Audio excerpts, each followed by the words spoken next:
Betty's outside with her bullhorn loud, creeping on parents, yeah, she's making them proud. Brittany J's nodding off midstream, drooling on her mic while she chases a dream. And the green team's back with a Photoshop lies, crop paste filter, now the kid's alive. Oh wait, who's that cutting through the static? J is for justice, bringing facts, no dramatics. Her cooters are loyal, her mods don't play. Try to fuck around, you'll get banned today.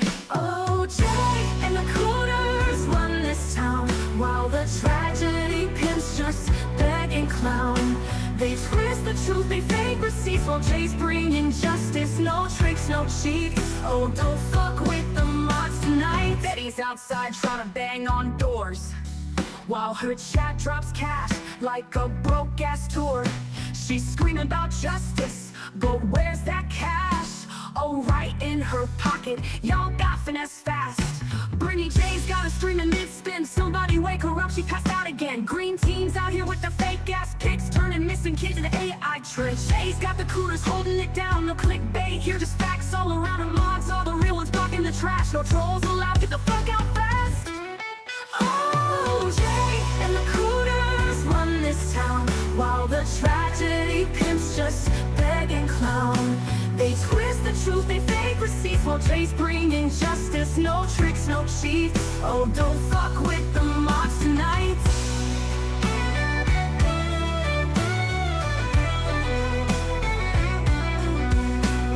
Hush, little grifter, don't say a word. Jay's got the truth and your scam's been heard. And if the green team tries one more trick, we'll call their bluff, make them vanish quick. Betty's stalking, call the cops, Brittany's sleeping. Someone stop green team lying, expose that fraud. Jay and her mods goddamn are strong. So round and round the scammers go, begging for cash for the stolen show. But Jay and the cooters, they're built to last, bringing the truth while these fools grip fast. And the circus goes on. Oh, Jay and the cooters run this town, while the tragedy pimps just beg and clown. They twist the truth, they fake receipts, while Jay's bringing justice. No tricks, no cheats, oh, don't fuck with the mods tonight.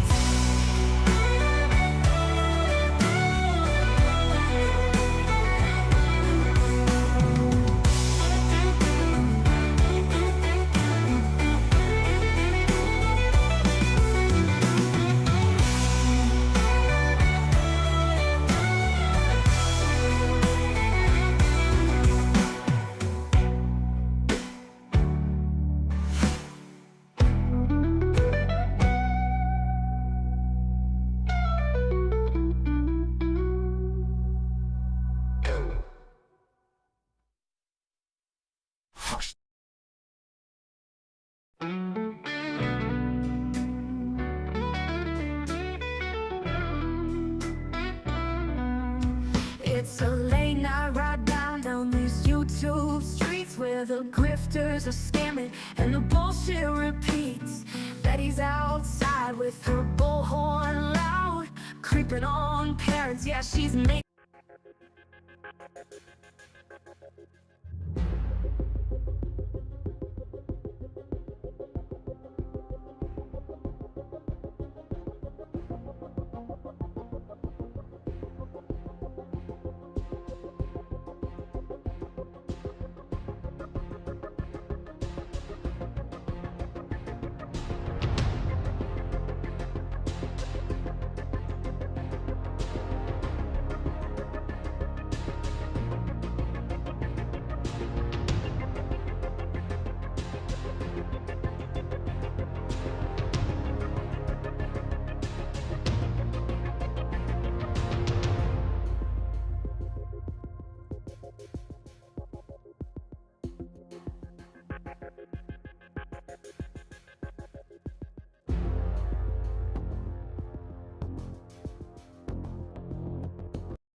Well, good morning, everybody. Sorry, my mouse wasn't working.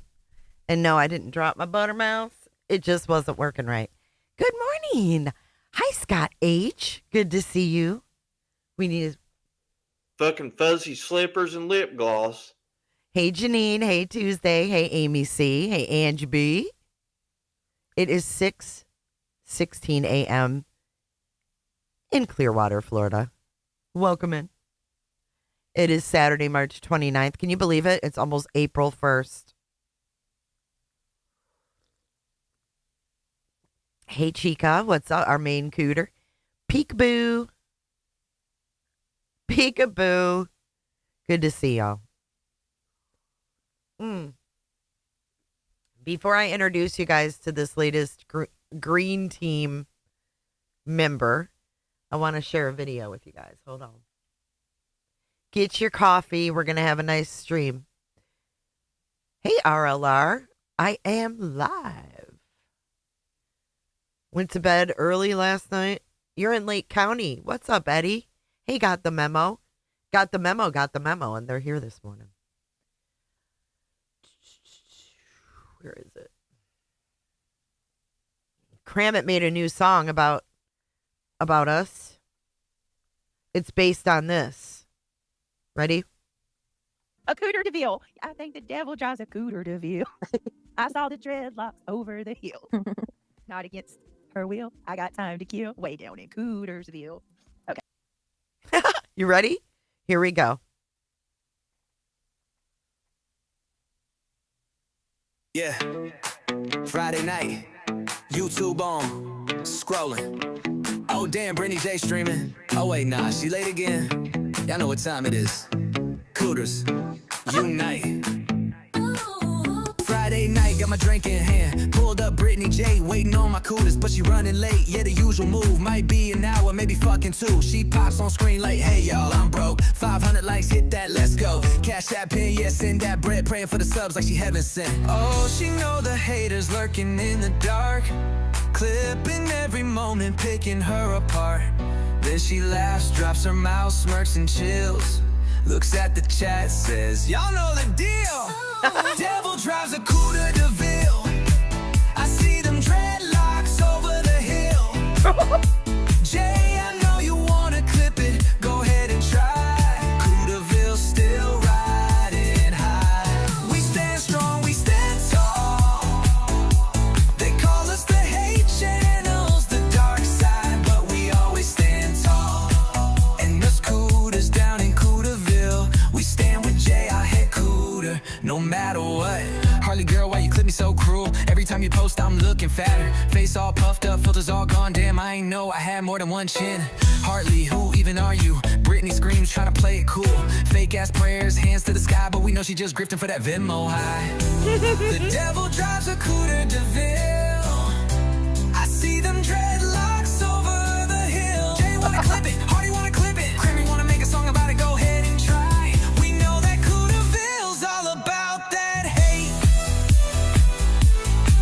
Cooter stand strong, Cooter stand tall. The green team ain't never gonna make us fall. Then there's Trisha Stalks watching my whole fucking stream. Every damn second, bitch, ain't that extreme? Clip, snip, rewind, replay. You watch me more than my own subs. Then there's Kramit dropping them songs, turning my rants into viral sing-alongs. Auto to my meltdowns, make it a vibe. Now the whole damn chat singing along live. Look, I see y'all lurking, peeping my moves, hating on me, but y'all stuck in my groove. Clipping my rants, turning me mean, but I keep going, stacking that green. Cooters united, Cooters strong, Cooters stand with Jay, and Cooter the middle fingers are high. Oh no!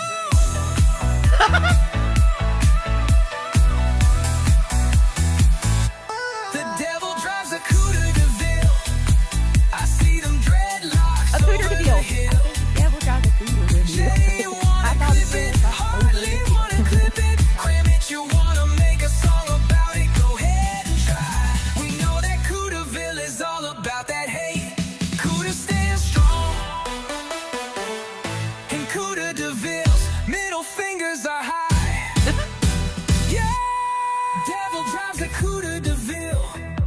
I see them dreadlocks over the hill. Jay, you wanna clip it, Harley wanna clip it. Kramit, you wanna make a song about it, go ahead and try. We know that Cooterville is all about that hate. Yeah. Isn't this the Now best? keep clipping, keep watching. But just remember, Cooter Nation don't fall, baby. We in Cooterville, bitch. Y'all know the drill. We in Cooterville, bitch. You guys, was that not the best? Hey, Dynamite. Hey, Chica. Hey, Alyssa. Good morning, Ange Carter. Tattooed Tiff. Do you guys love it?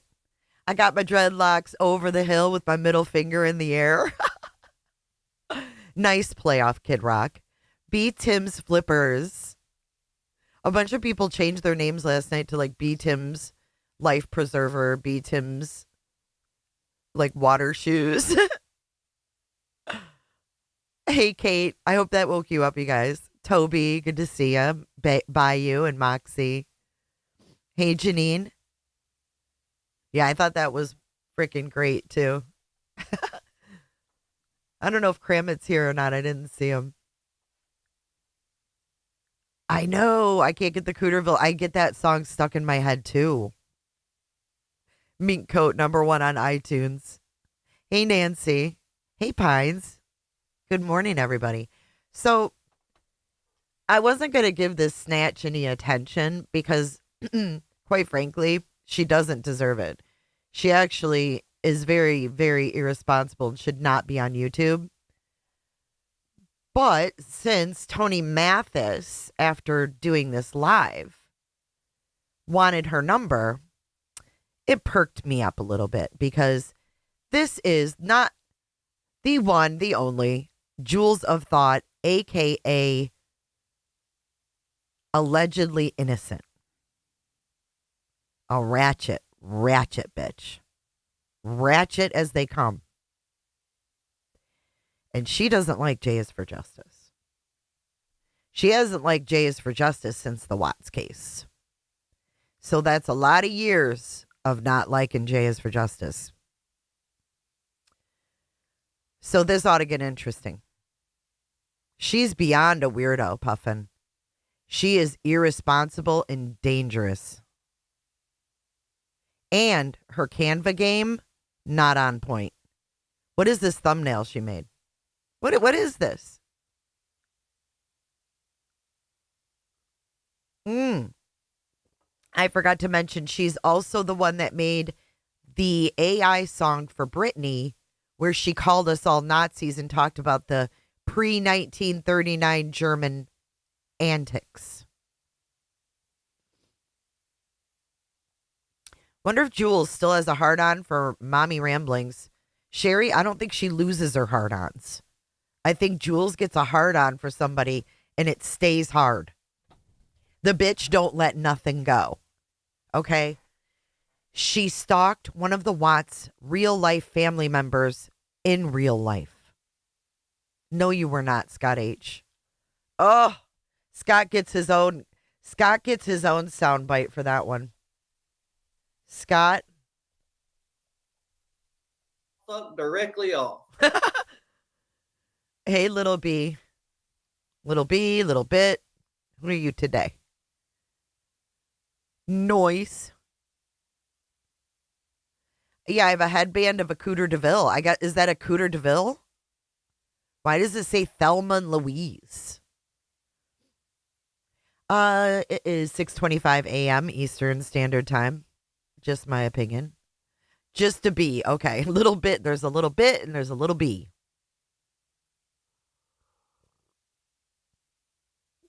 So what's with the Thelma and Louise reference? Does anybody get it? Hey, Sweet Jones, because I don't get it.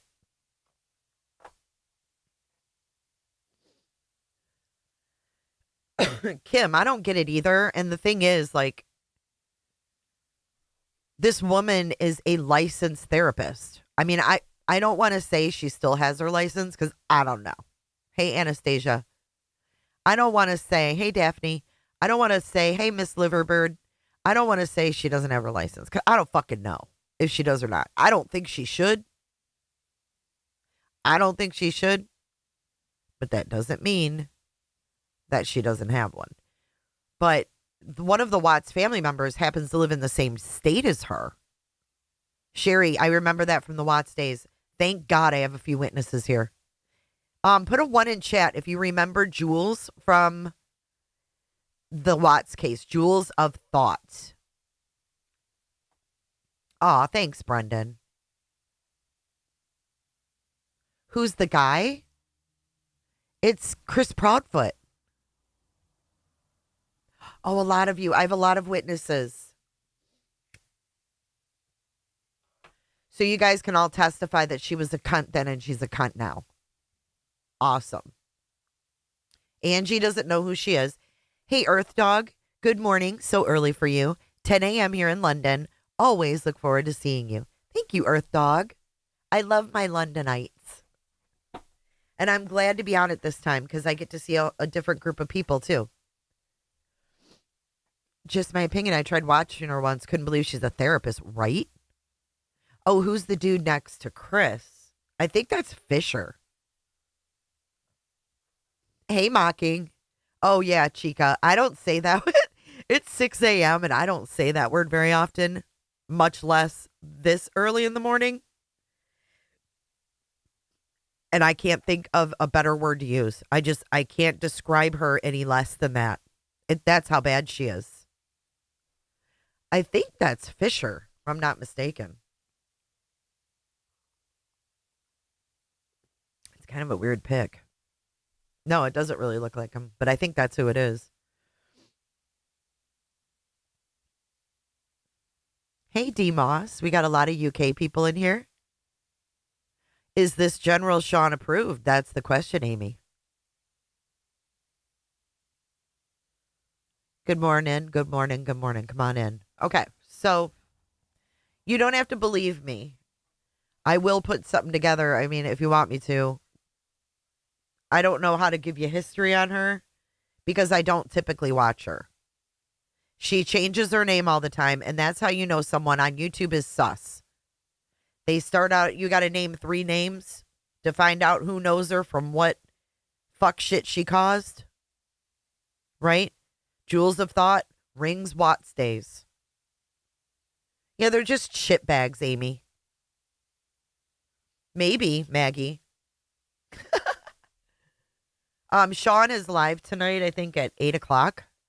We're going to be streaming it in our Discord. If you guys want to come in and watch with us, watch along. And his thumbnail made me sing, "Where in the world is Carmen Sandiego?"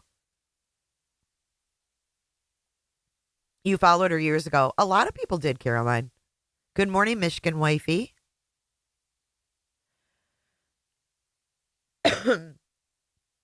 Megamind, I changed mine. But are you a creator? That's the thing, Megamind. Like, you start a YouTube channel. She tried Hardwell in Summer Wells.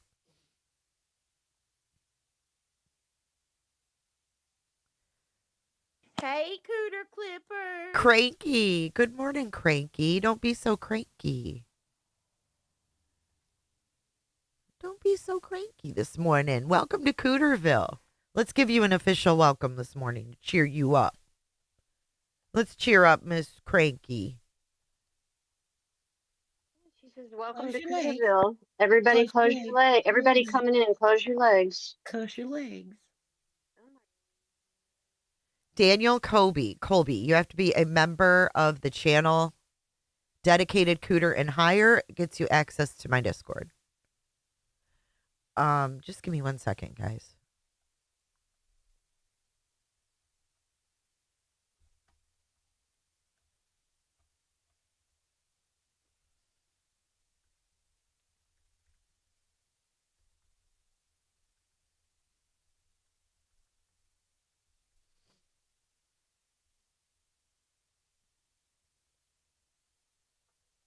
See, I wish I could say I had videos that like covered her shit, Jewels of Thought back in the Watts days. I'm looking. I think all her videos are gone because I never covered her. I never gave her shit because she was so vile. But I guess you're just going to have to take my word on it.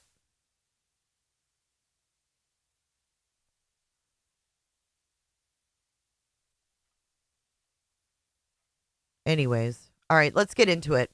Let's see what this bitch has to say. She talked Watson politics a lot. Well, she made that song and I don't know how to find it. Nancy, I'm glad you enjoyed it. Clue and I did a dual stream. J is for Justice and Clue Minotti went over Idaho. It was a really good live and discussion.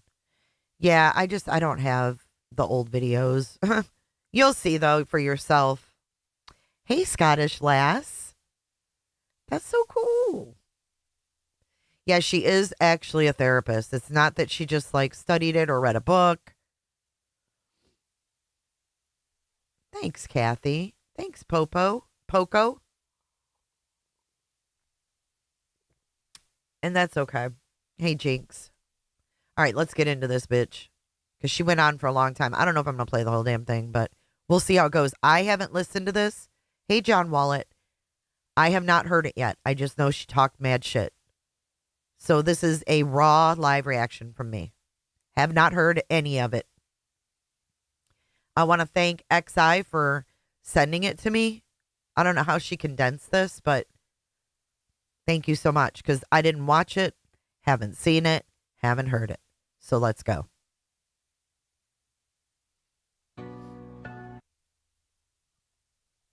I guess we don't need her stupid intro. Change my ID because not very many people. Yeah. Oh, and another one with a fucking horrible talking voice, okay? It's like a prereq for the green team to have someone who sounds absolutely awful in your ears. I want to share the beginning of this. She's fucking Hold on. obnoxious, Which one? guys. Oh, good. You can hear me. Good. All right, let me go to the right. Okay, that's 309 and that's 313. 09. And then where's my other one? I'm not seeing my other video. I may have to wait and do that other video. The bitch basically screams. Oh, you can hear me? Fuck yeah. I think I got holes in my eardrums like BJ from fucking Jewels of Thought's voice. Right? I'll do that one on a different stream, I think. Yeah, that's what I'm going to do. Oh, she's getting her plan down with TikTok Tony, right? I'll do that one on another stream. All right. Sorry about that. I need to get a...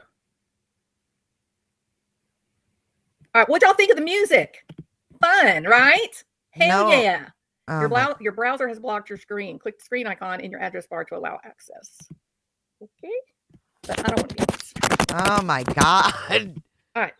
Continuing allowing. Okay. Yes, you may have access to my camera. First of all, I just want to say, if this is where he's at, I wish I had a fucking soundbite of a bunch of people laughing their asses off. Because if this is where the green team is at with recruits, I fell asleep. they were better off with Brittany falling asleep. Okay, so I don't really have a great word to describe. I am available if you would like to ask me any questions live. Thank you for your kindness. Well, you know what, Julie? I want very much for you to come on and us talk about this. But I think first, because not very many people in this community, not very many people follow along with this, what should we call it? Internet wars that are happening between the Tony Mathis and SF Investigates team. You know, I'm a lot like you are. We just do our own thing and we don't really mix in with these other groups, right?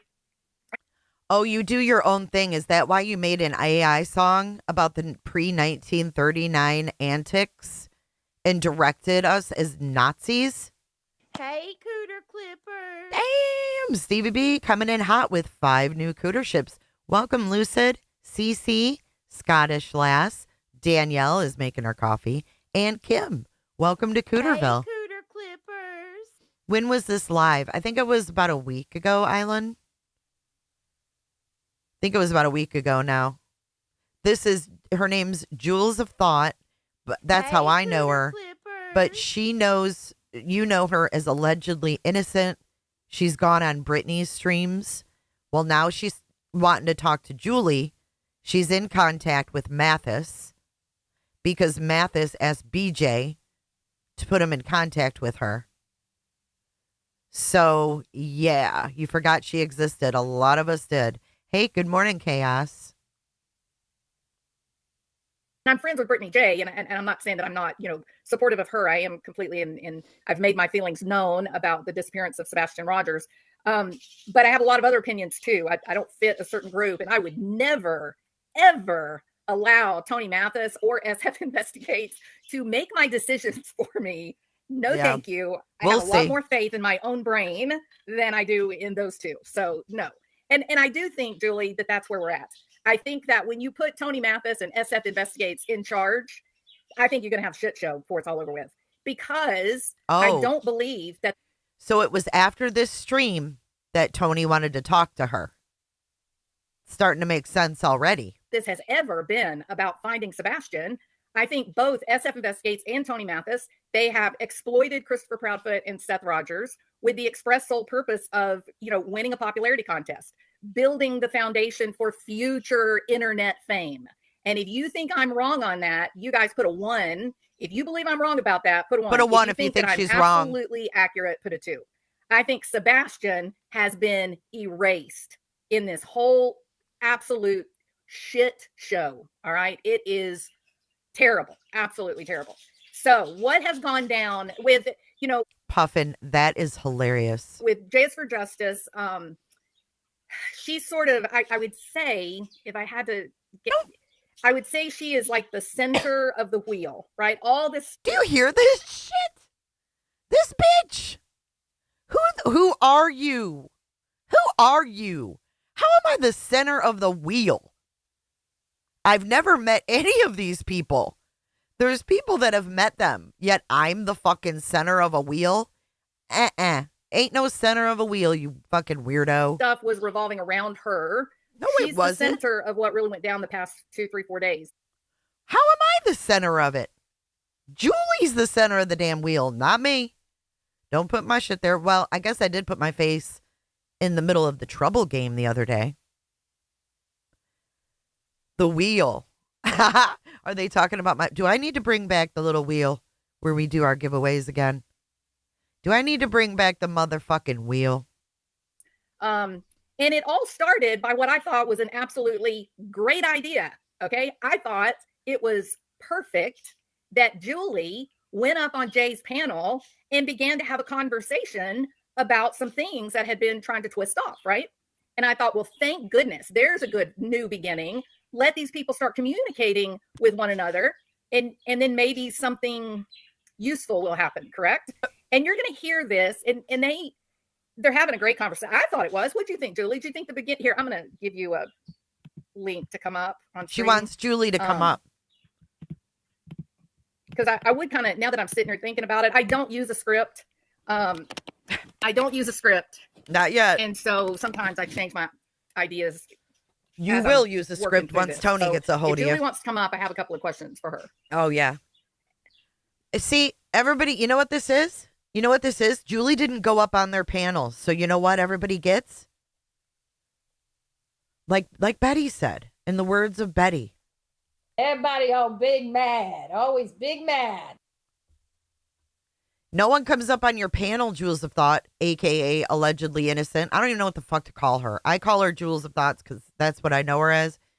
No one wants to come up on your panel because you're a whacked out bitch. Ain't nobody clicking that link.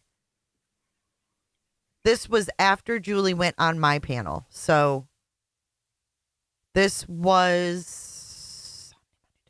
No, this was just on like Wednesday or Thursday. It wasn't a week ago. My bad. That was just this week. Stone Fox. I've never watched her before. She's probably jealous of you, Jay. She's very smart, and you're very smart, and you don't take any shit. I'm telling you, she's hated me for years. She did this same shit to me when I talked to the Watts family and stalked one of their freaking family members. She's a freaking weirdo, dude. Some of these people are assholes. Some of them are dangerous. Some of them are just losers. This one, I'm putting under the dangerous category. Okay. So I thought that this was, when it began, I thought it was a great idea. Hey, Julie, can you hear me? Oh, she did come up. but she can't get her on. Jesus, she don't even know how to stream. Was she a shiner? Oh, I agree, Amy. Yes, she was. She actually, you know what she did? Good morning, Misty. She brought, okay, so one night I had a stream. We were talking about, I can't remember, something in the Watts case.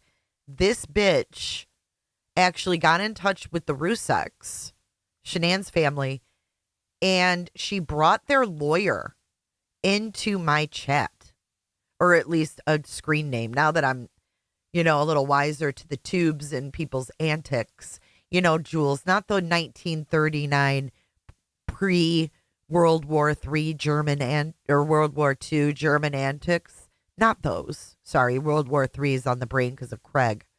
But anyway, you bring in this person that has the name of the Ruseks lawyer, which I don't doubt that it was, because they ended up suing a YouTuber, right? So their lawyer was on YouTube. But she come in, getting this family all upset. These people say that they care about these victims and stuff, but all they do is get them worked up. They want to show these victims, look who I don't like. Look what they're saying. Look what they're doing. They use them for their own advantage. Just, who went over the top with it? Brittany J. Brittany J went over the top with it when she took her personal beef with another creator and got involved in this RICO suit because it was free. She did the same thing. They don't think about these kids. They don't think about these victims. It's all about them. Because what reason would she have to bring someone in that is working for the Ruseks as a lawyer into my chat? She wanted to cause trouble. So she is very dangerous and very real lifer. In a motherfucking RICO. I don't hear you. Try again. Beaverhausen. 3-alarm fire faux show. Your mic is muted, Julie. Look at her picture. She thinks she's Marilyn Monroe. Now it's unmuted, but I can't. She thinks she's Marilyn Monroe. Chat, can y'all hear her talking? A therapist should, yes. That's who we should hold to a higher standard. Scary, isn't it, Danielle? It is not working. Okay, so the chat doesn't hear you. And we wonder why our mental health, in this country is suffering so much. We have fucking people like this with degrees. Either. I don't know why it's not working, Julie. Holly, 2 months. Good morning, Cooter. Hey, Cooter Clippers. All right. I should be able to hear you. Maybe restart your computer and come back and see that. Oh my God, yeah, it's her fault. So sorry. Yep, so sorry. Okay, y'all. So I think she's mentally ill. Okay, so I really do. She'll be back. So let me just go ahead with what I was going to say. So that sounds different now. Hello. Oh my God. Still not getting you. That is typical so green team stream, right? You're fitting right in already, Jules. Try one more. Serenity, I hope you get some relief. Sorry to hear that, but good morning. Yeah, everything looks like it's supposed to look. Let me try. Guests stream their own destinations. Guests can see viewer comments, play a sound. There is snippets. Yeah, it just seems like somehow your microphone is not Angel. working. Good morning. Because it made Sketty Nona, you can hear Julie? Messy. Oh, no, I think I misunderstood that. Okay. Did she use her microphone before and it's not shifting to the current software? This happens to me. Yeah, that's why I said turn everything off and turn it back on. It may start working. Hey, Jules, theory I know you're going to play this back because you're obsessed with me. This is for you right now. You're what the French call les incompetents. This is Jules of Thought, a.k.a. allegedly innocent. I'm following a few cases with this group. Oh, right. Question everything.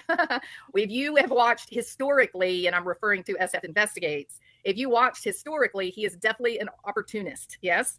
So, that's kind of where we are. I thought this was so crazy. This picture that you see, so where it says you are not asking the right questions, put a 1 if you can still hear me because I unplugged my mic. Oh, my God. Methy. Oh, I see your camera, Julie. I don't know if you want to be on camera or not. Okay, good. All right. Let's see if we can hear each other. Can you hear me? I can hear you. Can you hear me? Hey, I can hear you. Oh, she actually did come up. Is Skolnick in here? Oh, that's Julie Crafting. Okay. Hey, Dreams. Let me know if Skolnick comes in here at all. Wonderful. Okay, I don't know. I'm not sure what happened before. I apologize. I tried. It That's took me okay. a couple times getting in. Yeah, sure. Go ahead. And also side chat. Can you guys hear? Yeah, okay, so everybody can hear you. Very good. And Okay. I don't see. I just FYI, I don't see the chat. Okay, I'm not gonna. And that's fine with me. Not to see the Yeah, chat. when I go up on panel, I don't ever look at chat either because people are gonna have all kinds of opinions and Right. Because people have all kinds of opinions, and I can't fucking handle them because I'm mentally fucking unstable. But I'm here. I'm supposed to help people that are mentally unstable, and I'm mentally unstable myself. Okay. And I'm not here. I'm just here to answer any questions you have for me, and that's it. I'm not here to comment otherwise. Sure, absolutely. Okay, so the first question that I would have. I love how Julie. Okay, I love how Julie comes up on panel and she's like, "I'm setting my own fucking boundaries right here, right the fuck now." Listen, the green team, they don't know who they're fucking with this chick. Say what you will about her. She ain't my favorite person, but she ain't dumb. She got up there and she said, "Look, I'm here to talk about this and only this. Go ahead." Oh, she's going to run circles around these motherfuckers, her and Al. So when you went up with Jay is for Justice, or I think it was on her Every Day with Jay channel, the goal of that was what, from your point of view? I heard them speaking about the RICO case that I had found out through Mr. and Mrs. E's Live that there was an exhibit, number 14, that is mentioning myself and my stepchildren who are autistic in it. And I was really surprised because the evidence presented, as I understood it, in those exhibits are supposed to be examples of how the plaintiffs in the case were being, whatever it is they're in there, intimidated, harassed, bullied in a coordinated way. But it was an exhibit about me, and I'm not a plaintiff. Which, because you're not a plaintiff, in no way does anything having to do with you is that evidence. Is that right? That's how I view it. And it became. Jack says, "Jay, I'm originally a turtle. Now I'm a turtle with a cooter, but I can't close my legs. My shell won't let me." Jax will give you an excuse today. Thank you for your super chat, you goof. Good morning. It was particularly sensitive because it mentioned my kids. Absolutely. Yes, completely understand that. So they were having the conversation about just the RICO case in general, and you went up to say, well, this is the experience I've had, and I shouldn't even be in the silly thing, and I don't want to have my kids discussed in this RICO filing. And I thought it might be a good idea to tell, since they were talking about it, and I'm not sure if it was only, at that time, it was only B. Tim and Jay. Yes. And I was joining a conversation of two people, and I thought it might be a good idea to tell the people who are on the defendant side that there's an exhibit in there that doesn't pertain to the plaintiffs. It might be a good strategy to get myself out of this. Yeah. Okay. Because on the other side, I had mentioned on the other side, and someone who, let's just say, connections with that group, I had made a video the night before saying, "Mr. Lesniak, please take me out, me and my children out of this case." And I thought it might be a good way to get my message across that I really don't want to be in this, and perhaps one of their attorneys might notice the fact that it is not to be included. Of course. And it was announced afterwards by Hung, and I'm hoping to see that it is in fact true. Did she call him Hung? By Hung. He true that after everything blew up with I can't rewind like that. Everything after that Hung announced on X that the exhibit pertaining to me and my children will not be in the RICO case. Now that's an X post. I'm waiting to get a more official accounting of that. But so as far as my initial intent of going on there, I feel like I accomplished something, which is what I set out to accomplish, is get me and my kids out of this. Because you got the message on X from Hung that your situation would be completely removed. She got a message on X from Hung saying her part would be 4 chihuahuas. You're going to hell. Long duck dong. Put a answer if you know what movie that's from. Long duck dong. Showing our age today. Are we getting a special kind of sunrise this morning? Snippets, she can't keep her mouth shut. That's all. She's in more exhibits. Is she really, Mia? And yes. So No, this is not Jules. This is Julie Skolnick. 16 candles. Yep. Much later afterwards. But you were happy with that outcome. I was happy with that outcome. And there were other outcomes of it that I wouldn't use the word happy, but I was not unhappy of the other outcomes. Okay, so the next thing, and Automobile. Rosebud, I think, says it perfectly, that this is not a small, trivial matter. I know if you really, really love Tony Mathis and Seth and At Night, and you really, really love Tony Mathis and Seth and At Night, you're really supportive of them, then you probably feel like, well, this isn't really a problem. But they didn't ask her if they could do that, right? That's the whole issue. Lake. No, I was never. I was in shock when I found out. Oh, I can only imagine. Yeah, I can absolutely imagine. So I do think it brings up a very, very important matter, that when we are on a public platform like YouTube or others, maybe we should be a little bit more discerning about what we allow other people to do with our information, right? Just because you're a part of a channel, it doesn't make you don't become the property of that channel creator. Right. If you're okay, well, the point is, Snippins, get this. She didn't like Tony, but after this stream, guess who got her number? Tony. So she's since talked to Tony. And to be 100%, and to be, well, I don't think I'm just being honest now. I was honest there. I have been critical of Tony in the past number of weeks, and more recently in days. And because I don't understand, certain strategies. I don't. The emergency injunction. I'll tell you why, Kim. Past weekend, I guess. Yeah. And the Okay, Kim, you have a very good question, and I want to answer that. She said, "Why is it her business that she came on your panel? Why is it anyone's business who you have on there?"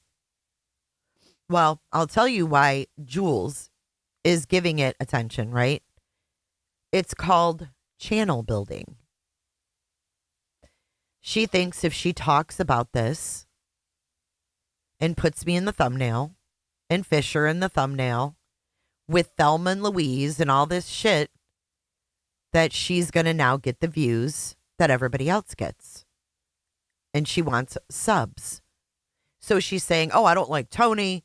I don't like, I'm neutral, is really how she's trying to portray herself in this stream, right? She's trying to be critical of Tony. But I'm sure she melted just like butter when she got on the phone.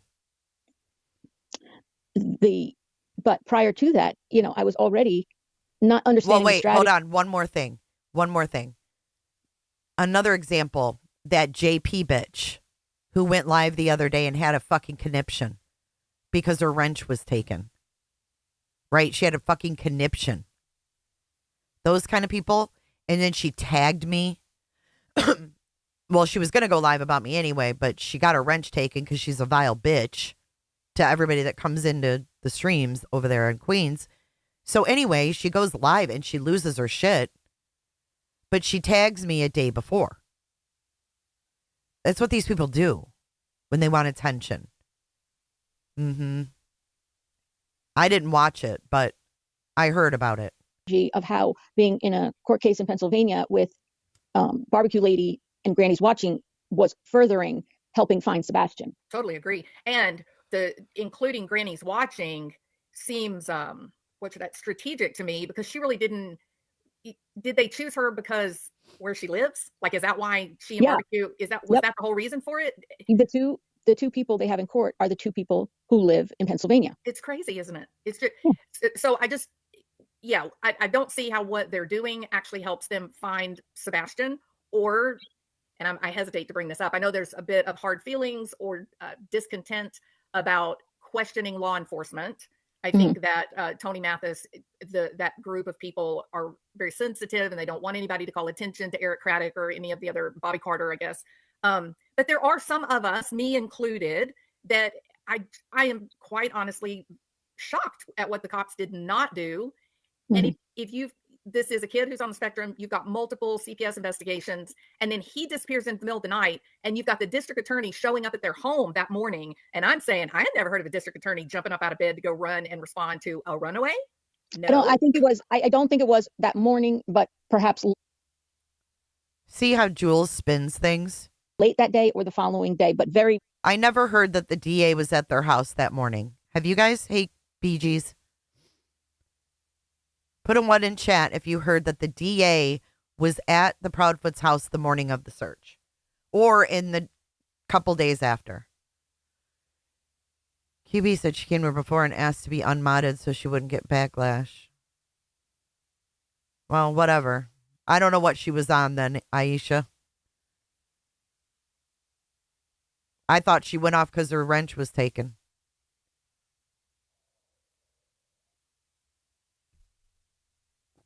Y'all are all saying no. I never heard that either. Boo Sheet says yes. You're the only one that says yes. You must listen to Jules the Thought.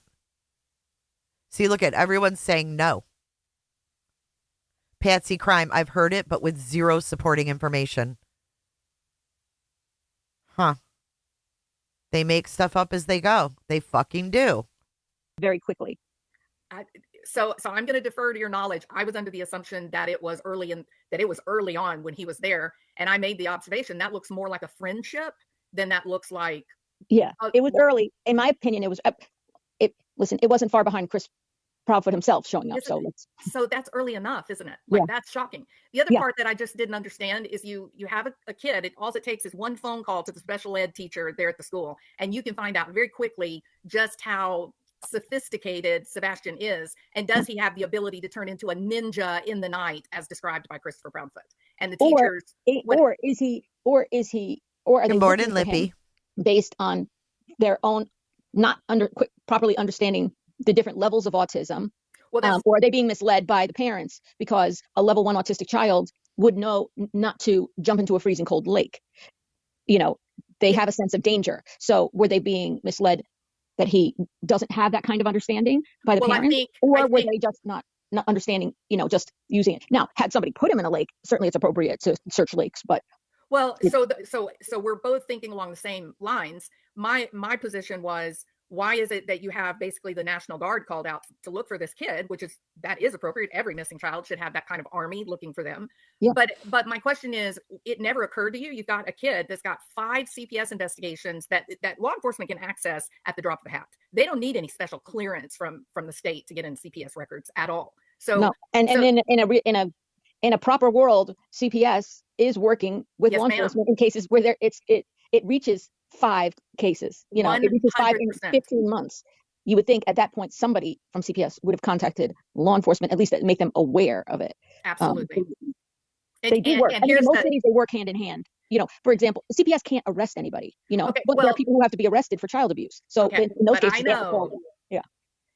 so I have threatened some guardian ad litems and attorneys with being on 6 o'clock news if they did not respond to CPS concerns about a child. So if we live you've what, Jules? Oh my God. Aware of it. Absolutely. They do work. In most cities, they work hand in hand. For example, CPS can't arrest anybody. But there are people who have to be arrested for child abuse. So in those cases, so I have threatened some guardian ad litems and attorneys with being on 6 o'clock news if they did not respond to CPS. She's threatened guardian ad litems with being on the 6 o'clock news. Oh, I know, Lippy. Horrible. The thing I don't know, though, Lippy, is did she actually get rid of the Jewels of Thought channel and all the content? Like, did she get removed from YouTube and then come back as fucking, whatever she did come back as? No, this is not, not Jules, the canine handler. This is Jules, like Jewels of Thought. Then she come back as a different name. Then she come back now as allegedly innocent.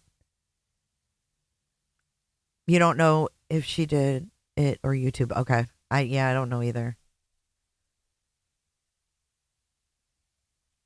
No, it's okay, Jackie, Miss Nightbot. Yes, concerns about a child. So if we lived in a perfect world, then all of this would work like a puzzle, right? And every piece would have its proper place and everybody would respond as they should.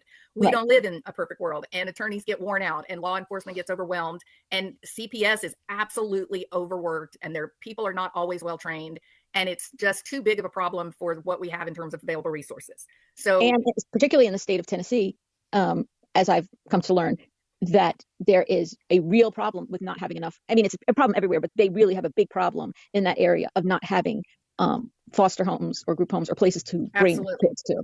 It's a huge problem. It's an absolute unbelievable problem. So all of that being said, I can certainly I'm not saying this is right or it's okay. I'm just saying I comprehend how somebody could have dropped the ball and said, "Oh yeah, well the mom said that the dad is not in the picture and it's just the mom and the stepdad." And then Seth never gets notified, right, of these 5 investigations. Right. So I'm not condoning that. I'm just saying I comprehend a situation where you could drop the ball and he slips through the cracks. Yep. So in this situation though, I fail to comprehend how it is that a 15-year-old goes missing in the middle of the night and law enforcement says, "Oh, we have a neurotypical runaway. We've got a kid who's been delinquent. He's been playing around with alcohol and drugs and he's going to run off with this." What? Do you see how she's inserting this fuck shit? Oh, hold on. I got to go let my cat in. Hold on. Hold, please.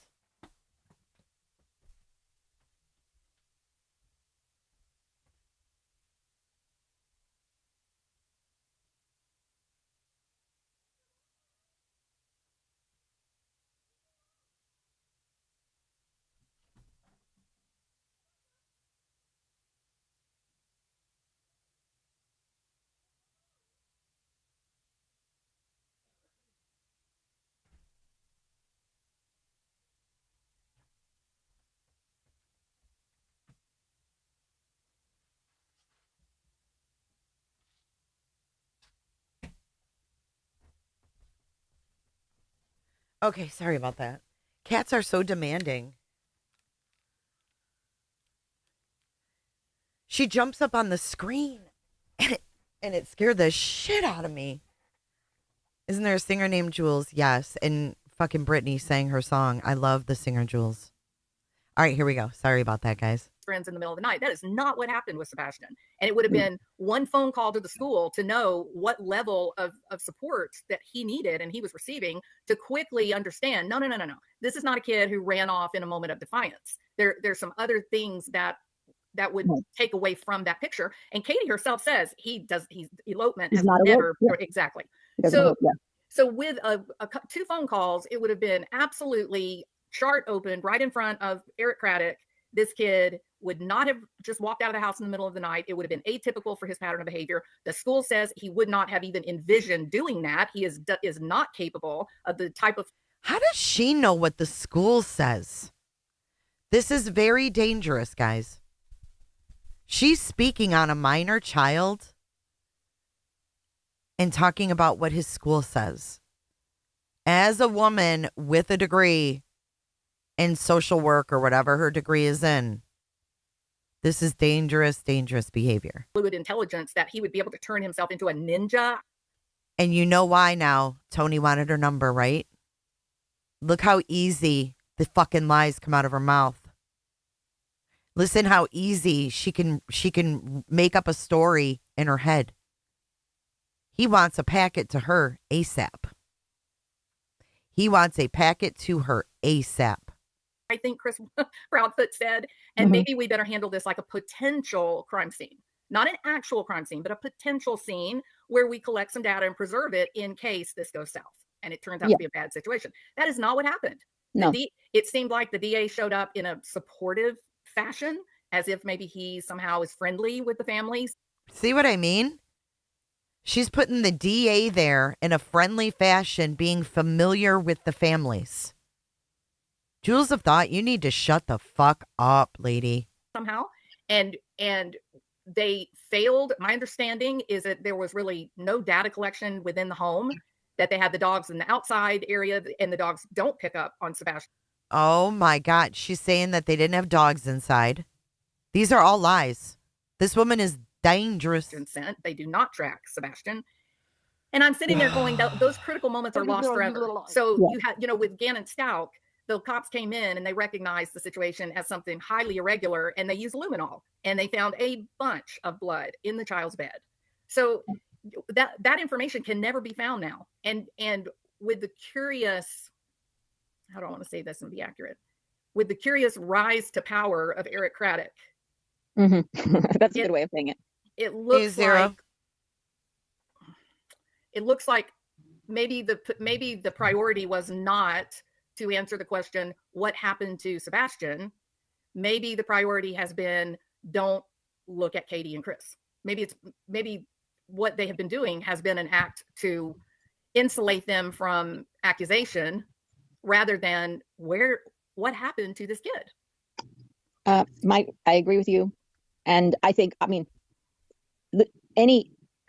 in my opinion, investigators in police, I'm not a police officer, but should always be skeptical of whatever they're told. Absolutely. I wasn't, no officer, I wasn't drinking tonight, when I swerved off the road, say, okay, you said you weren't drinking, but let's do a sobriety test just in case, what do they call that, Julie? Trust but verify.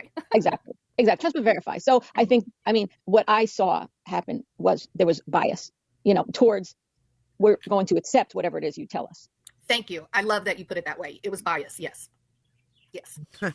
Hey, Scotty dog. So that's kind of where this whole thing started, was that you had this really terrifying thing unfold. Remember, Elizabeth Smart was another one of those situations where we were told this story that just lacked any level of common sense. It's like, no. Are you fucking kidding me? Play BJ at 104th. Okay, let me write that down, Brandy. Hold on. Hold, please.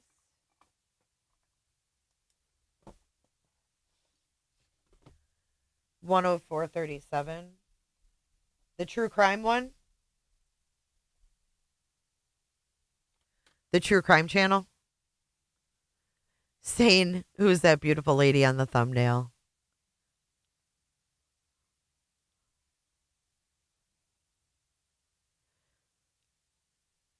I mean, this woman could easily get sued, and I'd be right there for it. That's not. There's some people that are more dangerous than others, There's just people that are more dangerous than others. This was, Kathy, I don't know, like 3 or 4 days ago. The other channel? Okay. Can you guys hit the thumbs up for me this morning? So we get this out into the algorithm. It really helps a creator out. Even likely that somebody's just going to walk in your house and take your daughter. And it turned out that while the family was not culpable, it was in fact somebody that the dad had hired and brought onto the family property. So in this situation with Sebastian, it's just the stories that we are being told are simply not believable. And that doesn't mean that I think I know what happened. It means stop telling these lies, because we have literally thousands of people out here that are saying BS.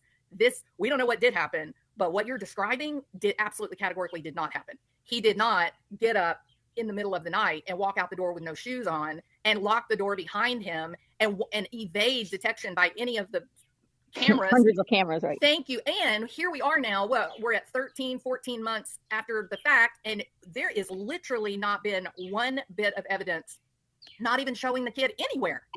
You can't do that. You can't even walk into a Walmart in today's world and not be detected by their AI and their cameras. Mm-hmm. Well, I guess, Chris Prout was putting the suggestion out that he was, in fact, a ninja. Yeah. Oh, sure. And what do we know about this ability? These kids, they don't have that type of, they don't have that range of flexibility in their fluid intelligence. They're reliant on routines and facts, and they can be quite clever with those things, but to suddenly just go from being a normal, regular 15-year-old kid to a ninja who not only manages to evade all these cameras and sighting. Did you see how many people are running around in that damn neighborhood that night? It was not just quiet. There's cars everywhere. There's things. Did you fucking hear this?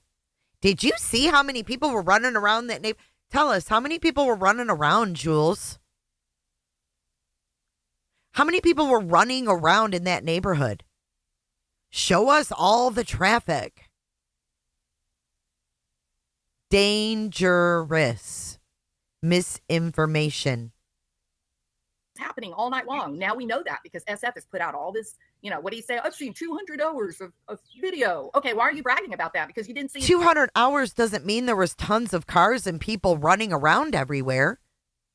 I can have 8 hours of footage and have one person walk through it. Oh my God. Where have Sebastian's paternal grandparents at all this time? I think Sebastian's paternal grandmother is having health issues, if I'm not mistaken. Damn thing. You just sat there and looked at video, but nothing has come out. We had one person walking their dog. We had one person out in front of Bobby's house, and we had a couple cars.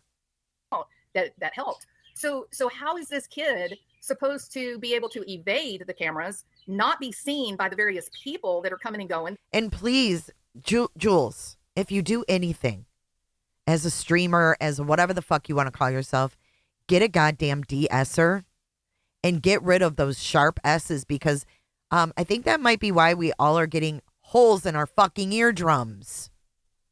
God damn, I can't stand these people and their fucking audio. I mean, it's the most important thing when you're going to be on YouTube. Get a fucking good mic. Fuck everything else. But god damn, I mean, is that shit hurting y'all's ears? It feels like a little fucking needle is going through my fucking ear every time she has an S in a word. Various drivers that are coming in and out of the neighborhood, and it's as if he has gone to work for the CIA and has now spent 14 months not being detected or noticed. Or do you see how she blows this up? She's saying it's like he went to work for the CIA. This is kind of like when she made that AI song and compared the dark side to the pre-1939 German antics, right? The CIA, this is how wild this woman's motherfucking mind is. She ain't right. You thought Julie Skolnick was crazy? Keep listening to this. recognized by anyone. Does that make sense? You don't make sense. Me. So that's where we are, right? And so you go up on the panel with Jay and B Tim, and I'm sitting there listening, and I'm like, this is good. This is a really good thing that is happening. They're communicating. There's no screaming and yelling. There's real question. You know, it's a good exchange of information. And I, for one, was really, really glad to see it, right? And I thought B Tim asked good questions, blah, blah, blah, blah, blah. Then we found out that at some point, Jay ends up on the telephone with Christopher Proudfoot. Okay, first, see, this is more misinformation. Jay, do you love how she says my name too? The woman fucking hates me. I need that sound bit. She fucking hates me. But she fucking hates me. Jay got on the telephone with Christopher Proudfoot. No, that's not how it went down. I'll tell you how it went down, just like I said it went down. I was live. We were all on the panel with Julie. I had all these people in the chat. I'm trying to control it. Da-da-da-da. I look at my phone. I get a text. Wasn't on the phone. I need to confess. Wait, hold on. We've got someone coming and seeing the light, and we are welcoming it. Jessica, I need to confess. I used to really like Jewels of Thought. I didn't see it. I see it crystal clear now. I'm thoroughly embarrassed. 1, don't be embarrassed. 2, I'm proud of you. That means that you've learned and moved past it. I think that's amazing. And to have the balls to admit it, that's the kind of people that we want here. See, Lippy, same thing. The ones that absolutely dig their fucking heels in the ground and refuse to see what's in front of their face are the ones that are fucking all this up. They're not the Jessicas. Yeah, they're not the Jessicas. The Jessicas aren't the problem. It's the ones that refuse to see it when it's put right in front of their face. They sure do, Tattooed Tiff. Ostrich says, Jessica, I was there also, but realized it also. I'm glad you guys are here. Seriously. Yep. Good for you guys. And I didn't know that. Oh, you haven't heard. Okay. No. So yeah, she admits to that. She says that in one of these ensuing lives that it's done in the aftermath of you being up on her panel. And so she says that she has all these things happening. SF is having a little baby weenie fit. And people in the chat are mad. And people are saying, why are you communicating with Julie? That's not Weenie. fair. And she said, all this going on. And I'm on the phone with Christopher Proudfoot. And I'm sitting there listening. And I'm going, holy shit. She is being heavily manipulated. Why is she doing that? Why is she allowing these two men to affect her Oh, fuck you. Fuck you, number one. Number one, I never announced that I was on the phone with Christopher Proudfoot during my live. Lie number one. Let's get our buzzer because this bitch does nothing but lies. Fucking A. Wasn't on the phone with them. Number two, I didn't let SF affect my live. Lie number two. Lie number three, Jay's not letting any man manipulate her. Asshole.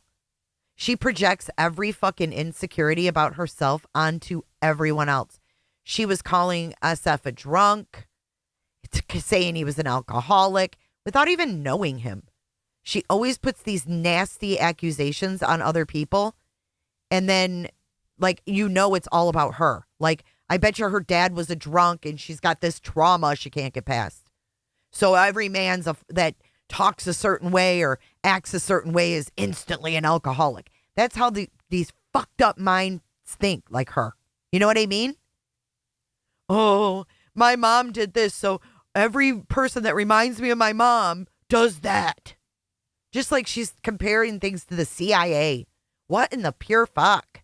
And then Brittany J gonna sit there and go, oh, what nonsense and Granny were talking about the conspiracies with Dog's PR person are so out there.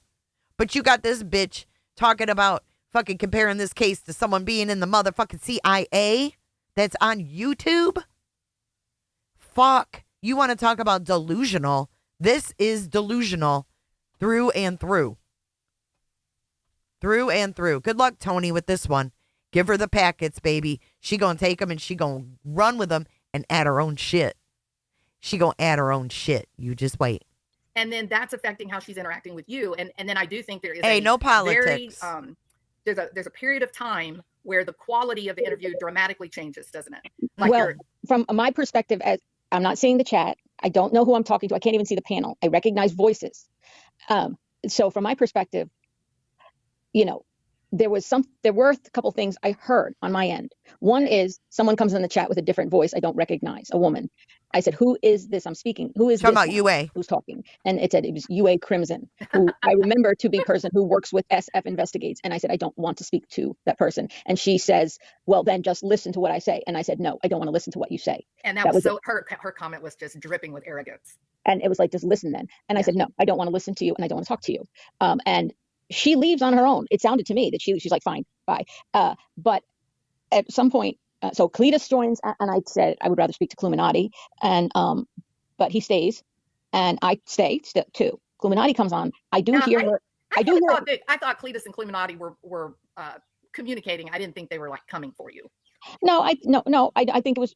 There were a couple. Well, at first, there was a couple moments here and there, where like voices were raised a little bit, towards, but at the end, Cluminati, I hear, makes a statement and says, I'm not caught. She's clearly speaking to somebody in the chat or the chat itself or someone behind the scenes. I'm not coddling her.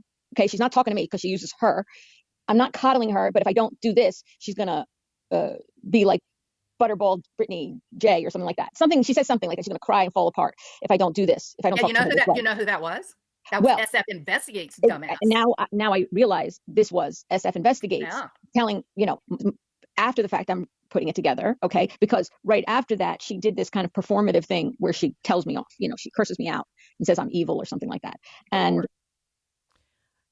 this is Jules of Thought allegedly speculating, and she invited Julie Skolnick up on her panel a few days ago. Look at this comment pin though. Cricket 27. Did you see where Chris Proudfoot was texting Jay and asking questions to Julie through Jay? That's wild to me. It may seem wild and it may seem like, oh, she's on the inside and she's the center of the wheel. But I promise you, it's not like that. Literally what he wanted me to ask her was, he was listening to her story. She told her whole story about her kids, her stepkids. And Chris was like, now with everything she said, like, ask her how would she feel? Like, I think he was perplexed that she wasn't able, after hearing all of that, to even have any empathy whatsoever. You know what I mean? And it was just like, I think it just got the best of him. Like, fucking ask her, like, I'm hearing her story, and what the fuck is she thinking with what she said, you know? So, yeah, and she hasn't really, been up on any panels where there was an opportunity to say something like that. I think, yeah, Seymour, I'm thinking, yes. She's been around since Watts. I didn't hear that part. I must But so at the very end, I think she did this little performative thing for the benefit of SF to try to say, I'm not coddling her, because it's literally right before that she says, I'm not coddling her, and then does the thing where she tells, and then right after that the call ends basically, because it had at that point, kind of, it was just like, I don't want to curse on you. It was a shit show at that point. It was that. So I would agree. The call ends, and but I want to stay here real quick. Yeah. So Jay's tone. So when Cletus first starts talking, he's being respectful. He's just trying to get some information. Do you hear her? True of Jay's tone. There was a notable change in Jay's demeanor, and it was just minutes later. SF Investigate shows up in the side chat, and boy, he is raking them, and he's on X at the same time, raking them over the coals. And the reason that Christopher Proudfoot and SF Investigate, okay, she's telling the truth here. For all those motherfuckers who said he didn't, or UA or whoever the fuck else said he didn't post on Twitter about Jay while she was live. Oh yeah, you did. Oh yeah, you did. Because he's a pussy. Because he's a big baby. Let's get some white hard bottom shoes for SF again. Because she's telling the truth about this. I'll point out when she's telling the truth. This is actually the truth. With them high top white shoes on, with the real hard bottom. But listen, I find it interesting that she noticed a change in my tone. Because now that you know all the fuck shit that went on, right? Behind the scenes, in my back chat, in my texts. UA cussing me out. UA being a little baby bitch. But Tony has found someone that absolutely can't stand me. And I wanted you guys to be aware of it. The more you know. Shown up at the same time in the life of Jay and in the side chat is because UA Crimson Tide has, I guess, called them or texted them to tell them, hey, Jay is having a civil conversation with Julie, and they lost their minds. Yeah, that's exactly how it sounds. And Crimson Tide joined the call, which Jay allowed, and I refused to speak to Crimson Tide. Yes. And but yeah, you could tell there was, on my end, not seeing what was going on.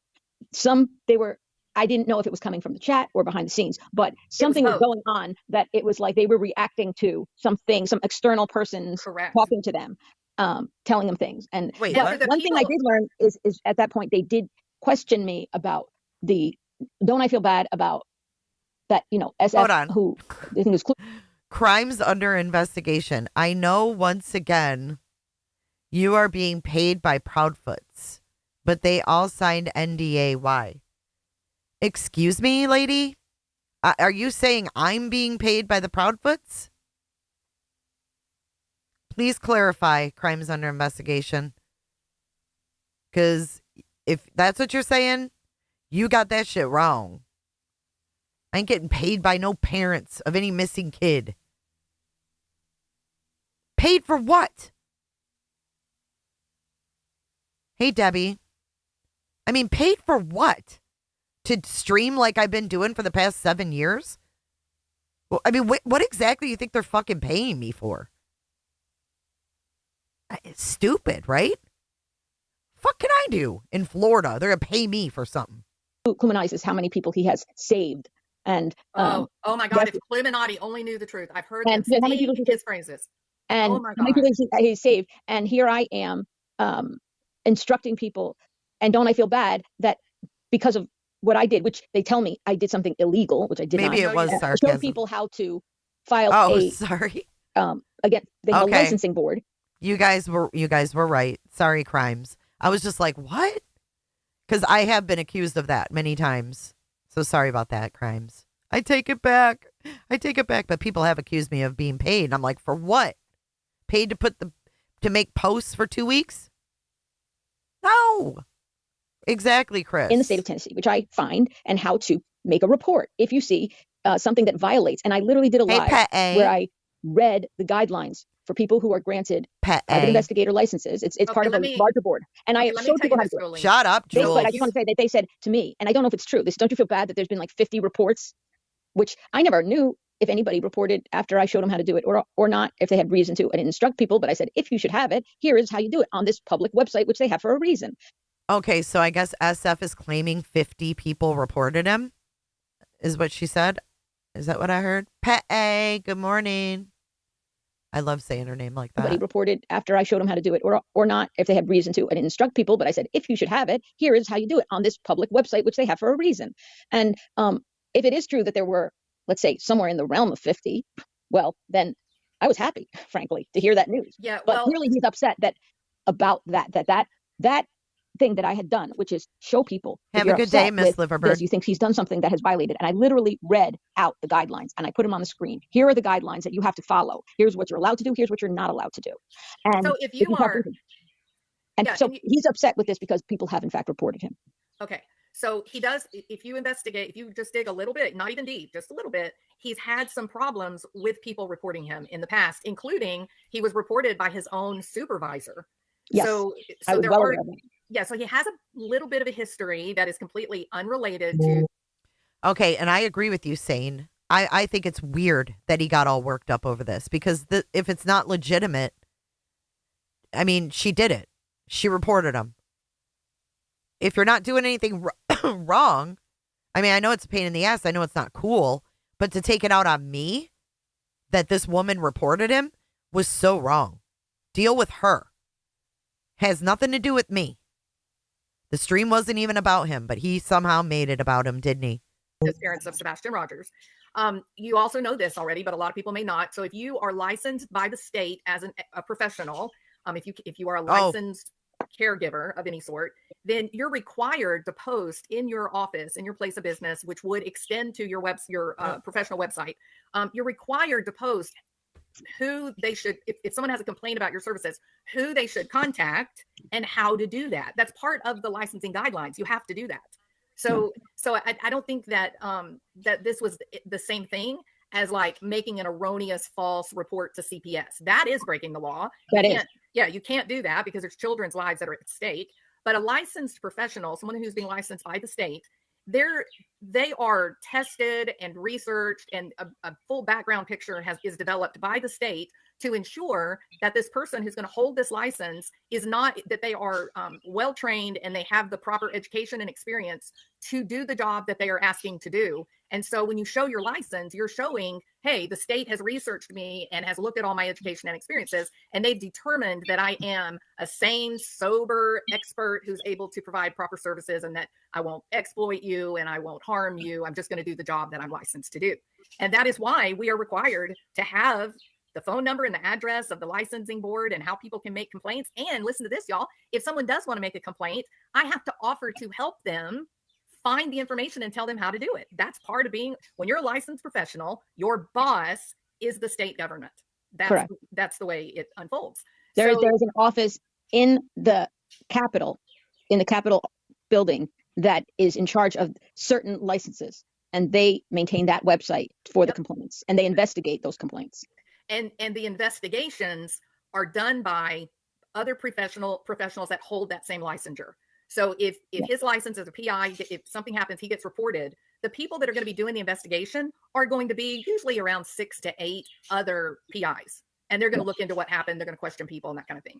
So it is the whole licensing board in the state of Tennessee. If you go to their phone number and on their website, it's separated into divisions. Yes. So, the licensing for a hairdresser is not the same as the licensing, the form you have to use for a PI.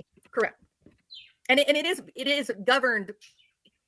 It is governed by people that hold your expertise. Like in my case, I'm a psychologist. So the people that do the licensing board for psychology are going to be other psychologists. It's not going to be an accountant or a plumber. It's going to be a psychologist. And so for SF, his board is all oversight by other PIs. So, and look, the attorneys at the licensing board, they're easily contacted, whether you're the professional or you're a member of the public, they're easily contacted, and they have learned not to listen to frivolous, friendly complaints, I call it. where somebody's the friend of someone else, and so you get 2 reports instead of 1 for the same incident. They don't even respond to those. The part of the complaint is, did you receive services from this person? Like there has to be some evidence that you actually were affected by either them providing services, or like in the case of an architect, carpenter and architect, that maybe their building was substandard and you got hurt because you were walking through that building. They're going to ask, how do you prove you were there? You're going to have to find a camera, someone who will say, yes, I saw this person there before they got hurt. So it is very easy to get all excited and to say, oh, Julie did a horrible thing by talking about reporting, and nobody wants to be reported, for sure. But it's not. I heard somebody say, it's just like if somebody called CPS about your kids. No, it's not. It doesn't have anything to do. That's like comparing grapes to kiwis. In no way are they similar. So please. Yeah. And I just want to say, I want to just back up what you're saying about how seriously CPS cases are for teachers to report. As a former public school teacher who I myself have had to call CPS, we have taken training on it. We are made well aware that if we were to, let's say, have some kind of personal issue with a parent and made a false CPS report about a child, saying just to get back at a parent that we didn't like or who complained about us as a teacher, we could lose our jobs. We could be sued. It's against the law for us as teachers to falsely. Does it mean that we have to prove that the child has been abused? No. But do we have to have a reasonable suspicion that is, that whoever determines what is reasonable, you have to have a reasonable suspicion to report it. You cannot just make things up unless you want to lose your job and be sued. And I can tell you, my experience is training teachers to make these reports and how to determine if there's needs to be a contact made. I feel very comfortable saying the biggest problem is teachers being afraid to report. Teachers 1,000%, because there are teachers. You just saw this in the case of that in Connecticut, where this mother who kept her stepchild 20 years locked away made complaints that she was being falsely reported to CPS right after that, and that she was being harassed after the fact, when people continued to call. And once she made that complaint and police became involved, those calls dropped off. They shut it all down. It was the most unbelievable. I'm saying the teachers and the principal became scared to continue to report. Exactly. And that principal reported how many times? It wasn't just once. I don't know. I thought I heard 8. And there were even neighbors who said, my child used to see this kid all the time. I know the family hasn't moved because they're our neighbor, but we haven't seen the kid anywhere. And so there were neighbors reporting that when the principal is jumping up and down and screaming, somebody go investigate, and they don't, there's a massive, huge problem. And so teachers are more hesitant to report rather than really embracing it. One of the things to remember if you're a mandatory reporter is you are not an investigator. That to be named a mandatory reporter, it doesn't mean that the state is saying you have the responsibility to investigate potential Good morning, abuse. Nicole. Not at all. It is if you see something and you wish there was an investigation. If you see something and you say there needs to be an investigation, that's the mandatory reporting. If a kid comes to school and has a giant burn across his face and he tells you he did that because he tripped and fell against the stove, that's a really good reason to call CPS. And if a child self-reports, you must call. Hands down, if a child self-reports, there is no question asked. You pick up the phone. No, it is not our position. Oof, this is a very dangerous conversation. Sorry, I got up to make another cup of coffee, so I missed a couple things here. Maleficent, welcome to Cooterville. Come on in and close your legs. Thank you so much. I thought I missed something else. So if you're just joining, we are listening to Jewels of Thought, a.k.a. Allegedly Innocent. And she has Julie Skolnick on her panel. At all to try to find out if a kid is lying. Here's the reality. Kids don't lie about that. They don't do that. No, and every time, most often kids who, let's say, were suspected, in my experience, by myself or by other teachers more often. Thank you, were suspected but never said anything. And it was reported, investigated. And if we ever found out later on, it was generally whatever minimal thing we thought was going on, it turned out to be worse. And even when a child self-reports, and this is my personal experience, I had a child self-report to me. And what I was told by this young girl was, it was nothing. It was like something, I mean, it was obviously abuse, but what was actually happening was so much worse. Oh my God, these two. I know they're awful. Scotty Dog. So isn't it interesting that Jules, aka allegedly innocent, is so worked up, right? These people are so worked up because of the belt incident. However, Jules just said, my job was training teachers to report what to look for. How scary is that, if that's true? Stay out of our fucking schools, Jules. You're a nutbag. I don't know if I believe that. It's kind of a scary thought. Kind of a scary ass thought, actually. They will always minimize. They're not divulging a lot. They're not telling Oh, you. yeah. They're That's saying, my point. Yes. I meant to read Scotty Dog's comment. But then they choose to ignore the court records, right? I'm scared or something Yes. of that. They're not going to give, in my experience, they have hidden way more information than, like when I say way more You know information, what? literally hidden everything. They're just hinting at, I'm being abused. You know what you hear a lot from kids that are doing an outcry. They'll say things like, I really, really love my mom, and I think sometimes she doesn't understand that it hurts me. Right? So even though they're trying to tell you, or they say they're scared for another family member. and you do get when there's finally an outcry by a kid, it is very often in to protect the younger child that is now beginning to get the attention. Right. So when a kid comes to you and says, I really, really love my mom, and I really don't think she knows that she hurts us, please don't be mad at her. There's a lot of people that would say, oh, that's not abuse. That child loves their mom. Hey, I got news for you. Even Charlie Manson's grandma loved him, okay? Parents, kids look at parents, and they need that connection, even if it's a bad parent. Do you see the connection she just used? Now we've got Charles Manson. Isn't that awesome, Laura B? I saw the dreadlocks over the hill. A cooter de ville. I think the devil drives a cooter de ville. I saw the dreadlocks over the hill. Good morning, everybody coming in. Time to kill. Way down in Cootersville. Okay. Yeah, isn't that nuts? That is the truth. So they're more likely to protect the abuser. They will absolutely protect the abuser. You're exactly right. Yes. So again, we have to be really careful about wanting to explain away abuse just because we may like the abuser. Listen, you guys, abusers can very often be charming, gregarious people. And that is one of the reasons why a lot of kids are not believed when they make an outcry. It's because the parents don't fit the profile. Oh, well, my daddy is making $250,000 a year as a fancy banker. And yeah, he beats the hell out of my mom every night. And, we get duct tape over our mouth.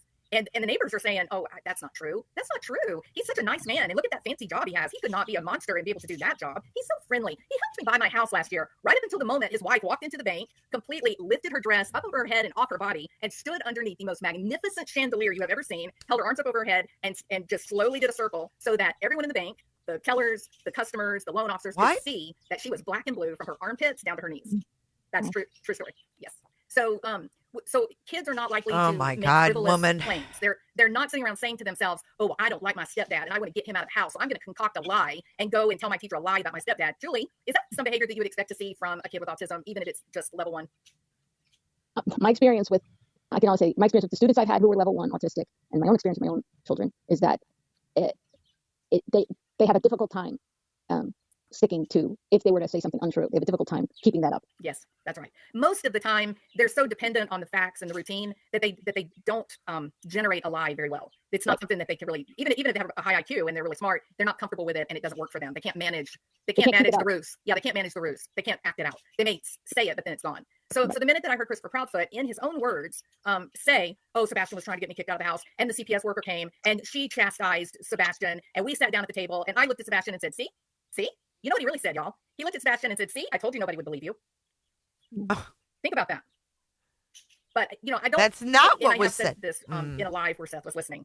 If that CPS worker did, in fact, allow Christopher Proudfoot to tell his story about what happened, and she did chastise Sebastian before leaving the house when she was really out there to do an investigation of abuse, I would fully support Seth in suing the state of Tennessee.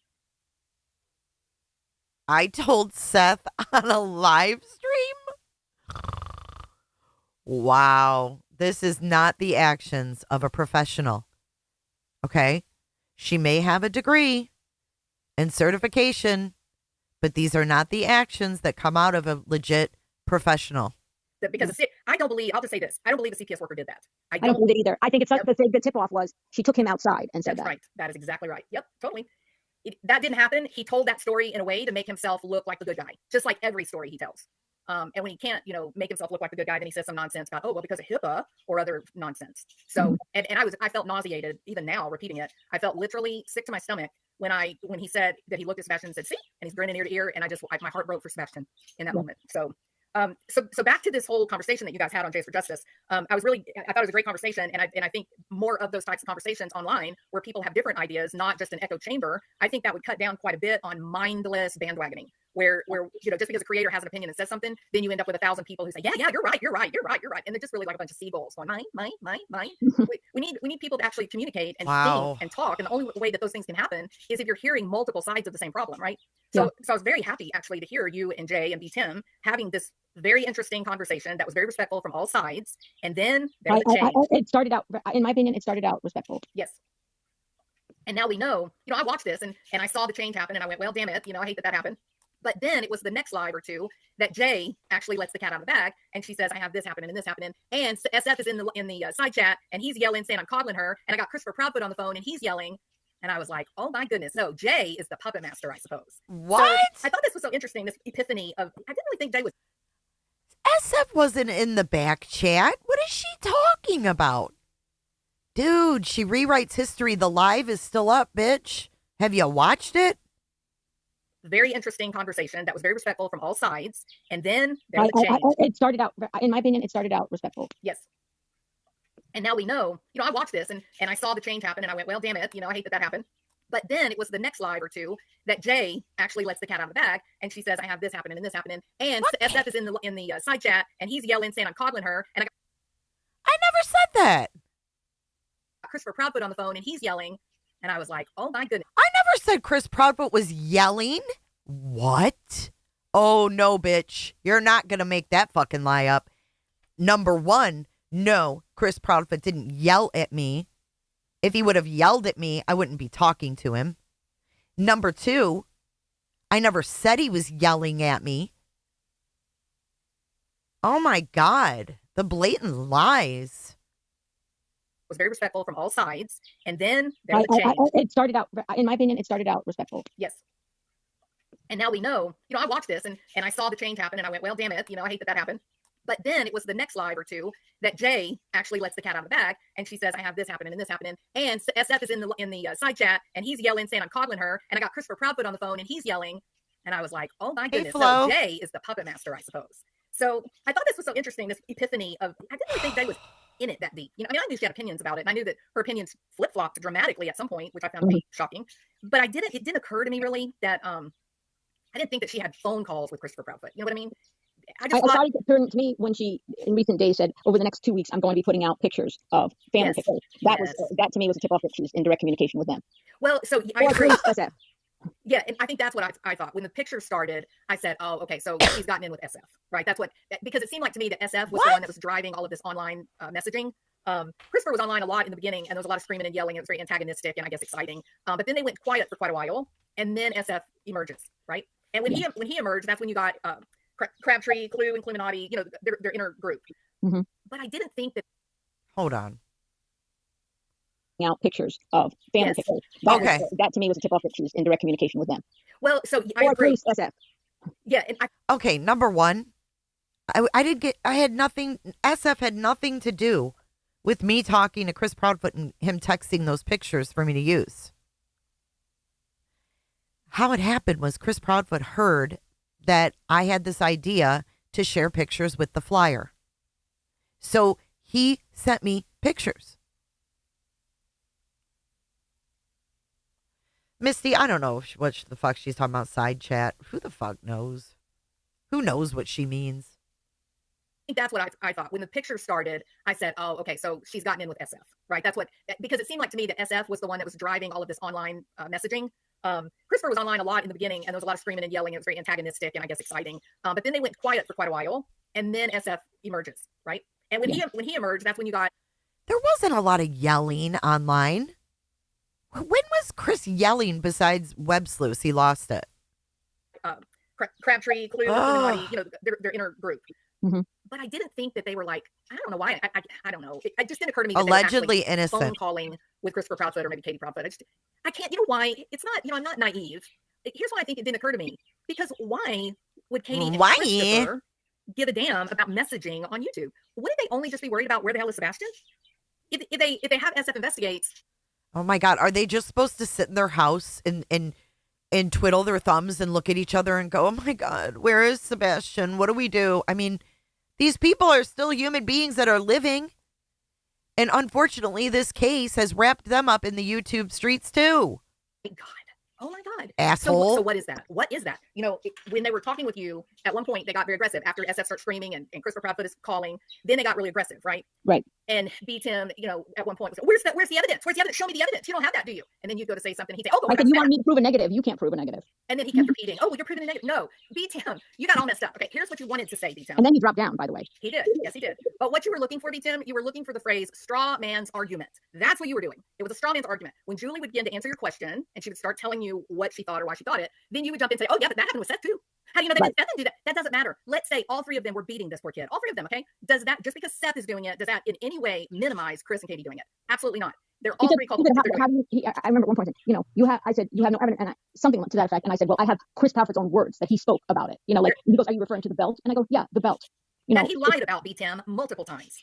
He lied to Nancy Grace about the belt incident. And how did he lie? Which just means there were two men. How do you know he fucking lied, you bitch? Were you there? See, this is dangerous. We are over a year and she thinks she was fucking there. If you were there, bitch, you know, why don't you talk to law enforcement and get your fucking stupid ass offline? Unbelievable. What we were saying, B. Tim wasn't saying, oh, they're all abusive. He said, let's take the abuse out of the picture. And the only way to get that through to Julie was to say, let's say they're all abusing him. Take that out. Now what? Where's your proof that Chris and Katie did anything to Sebastian? Thank you, Margaret Allen. You know I appreciate you. The incidences to keep straight. That's all it means. It's not like a big mystery. So anyway, getting back on topic. No. I think I got us off topic that time. So we have Jays for Justice, who I think legitimately was interested in the conversation with you. I really do think, the same with Cletus and Illuminati, I think they really did want communication, like an exchange of real ideas, right? I think they did. And then when SF had his little girly man meltdown, and then I'm sure Christopher Proudfoot was not being very kind on the telephone. We've seen him in action. We know what his anger was like. Wrong. Then it ended communication. Is that accurate? Yeah, I mean, it just became this kind of performative thing where I feel like people were yelling at me in response to somebody in the chat, criticizing them for being too nice to me. Yes. Now I have a question for you and for everyone in the side chat. Why would anyone want to stop accurate, meaningful conversation in the case of a missing child? Why would they want to do that? What's the point of stopping good communication? So I do a lot of work. So I've done research where we were studying trauma and healing factors related to healing after trauma, blah, blah, blah. And the trauma that I used in one of these projects was discovery of infidelity in a long marriage, right? Oh, my God. Who wants to put some money on the fact that Jules was cheated on by her ex-husband?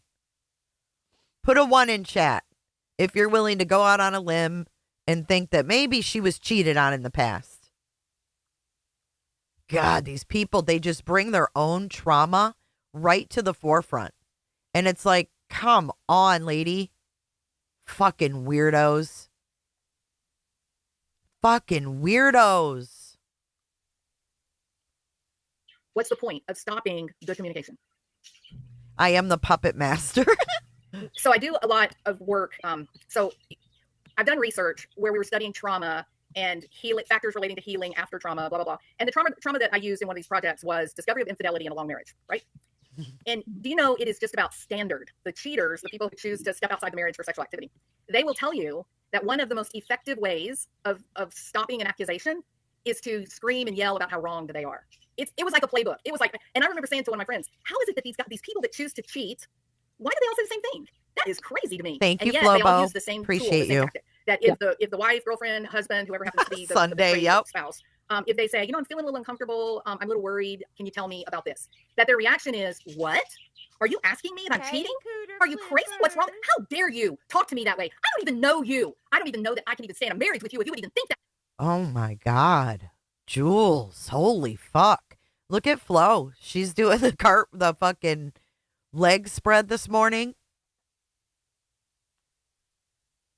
Migsy. Valerie Lynn, welcome to Cooterville. Come on in and close your legs. Who even are you? How was I married to you? Are you crazy? What's wrong? How dare you talk to me that way? I don't even know you. I don't even know that I can even stand a marriage with you if you would even think that about me. I can't even stand this house with you. And then they would leave. Yeah, and, well, and the I have house, some personal experience when somebody who had this happen Donna. to me, that the more reasonable I was in terms of saying like evidence, that's when the anger and the screaming would come out. You know, because there was no defense. It was just like, now I'm just going to shut you down by yelling at you. Yes, ma'am. And that is, and I'm telling you, we were mystified. We ended up having something like 12,000 interviews, right? So around 6,000 to 8,000 were people that had stepped out of their marriage. They had been the cheater, so to speak. Mm-hmm. They're all giving the same tactic or tool, that when their spouse would confront them, or maybe they made a mistake and they had accidentally left. She did 12,000 interviews with cheaters. Out some kind of proof. And then the spouse would go, what is this? The anger, the indignant response. Where is How this? could you hurt me? Wait, You don't even know me. Where can I find this research, Jules? Where can I find this research that you did with your name attached to it? I'd love to see it. At all. I can't stand this and live in the house. It was a very, very effective tool to shut down communication. The most dangerous time for cheaters, again, I've been told this by thousands of them. The most dangerous time for cheaters is when there is just regular communication. If they talk, they're in danger of slipping up. And so all of the things that they would do were designed to cut down on communication between them and their wife or husband. Mm-hmm. So I'm watching this thing with you guys, having a great conversation, you and Jay and B-Tim, and then Cletus and Maddie come up, and still, maybe it's a little, you're not holding the same opinion, so maybe it's a little confrontational at moments, but it's still overly polite. There's polite disagreement, and it's an interesting exchange of ideas. And then it changes, boom, so fast, and it changed. First, there was tension from Jay in the beginning, and then SF comes in, and he begins this whole thing, I can't believe you're coddling Julie, blah, blah, blah. And that was then the beginning of the shit show. And I was watching this, and I was going, wow, this is so fascinating to just observe, because one minute they're actually communicating like regular people, and then the next minute it's over. There is no more communication. It's just yelling. It's the team. I was nice. I mean, I thought that was nice about it. I said, well, now you're just lecturing me. Oh, yeah, you did. Absolutely. Yes. I said, it was yelling at me, but I said, now it's not, it wasn't a conversation anymore. It was just yelling or lecturing me about how I should be feeling badly. And they began for making Katie cry. Yeah. I don't know that story about, I think, did she say she was on the phone with Katie and they were listening to your live, maybe? Is that what she said? Or she talked to Katie and she's been with her when she was, broken down after, I don't know, maybe the implications of something I said, I have no idea, or just what people were saying. She said something like they were on the phone and they were listening to your live, and you said you said something and that made Katie cry, and then it was like, and how do you feel about that, Julie, that you made her cry? I was like, I don't want to make people cry. Right? No, I don't want to do that. But I don't even think I said that, but yeah, that was never said. No one talked about her making Katie cry. What? And listen to Julie. She's like, I don't think I ever said that. Like, this lady's making shit up that wasn't even in the live stream. And then it was like, and how do you feel about that, Julie, that you made her cry? I was like, I don't want to make people cry. Right? No, I don't want to do that. But I don't even think I said that, but I mean, I didn't. No, I said, I repeated several times. I don't remember the order of things, but I did repeat. I said, we have a difference of opinion. I believe there was abuse going on in that house. I mean, a house that's got 5 CPS reports in Tennessee and then 2 more in another state. There probably is abuse with 5 CPS reports, because you had them coming from teachers and then from Sebastian, right? So yeah, of course there's abuse going on in the house. You don't get 5. The fact that the cops did nothing and there was 5 reports, that was the other part that I couldn't understand. And also, just from where I'm coming from as a teacher who reported, who knows, there's times where you have to call more than once to get even somebody to go visit a house. Yep. She's telling the truth about that, y'all. I'm telling you, you just don't understand how bad it is with the foster care. See, the kids that are in placement, there's not enough workers. There's simply not enough. And I've been told personally, they said, okay, they take the report, they write it down, and they said, now, if you see anything else, call me back. And nobody went to the house, And so it's on me to just wait. Right. But what I'm saying, Jennifer, is that she's saying it was brought up on my live stream where Julie came up, and it wasn't. That was Clues Live. It wasn't even brought up on mine. Something else happens to this child.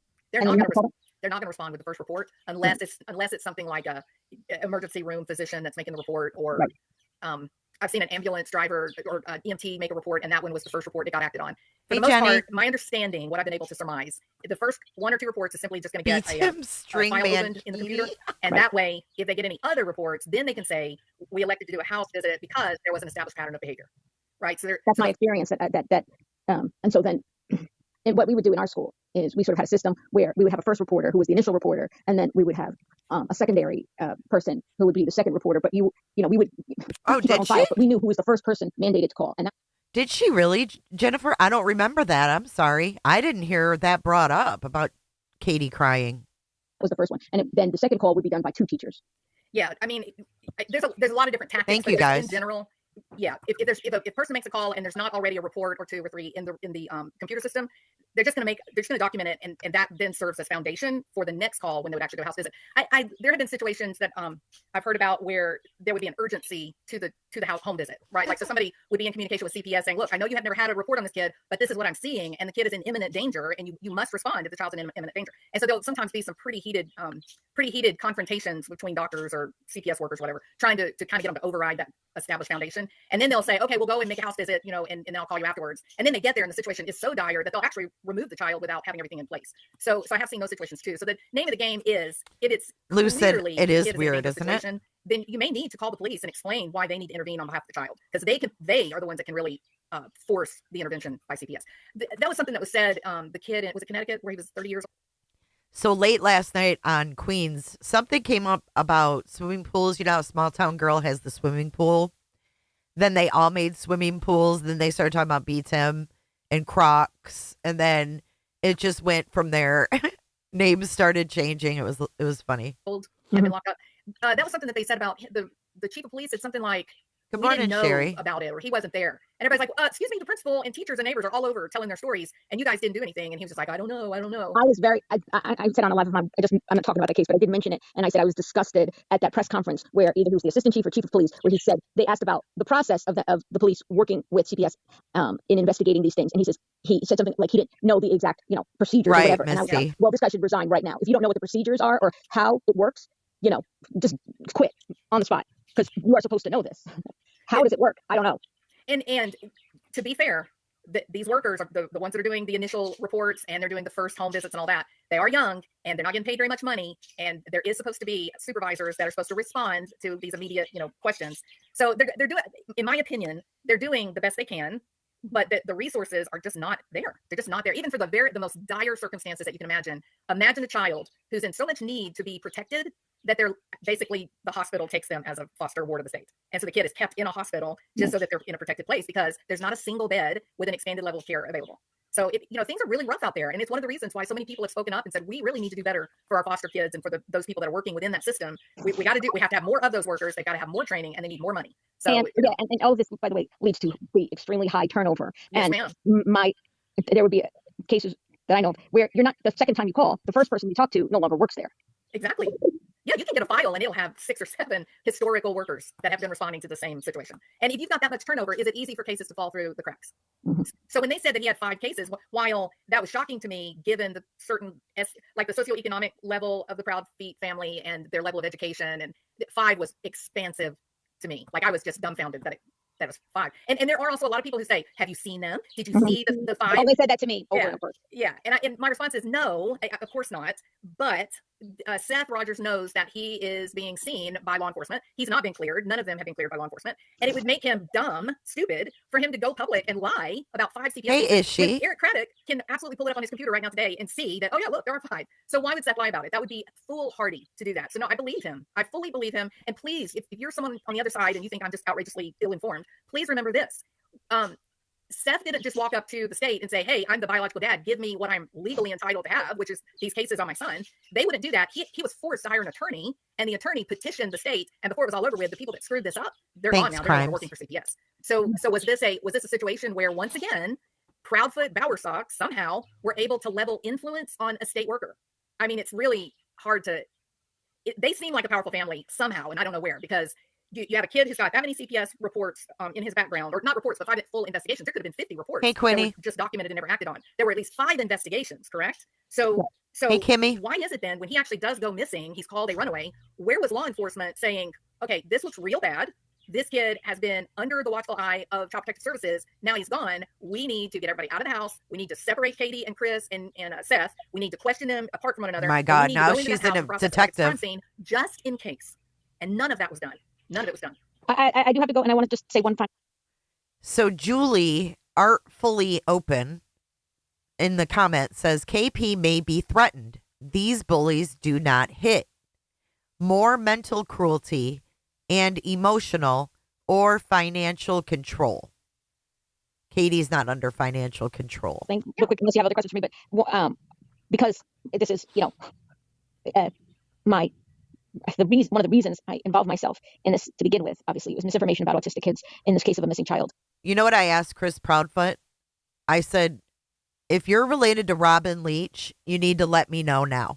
Because y'all are living the lifestyles of the fucking rich and famous with your fucking yachts and your private jets and all this shit y'all got. Powerful family. We've got Murdaugh 2.0 here. A crane operator that works out of town, doesn't even work in the community. And a lady that works for Brinks. Murdaugh 2.0. Get the fuck out. What the fuck? And they both work. And and trying to stop the abuse of autistic children who are at extreme higher risk of being abused at the hands of a parent or caregiver because of their disability and because of the lack of education and resources for families. That it is absolutely infuriating to me personally that law enforcement to this moment has not acknowledged in any way the abuse of Sebastian. I find it disgusting and I'm furious about it personally. And for that reason, I will remain critical of law enforcement. And I'm not going to give up on that. Whatever happened with the disappearance of Sebastian, he was abused in my mind. And he deserves justice for all that he endured. And I want to see that through. We heard some of that on his birthday recording. We could hear how he was pushed to the side by Christopher Proudfoot's family direct. Oh my God. Pushed to the side. Could you be any more dramatic? A comment was made. Do you want to know what she's talking about right now? She's talking about the video of Sebastian's birthday at like the game center or wherever they were. And Melissa or whatever, Chris's sister goes, because Sebastian says, she's got to get this. And she goes, no, she doesn't. She could get whatever she wants. It doesn't mean she didn't like Sebastian. Good God. It's like they want people to, to hear him being talked to. No. Oh, little Sebastian is just sit right here. Just sit down. Just wait. It's okay. Just sit down.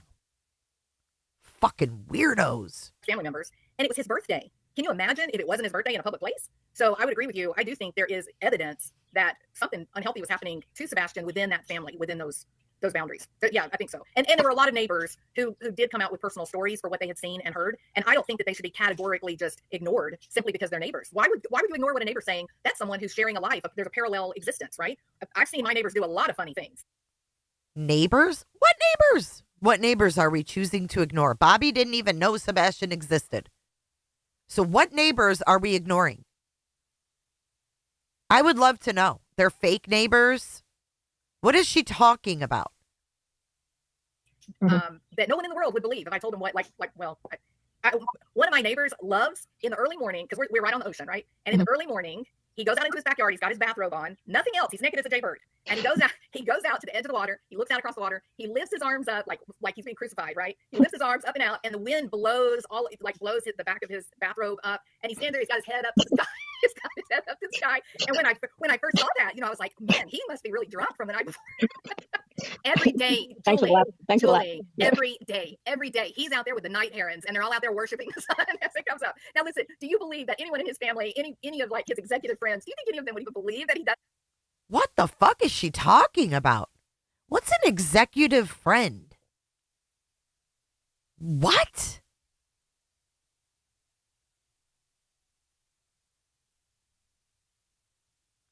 Oh my God. I can't.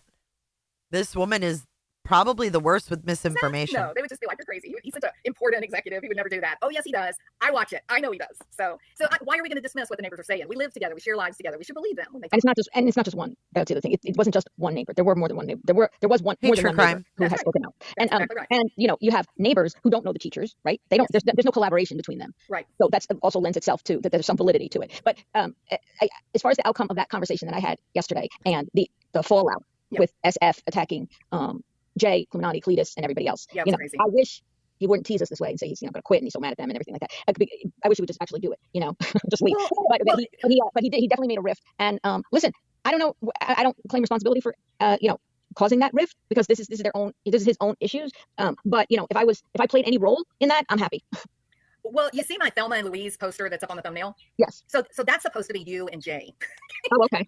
I envisioned the two of you because Oh my Hey, Cooter Clippers. God. Did I just hear what I think I heard? JR, she's a fucking lunatic. Why is Thelma and Louise me and fucking Julie? Do you see this narrative? What the fucking hell? If you have to explain your thumbnail, it's not funny. But what the fuck? Yes. So that's supposed to be you and Jay. Oh, okay. I envisioned the two of you because you guys were really doing the right thing.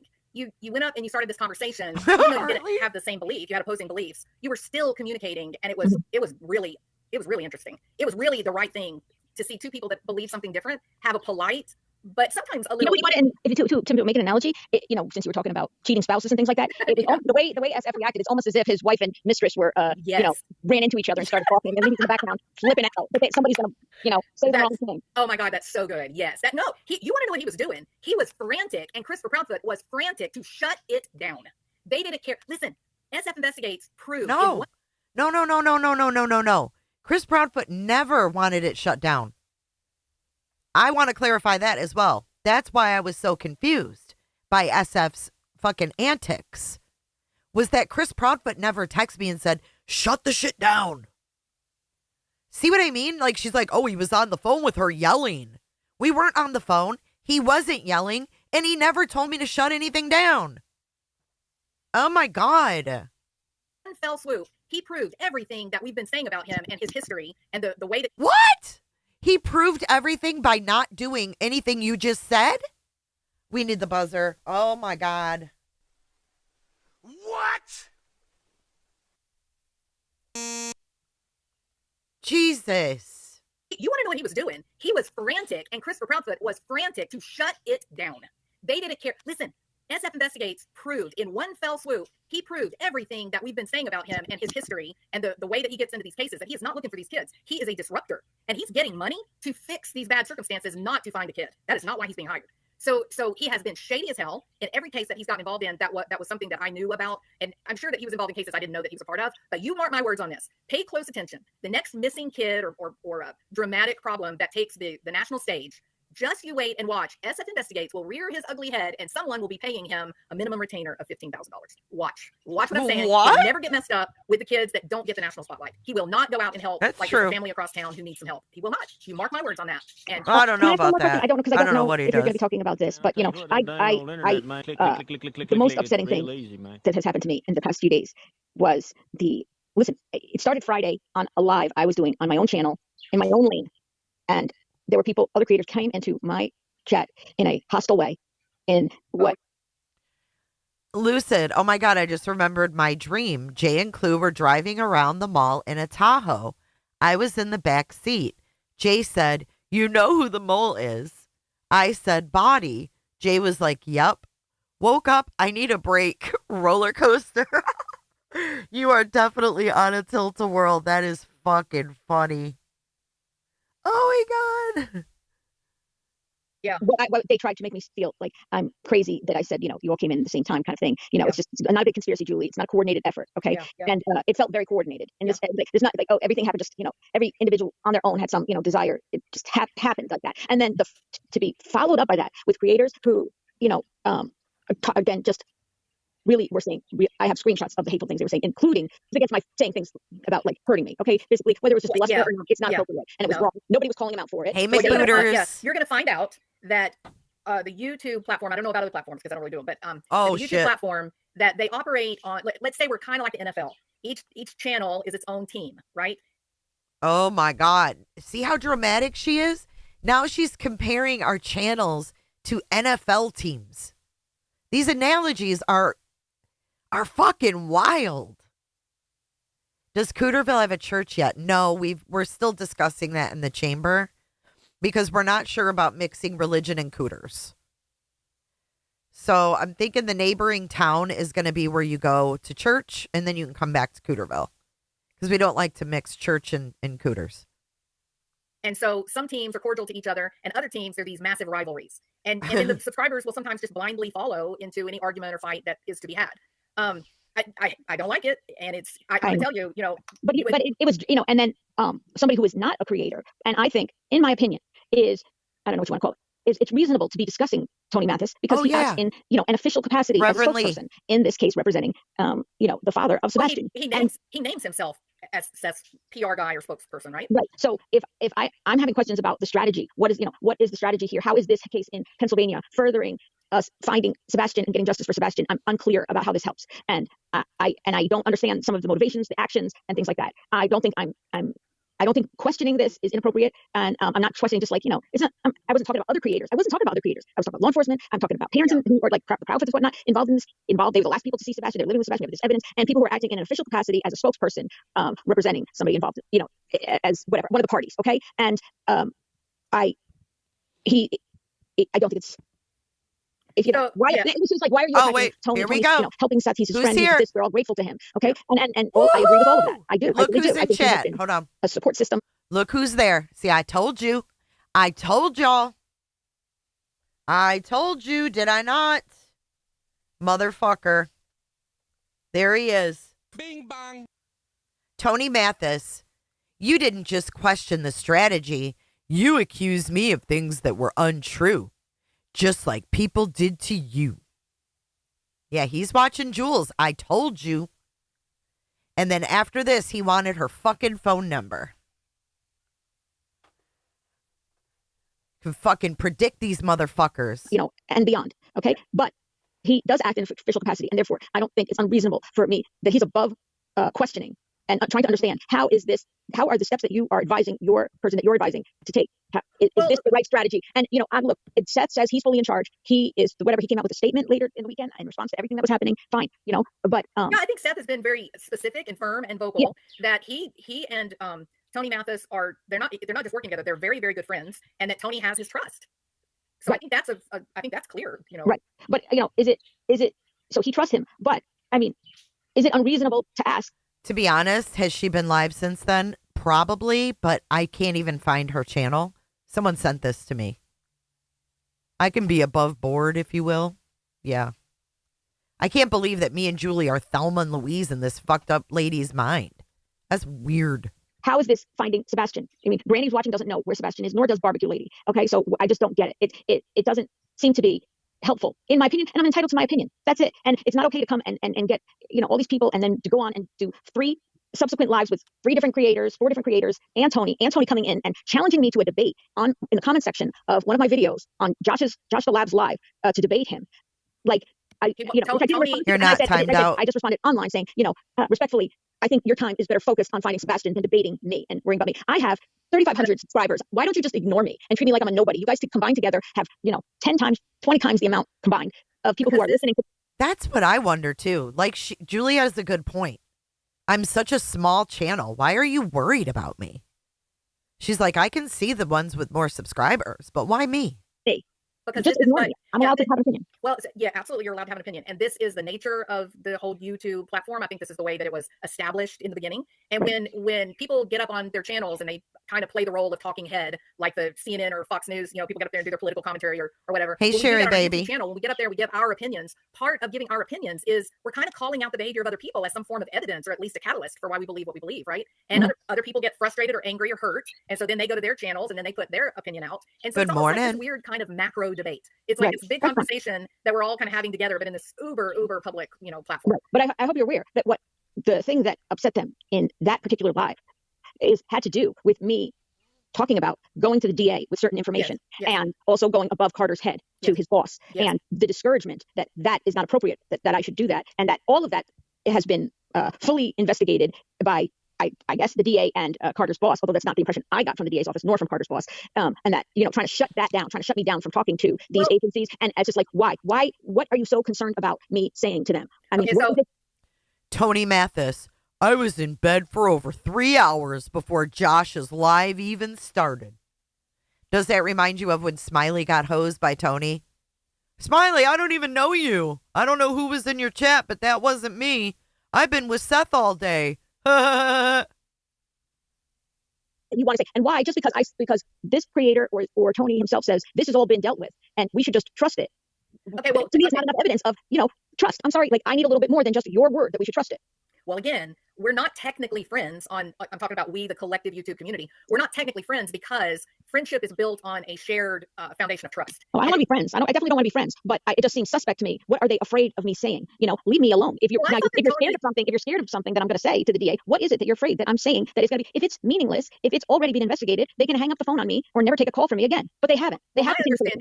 My understanding was, and I'm only observing, I'm not a part of this, I'm just seeing what everyone else is seeing. But it seemed like to me that Tony and I guess, was it Justin, that they said that, there was a rift between Seth and law enforcement early. He was angry, of course, he was worried about his son, blah, blah, blah. So law enforcement shut down, they weren't talking to him. Well, now they are talking to him. They are sharing information with him. And I think Tony, I think, had some trepidation. Why do we want to go in and upset law enforcement when now they're communicating? At least they're giving us information when previously they weren't.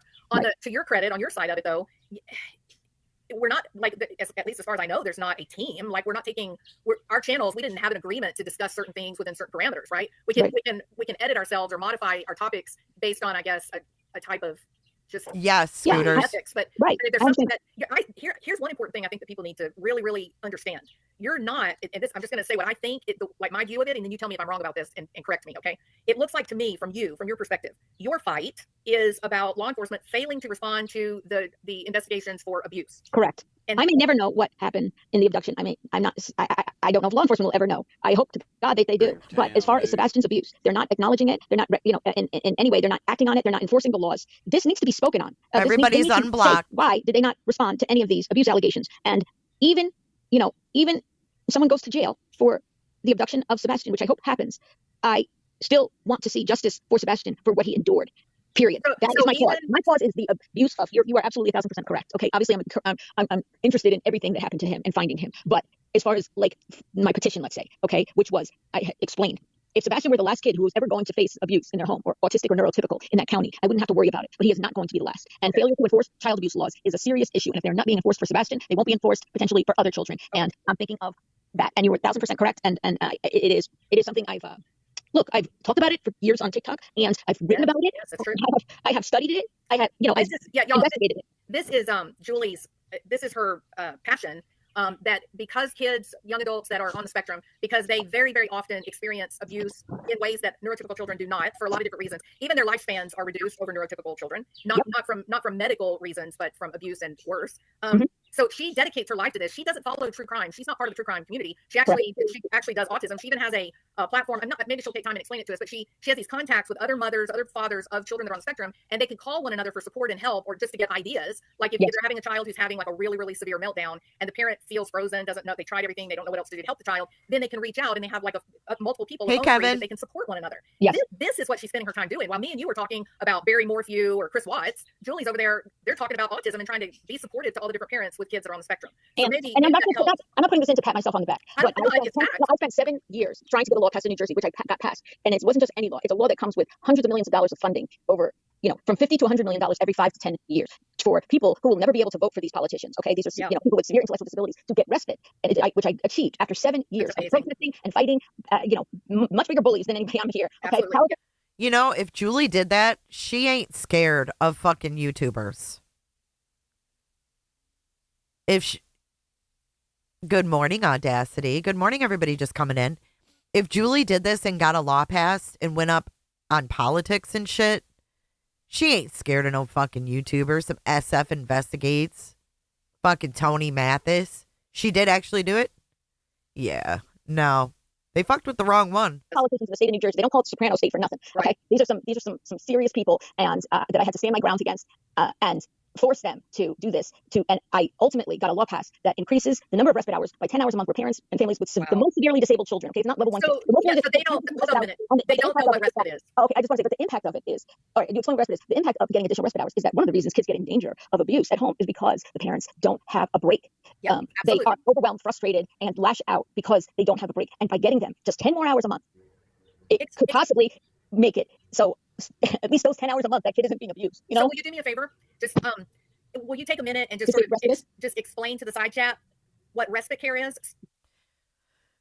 She calls it side chat. It's just a chat, Jules. Why do you have to make everything more than it is? Texana. Yeah, I think there is an update. I think there's a hearing. Hold on. Let me get the date for you. I'm going to say it's April 31st. Let me see. Oh, I can't find it right off the bat. Hang on. I got a screenshot last night.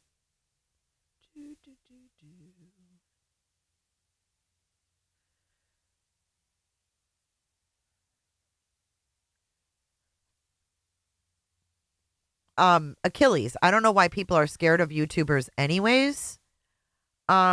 Because they invade your privacy, right? No one likes their privacy invaded. These people have invaded people's privacy. Briefly, I'll just say respite care is offered through each state in a variety of forms. But so it could be agency provided or, parent directed, right? So you can hire your own person to do respite care, but it's funding for respite care, which is basically where somebody else is watching, somebody qualified is watching, taking care of, spending time supervising your severely disabled child that allows the parents to do two things. One is to have some way to recoup, rest, do things they need to do, go to doctor's appointments, just have some normalcy. That's one aspect of it. And the second aspect of it is for the respite is also to give some attention to your other children who are, your folks. I know. Take a deep breath. It's okay. Take a deep breath. There's no guilt. People do the best they can do. Siblings who live in a household with severely disabled child often, are neglected. That's right. Emotionally. That's You exactly watch right. their soccer games or anything like that. And so it only gives you time for, to recoup and have some normalcy in your life, but normalcy That's for your other children. So you can spend some time with your other children in the household to do activities with them that you wouldn't be able to do otherwise if you had your severely. I can't go to a movie with my neurotypical child. Exactly. With my severely disabled child who will not sit through a movie. So maybe during those 10 hours, I can take my neurotypical child to see a movie or watch an entire soccer game instead of. Hold on. I got to slow her the fuck down because now she's on a fucking roll. My mouse is freaking acting up.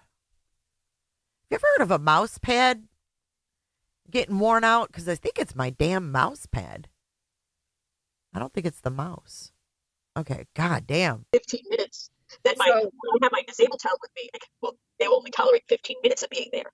It's for the benefit. And I think it's for the benefits of the neurotypical children the siblings who live in the household, and the more resources that you have to get a break, okay, of what is a very intense job that you have of providing for kids of high support needs, right? They need help with every aspect of their life, feeding, dressing, and we do. So for families that are managing this, they're all exhausted. Everyone in the family is worn out, and then there's kids that they don't really understand why things are so intense in the home. And so by getting respite care, getting those hours funded, the kid themselves is safe. The parents have time to just breathe or take a nap. Yes, or that's what's go and happened. play with the neurotypical children. Spend time with them at a football game. Go watch Girl Scouts tryouts, that kind of thing. And the fact, Julie, that you fought for this for so many years and you guys won, you have devoted an enormous part of your heart and soul to helping other people. And that is so much bigger and so much more significant than a bunch of little YouTube channels screaming and yelling at each other. You got to keep this in perspective. I had never encountered what happens on YouTube. I had never encountered this nonsense until I got to YouTube. When I made a channel and suddenly I had people saying things about me that were just categorically wrong, or I was followed around Houston, Texas, so they could figure out where I worked. How crazy is that? I just thought, this is so odd. But it is part of this social platform. Sweet crazy, and yes. The very best way to manage this, because it will drive you crazy if you let them get to you.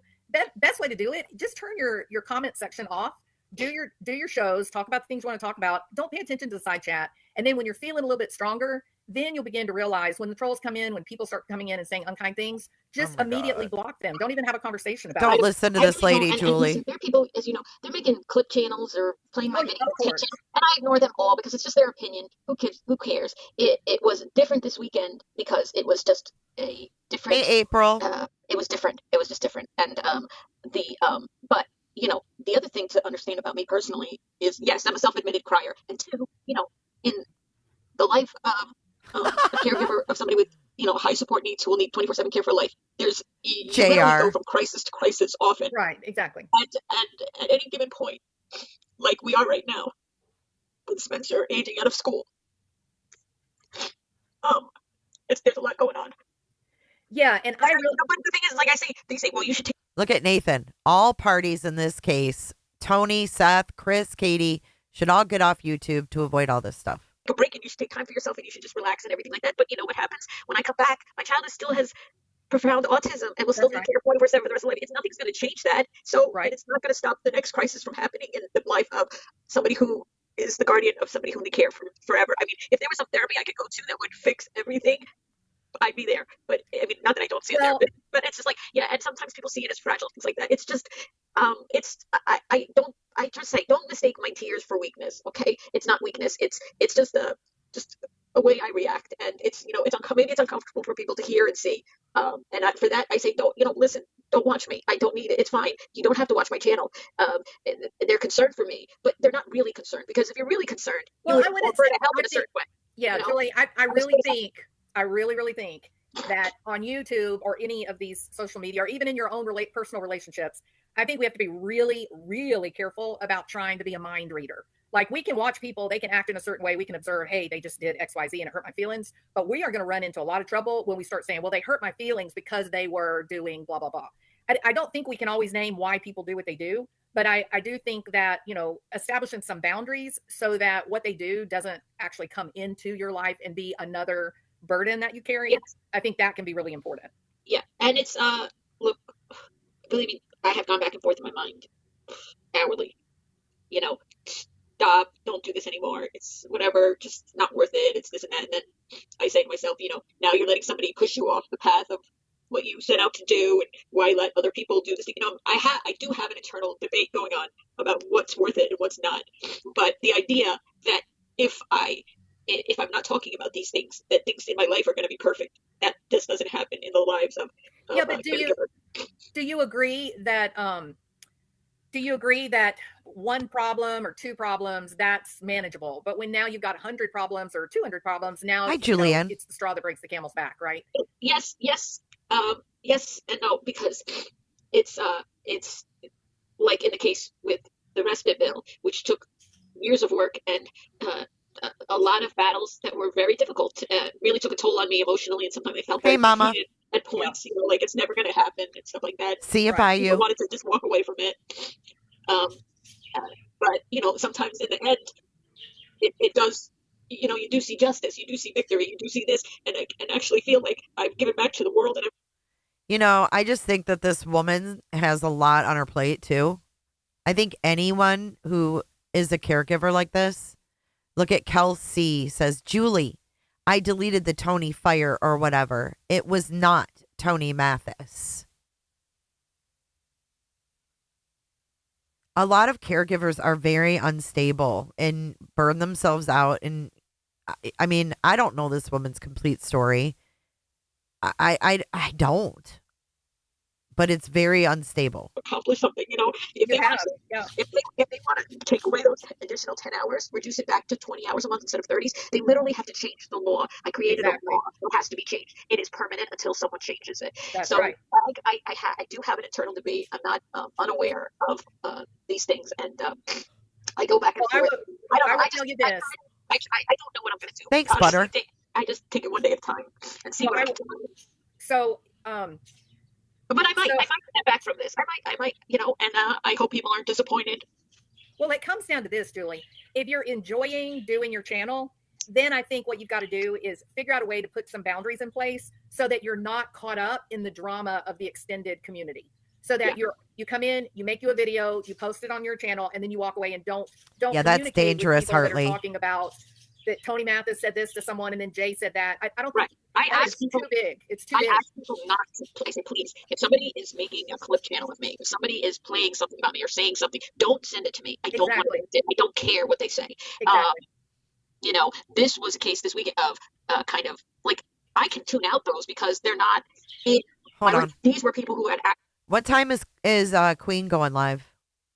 Access to my live. Okay, because theoretically we were on the same side of trying to find Sebastian to come, but it was this thing that I had attempted to try to keep away from myself made its way in a very fast way into. Well, let me explain this too. Again, this is not something that I just didn't know people acted like this. And you say, well, what do you mean? You're a clinical psychologist? Yeah, I may be, but at least there were rules and you understood why people did the things they did.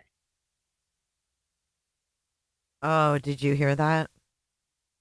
Did you hear that? In a very fast way. Well, let me explain this too. Again, this is not something I just didn't know people acted like this. And you say, well, what do you mean? You're a clinical psychologist. Yeah, I may be, but at least there were rules and you understood why people did the things they did. On YouTube, it's different. And it's taken me 4 or 5 years to finally make some sense of it. This is like an entertainment. I won't, people get very Brandy. angry with that. I've and got they it. say, oh, it's true crime and you shouldn't look at it as entertainment.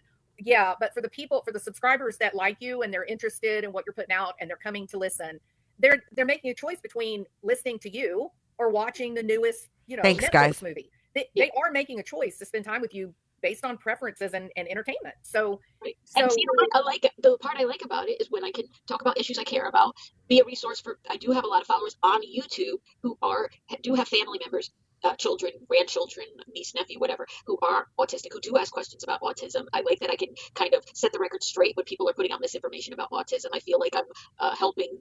Not just Sebastian's case, but helping awareness about autistic kids in general. And I also like when I am not feeling this bad, I can show my personality and be funny. And, I enjoy Meanwhile, this woman, allegedly innocent, Jules, has zero empathy for the fact that Julie's crying over basically caregiver burnout / mental health issues.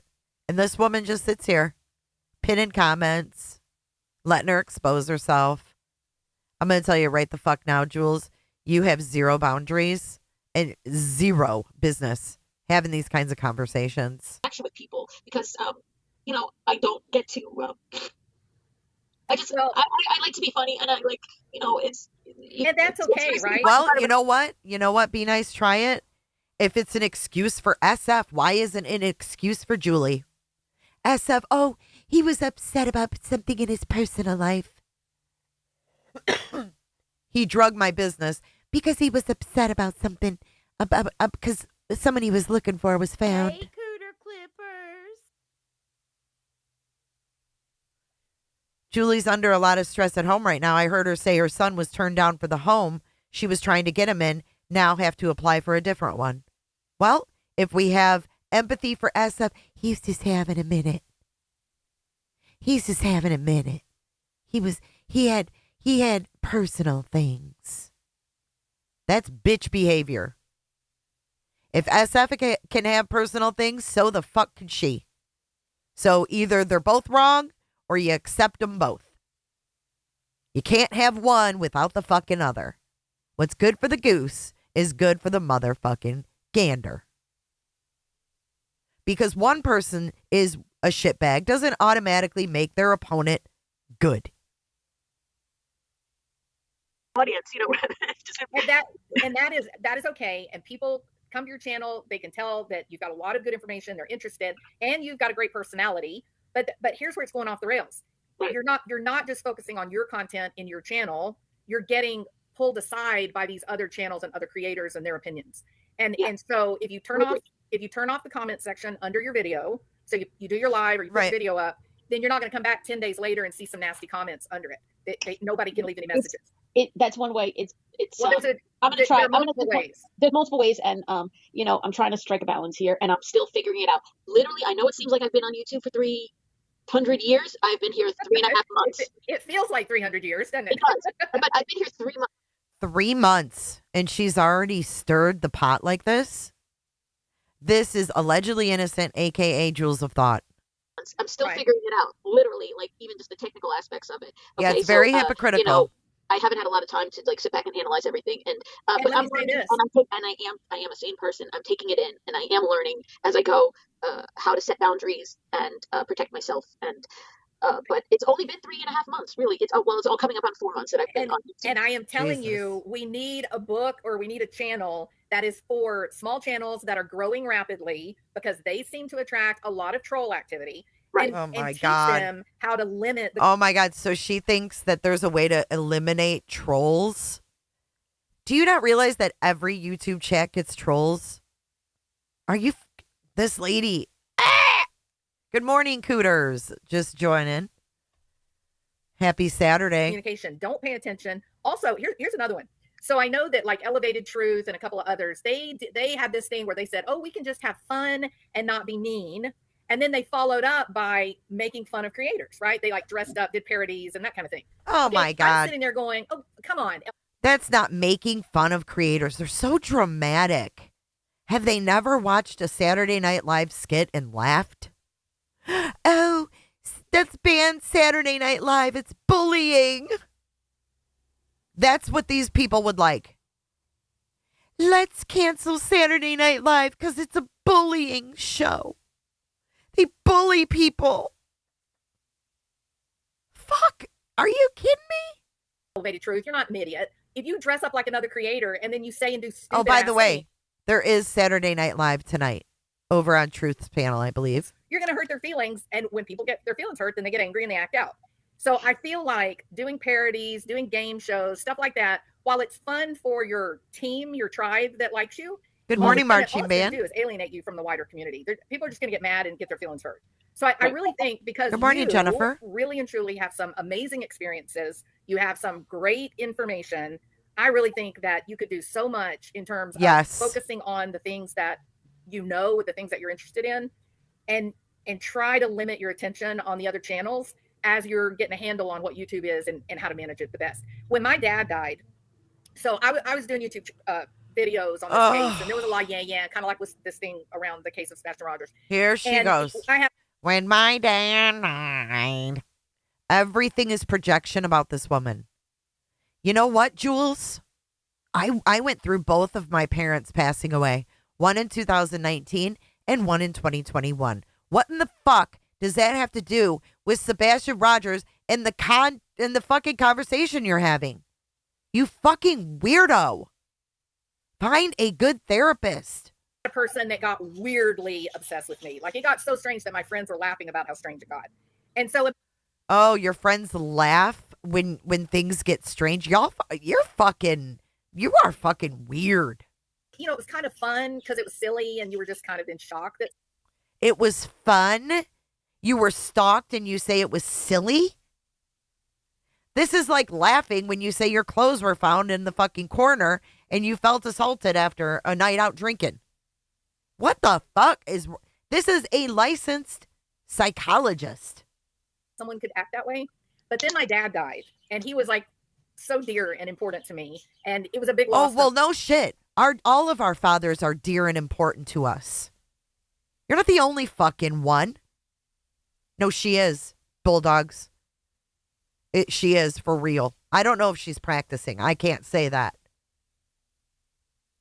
Thank you, Sharon. It was a really bad thing. And, you know, I did twist off. It wasn't fun anymore. And it was, I had had enough. And, you know, I showed, you know, that it was fun till it wasn't. An educated person. And I acted out. And and I acted out. You always act out. Every time you open your mouth, you're acting out and doing damage. Was very impressive, colorful language. And then I was like, okay, I wish I had done that. That was bad choice. And so what I ended up doing in those circumstances, and a lot of my friends, Zelda was there through the train wreck. I ended up leaving YouTube. I didn't do anything for, I think, about 4 or 5 weeks. You know, I took about a month or 6 weeks or so away from. Ooh, she left YouTube for a whole 4 or 5 weeks. Oh, God. I bet the world stopped spinning for that month. YouTube. I mean, I didn't even look at YouTube. I totally separated. And then when wow, that is impressive, Jules of Thought. A whole 4 or 5 weeks. Came back, I was very careful about just me, What?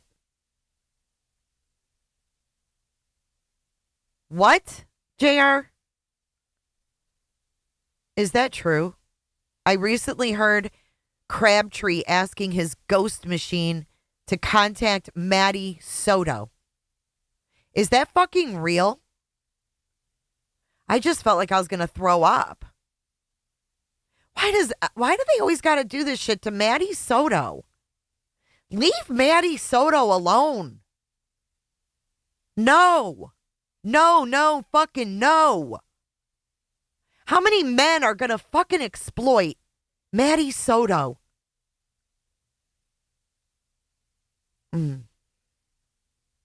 No, fuck that. If that's true, that's fucking gross. Chat asked him to. Okay, that doesn't mean you do it. Doesn't mean you do it.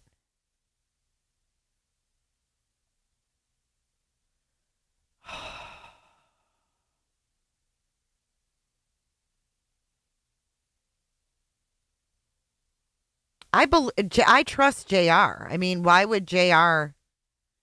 Yeah, someone needs to correct that. That's a good way to get yourself into some trouble on YouTube. People ain't gonna like that. Where is it, JR? I want to see for myself. Is it what last night stream? Give me a timestamp. We'll fact check it. Oh, he's more than goofy.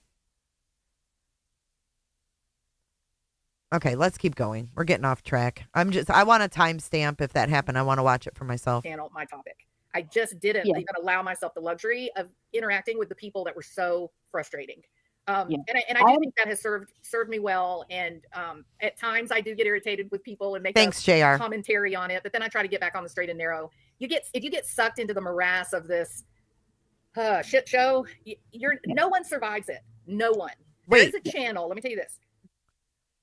I heard Sebastian, not Maddie, but I wasn't there for the whole live. Why is he asking about Sebastian on a spirit box? What? People co-sign this shit? Voice changer. I didn't get any. That's where they are. You want a link, motherfucker? Thanks for the super chat. Oh, look how mature with your dreads and your weird face. I know who you are. Good morning, Dr. Malmo. Super chat me some more, voice changer. Asshole. He already did Sebastian. Why would you do a spirit box with Sebastian? Dude, that's fucking weird. And they're pre-programmed, too. I don't know why you would sit there while he summons Sebastian on a spirit box. Who fucking does that? That's his whole thing now? That's fucking weird. Don't summon kids to your spirit box. Right. Leave the kids alone. Good Lord. Summon Charles Manson, for fuck's sake. Why are you summoning little kids?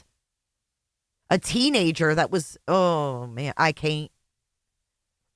Nope. I don't know how y'all can sit in chats and fucking go along, co-sign that shit.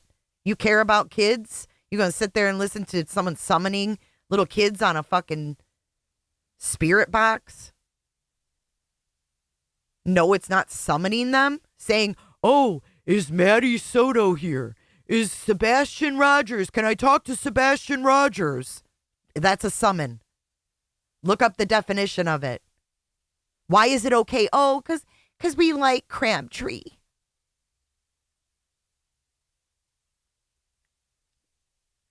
No, fuck that. Y'all are blind if you don't see what the fuck. I'm sorry, that's gross. Who supports it? What are you talking about, Angel?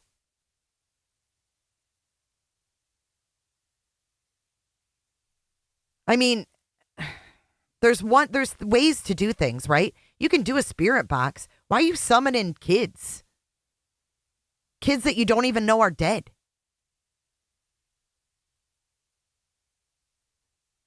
Angel, but Crabtree summons kids, yet you support him. Why? What are you talking about? When's the last time you saw me support Stephen Crabtree? Good morning, Trixie. Oh, because he's so cute and I love his accent. Of course they are that, dude. UA and Crabtree are. All the TikTokers are. Perf, I'm waiting for... Okay, Perf, you're telling me he didn't ask Sebastian Rogers to come through on a spirit box?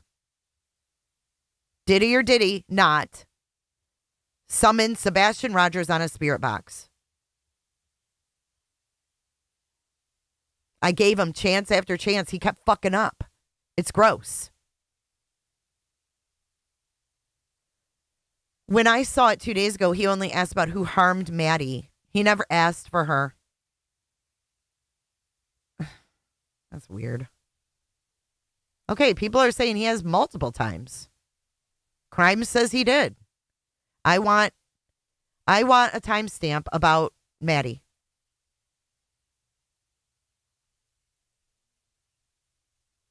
We manage expectations here in Cooterville. Everybody's accountable in Cooterville. Everybody's accountable. I'm not against spirit box and paranormal. I think that shit's interesting and fun. I do have an interest in that. But there's a way to do things, man. And if you don't know how to do them, sit the fuck down. I love going to, if we, Clue and Cletus took it to a graveyard and like turned on the spirit box thing. I would love that. But don't sit in your fucking home and summon little kids that are missing. What the fuck? Or even ask about what happened to these little kids. What the fuck? Because that tells me that he fucking pre-programmed that thing to give the answers he wants, because that's what they do. Don't forget, I know people, Oni used to do a spirit box. He would type in what he wanted it to fucking come back with. It was all a fucking computer program. I mean, we have AI now. Do you know how fucking easy that is to do? Right, Stephen Stearns is going to trial. Why has spirit box? I don't know. Where is the timestamps?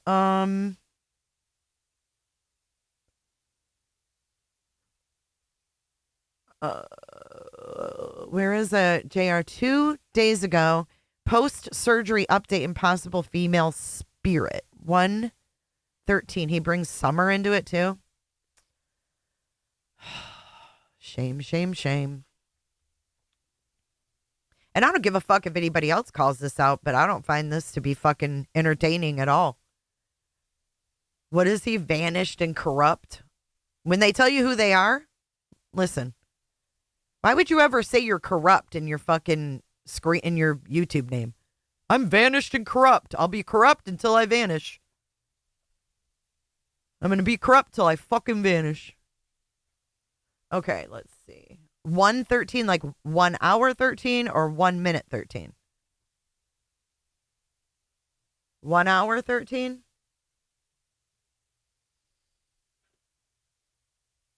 I mean, is he searching? Is he spirit boxing? I mean, what the fuck?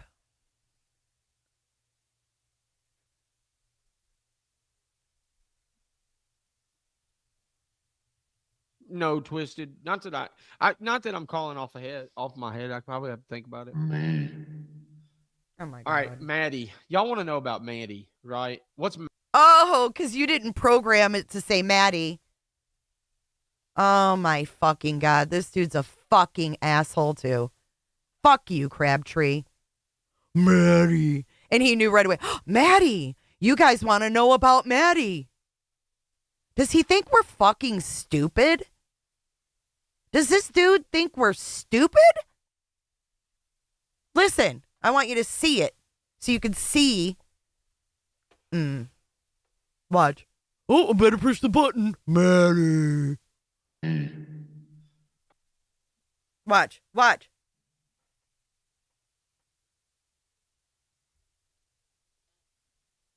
Ain't no way, dude. Wait, let's go back a little bit. Here we go. Oh, look at him. Look. Oh my God.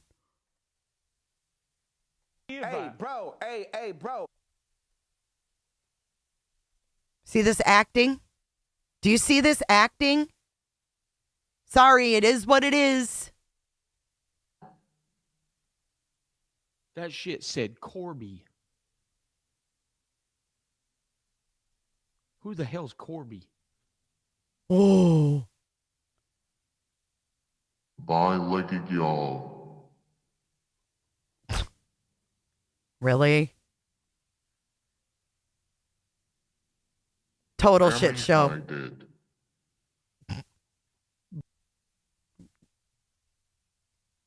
Look at this acting. Grammy, I did.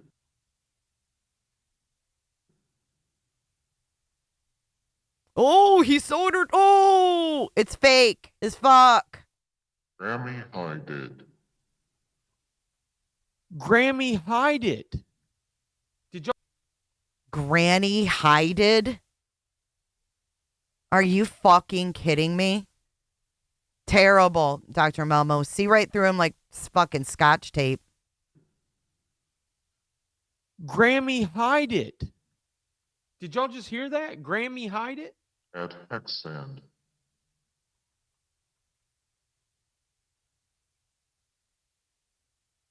Ain't no way, dude. Yeah, and the sound box. Look at the auto wave behind him. Nicki Or Minaj. Fun Aliens.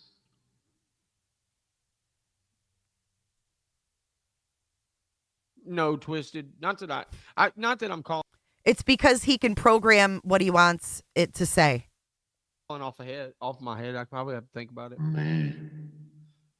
All right, Maddie. Y'all want to know about Maddie? All right, Maddie. Like he knew that one was coming up next. See? All right, Maddie. What the fuck? Y'all, I'm sorry. If you support this guy, you've got to see that this is a fucking sham. No, Twisted. Not that not that I'm calling off my head. I probably have to think about it. Me. All right, Maddie. Y'all want to know about Maddie, right? What's Maddie's last name?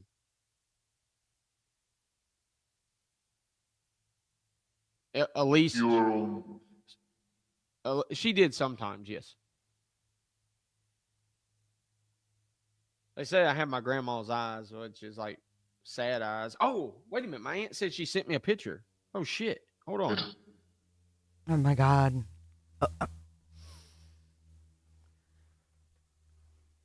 That's my grandma. Favorite grandma. Okay, he's really focusing on his... Who is this in my picture? Who is this in the photo that I'm holding? No, it's not a him. Cool, bud. Yeah, she was beautiful, man. She was a big part in raising me. So, her and my grandma. For more. Oh, you're home? When'd you come home? Oh, wife's home. Uh-oh. Oh, uh-oh. Uh-oh, SpaghettiOs. Oh, you're home? What you doing here? What you doing here, Mama? Wow. There's a lot going on here. You're home? When'd you come home?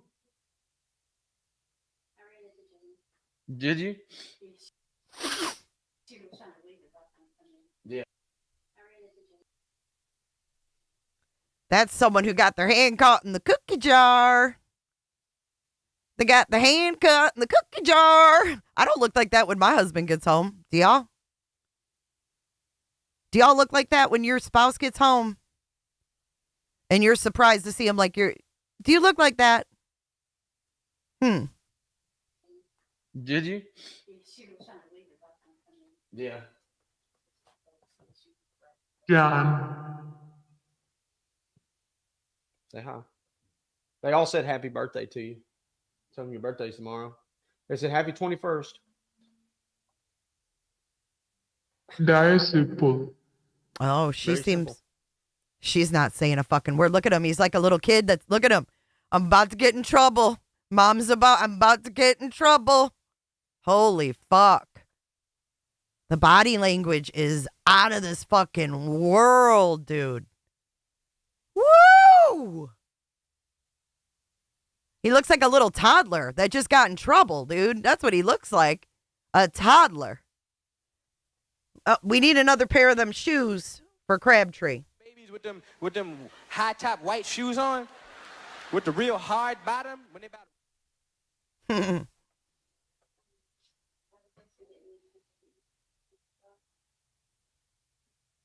No, I'm hungry. Well, And agree with.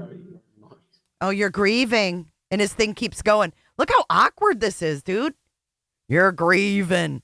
His thing keeps playing the fucking words. Oh. Hmm? Okay.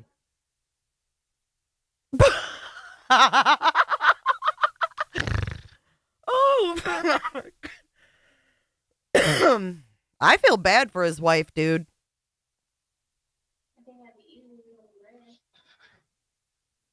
She said, I just. Ing, I had to hear no yawn explosions. What? This is fucking wild. I had to hear no explosions. One.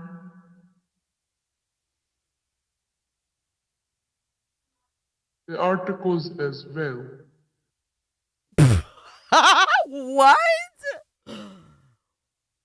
Yeah, you see the equalizer behind him? Dude, this thing's full fucking talking. She's still standing there, y'all. Is she standing there with her hands on her hips? Like, what the fuck you doing? I get it. Skies at night. Oh, shit. Oh, it says something at night. Look at, oh shit. Look at, he's caught between her and his audience right now. He's caught between her and his audience right now. Anesthesia, my fucking ass. This dude's been a mess since the minute he fucking came on the scene with TikTok Tony. And I'm sick of the excuses for these grown-ass baby men. Look at his reaction when his wife came in. That's the reaction of a fucking little man baby. This is a man baby. Just like SF. Man motherfucking baby. I don't have no idea what that means, but we do. Excuses. Oh, he's like, wifey, you don't have any idea what that means, but we do. Look at him. Please don't be mad. Please don't be mad. Please don't be mad. And excuses. Did y'all hear that shit? Association. Excuses cause issues. She's like, I'm here, bitches. I'm fucking here, bitches. Woo! Saying it just gets me worked up. I don't like exploiters. I don't like liars. I don't like grifters. And he's done all of this. And if we don't call it out and we just pick and choose, oh, we like him because we like his personality. Sue, how do you know? Sure seems a little awkward to me. So, whatever. And this is all fake. She sure ain't fucking joining in. UCA.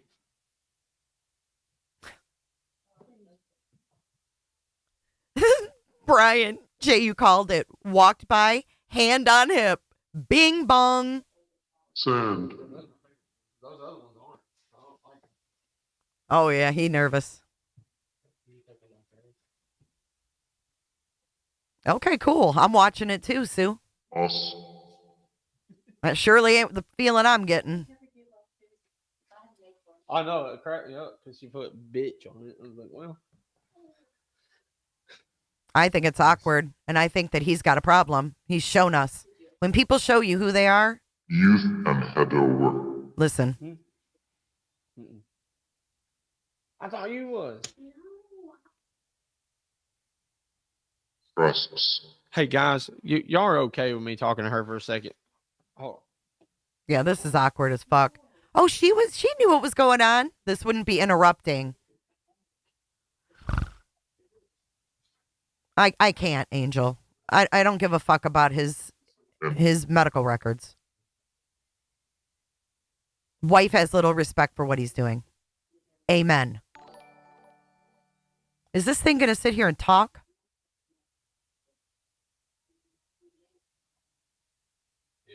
And I'll be done in a minute. She ain't supportive of this shit. I'll be done in a minute. This is a guy who went on a live stream in front of his child and did a drug test and then swapped the urine and then stormed out of his house. I mean, for fuck's sake, because, Dr. Malmo, addiction. I don't think she supports this at all, or she wouldn't interrupt it. If she respected what he was sitting here doing, she would never interrupt it.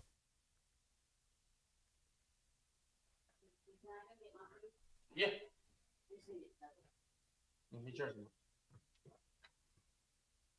Okay. She's trying to cook me fish. As I buy. And I keep asking for Jersey Mike's. And she knows I can't. I was just going to try to eat it. I want Jersey Mike's. Okay. So, I Yeah. just don't think that would.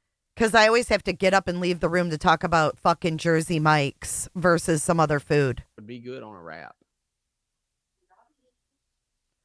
I just don't think- is the Italian at Jersey Mike's any count, guys? I'm going to ask the chat. This is so weird. We go from Maddie Soto to subs.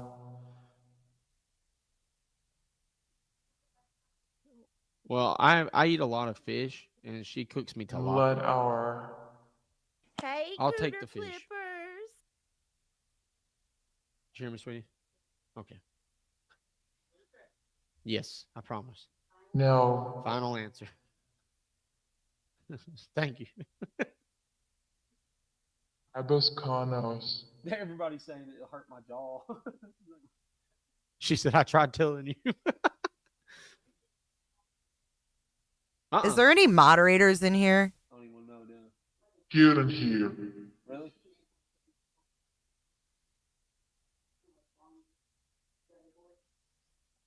That makes me mad. But all right. Love you. Just Melmo? Thank you. Okay. I'll keep a better eye on chat. On call. Oh, there's Angie and Flo.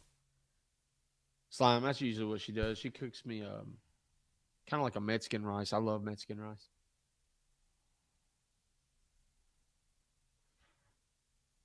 Good morning, Spitfire. It's her soul. Doodle bug, I felt that. Yeah, people are entitled to Um, their opinions, but they're not going to call me a grifter. They can fuck off. I don't care if weirded you- out by this, but I feel weirded out by you. I feel weirded out by him. I'm just showing what was told. I'm listening to what he's doing. It's fucking wild. the thing is, this thing was talking like hell, Rapples. and it won't stop talking. That's what's got me right now. Because it's programmed. Can I ask the spirit guides who is in my house? Oh I just my want to God. say my Grammy. I'd feel better if that was the case. Rest of. Maddie, who is what the was name of Maddie's last Jesus, name? Father God, Raise the Lord. corner, you can get in Own there. Bitcoin.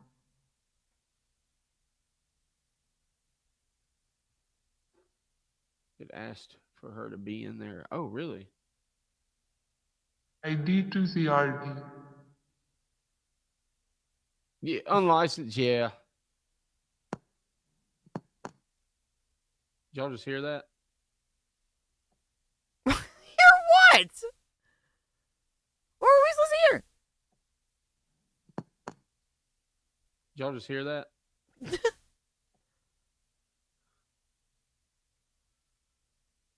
What was that?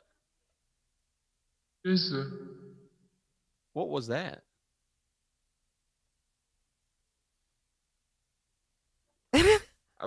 It's never done that before. Oh my God.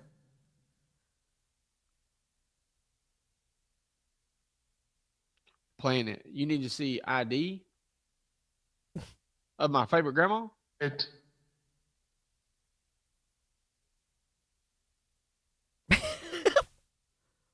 Did it, Donna? We should pretty hate. Can I ask the spirit Your guy? chat. Your chat. That's wild. Your Who is it chat. in my chat you're talking to? Turtle Gang. Thank you Oh, so much for that. You did not your have to do chat. that. Thank you. Attend head. This is absolutely hilarious. Good vibes. That's what I'm trying to figure out right now. Say Maddie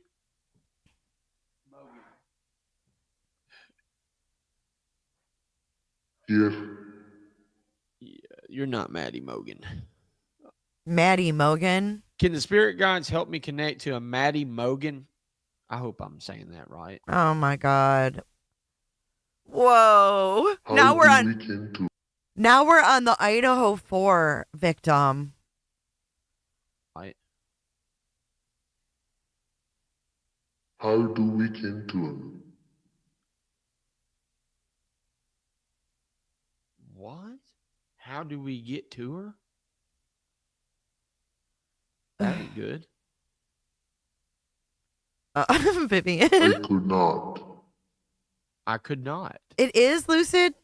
He's saying he can't. Why is he doing this?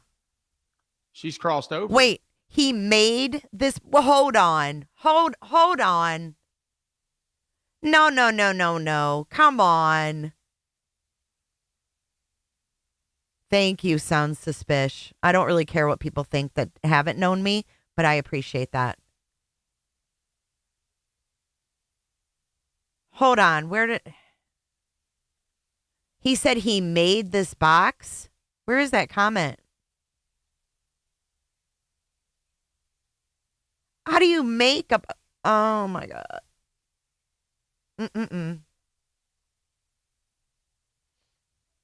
She's actually like crossed over. Oh, yeah. Everybody will defend him. They all do. I don't even know what that means. Kaylee Gonclack. How do you say that? Kaylee Gon. Oh, my God. Please. Fly so road. Please don't talk about them if you can't say their names. They've been dead for 3 years. Stop. No, I'm saying people will defend them, though. A lot of people do. I cannot say that. Maddie Soto. Can the spirit guides connect me to a Maddie Soto? Leave Maddie Soto alone. Laverne. Laverne.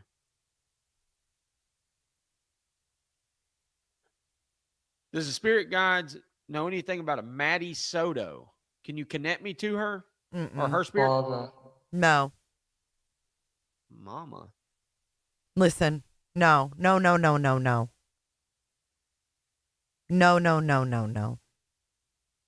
If you no. Leave Maddie Soto alone. Does this man realize that Maddie Soto was molested since she was 6 years old and only lived until she was 13?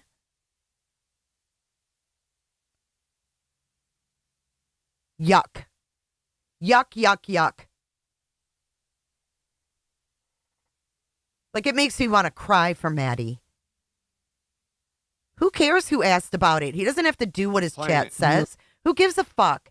Chatters aren't responsible for what's talked about on streams. That shows his fucking character to me.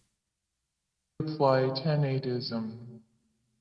I'll show you the picture of my favorite grandma if you didn't see it. Oh, it makes me so fucking That's mad. The picture of my favorite grandma. Who gives a fuck, Crabtree?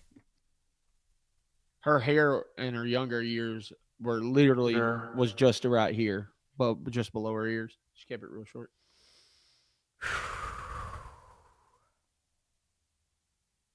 Oh, wow. Linda Lou. Maddie had no males in her life that looked out for her. Do you realize that? And then in death, we have males fucking exploiting her. Leave her the fuck alone. Leave Maddie alone.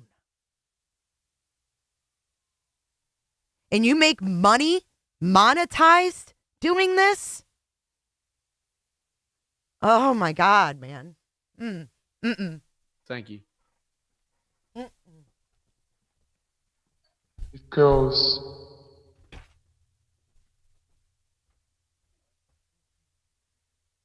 And 2. She looks like my mom. That's funny. That's what everybody always says. Oh. Oh. We just have the same eyes, is what it is. Like, if you look at Then. why'd you yell at me, Hodge? So, like, my eyes and her eyes are identical. So you got the same nose and same eyes. Not really As close, mothers but and same women? nose, but Nope. Oh, this upsets me so much. On SDH. Aw, SDH. Melmo, is he really? I've never understood these initials, and I'm trying really hard to understand it. Steve, can you ask your wife to come back in the room? No, my wife does not like being on camera, guys. Oh, She usually sits nope. on the beanbag in front of me, though. Oh, it makes me sad. Makes me really sad. Cole. What did that just say? Cole. That's what I thought it said. That. Who's Cole? Can the spirit guys tell me who Cole is? Those. He's talking about something that's way. Pick up.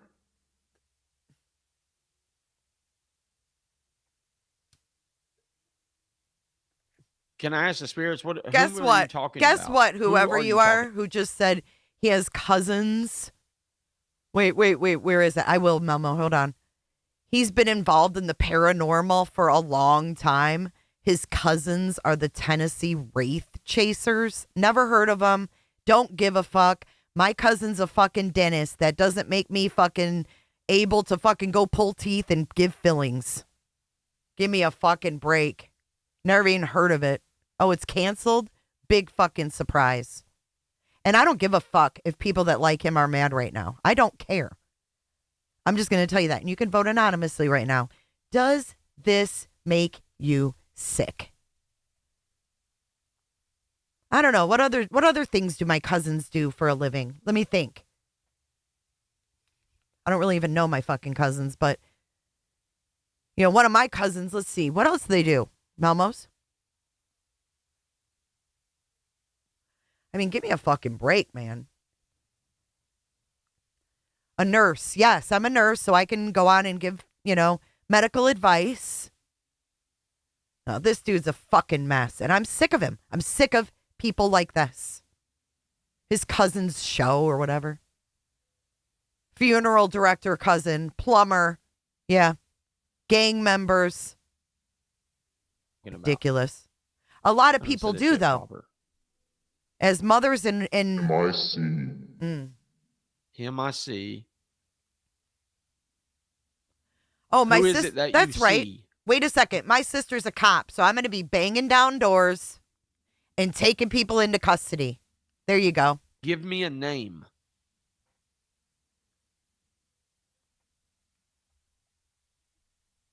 Your ass. Hodge. Now's not the time. You see my ass all the time. You're humming. And my wife. You talking about Lauren? B. Tim, this one's pre-programmed. What are you talking about her for? Each. No, she's not. See, B. Tim, this is pre-programmed. He's having a conversation. The spirit box just called his wife a bitch. I mean, are you fucking kidding me? Like, B. Tim, I've heard the ones that will, like, say one word. This one's speaking sentences to this motherfucker. There you go, Jackie. Keep it going, guys. Everybody's cousin does something. We can do it, too. What are you talking about her for? Each. Like, wow. Time. Listen. Hodge. Now's not the time. You see my ass all the time. You're humming. And my wife. You talking about Lauren? What are you talking about her for? Each. No, she's not. You can take Wow. that back. or I will not talk to you for a while. Me too. Oh, me Okay. through then. I don't know what to tell you, but you can't call her that. I don't call you names. Is someone on the other end of this? Is he doing this with someone?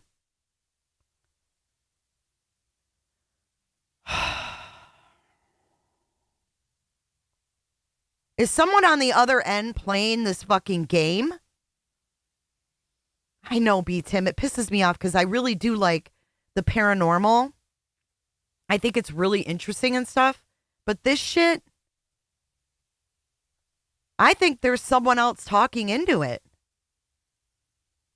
I do. I mean, how do you have a conversation flow like that? And it's not his wife because she was gone and it was still talking. Or she was on the screen and it was still talking. It wasn't her.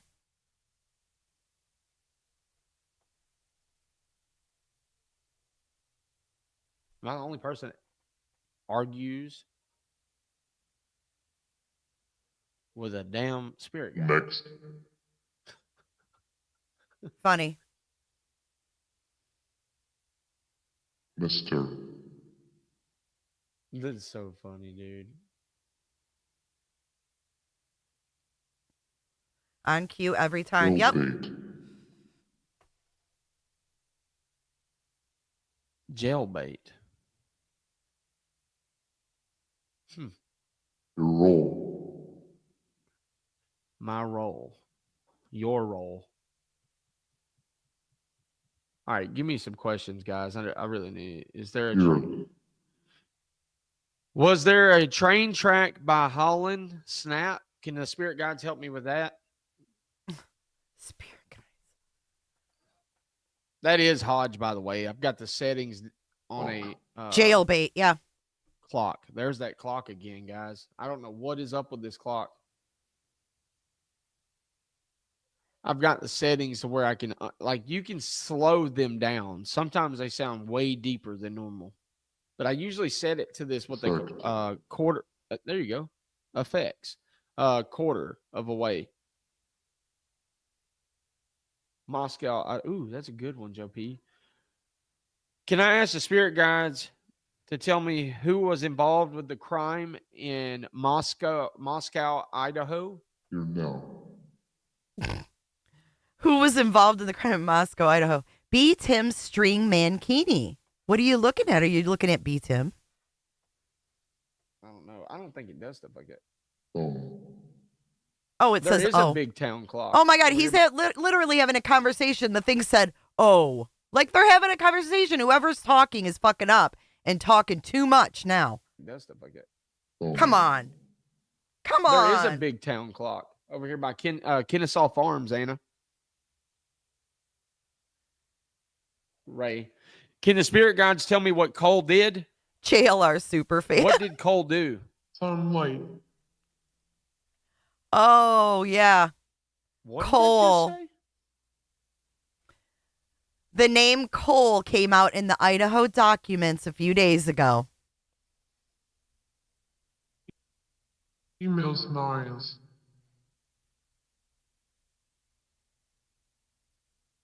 Show light emails what?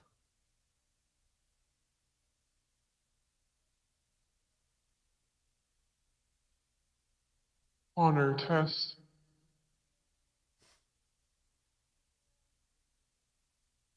I heard Connor. What was that? Me before all. Me before all. It has to be honor. He is sweating. I said Connor.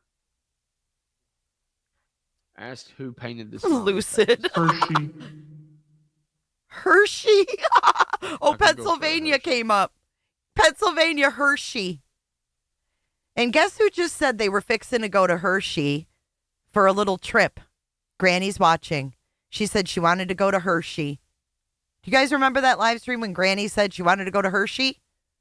Uh-huh. PA. PA being brought up. Who's on the end of that spirit box? Who is it? I will. Something's weird.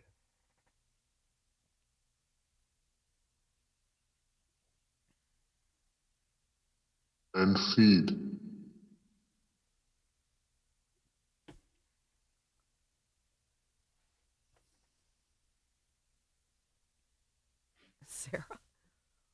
here.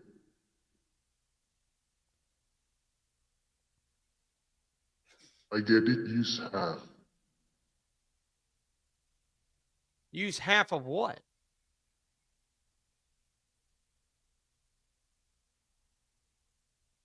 Sound. That's a direct answer. Half the sound for what, though? What are you telling me to use half? Home. Snazzy. Home. Who's home? Can the spirits tell me who's home? Give me a He's name. having a literal conversation. Or after signing.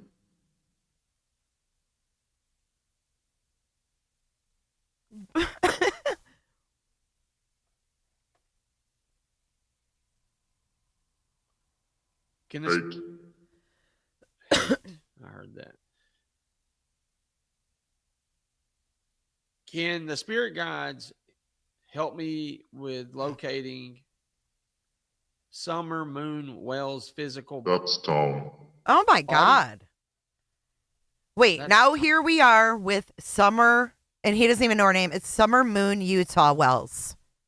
He doesn't care about these fucking kids. And I hate to say, I didn't mean it that way, but Help me. Rocky, why do I owe you an apology? For what? You defended this mess. Fuck do I owe you an apology for? With locating Summer Moon Wells physical That's Tom. body. That's Tom. Did I just say that's Tom? I swear that's what that just said. Colleen. Next town. Okay. Off to. Off to. Off to where? Hells. Hells?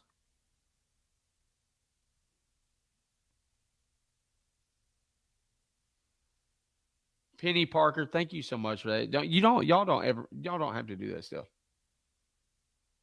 Was it pals or tails? She. Spirits, you keep telling me she, but who is she? Ronton. Can you say that one more time? Spirits, I didn't understand that. Wait. What? If it repeats it, I'm done. Patience. More. Water. Oh my God. Whoa, did y'all hear that? More. Water. The fuck was that? Water. Water. Dude.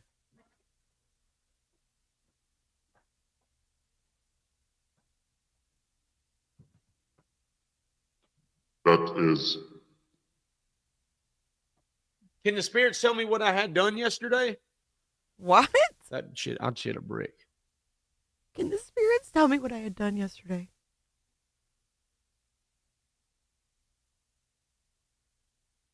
And hear us. Is that Hong on the other end? I can hear you. So can the chat. What happened to me yesterday? Guys.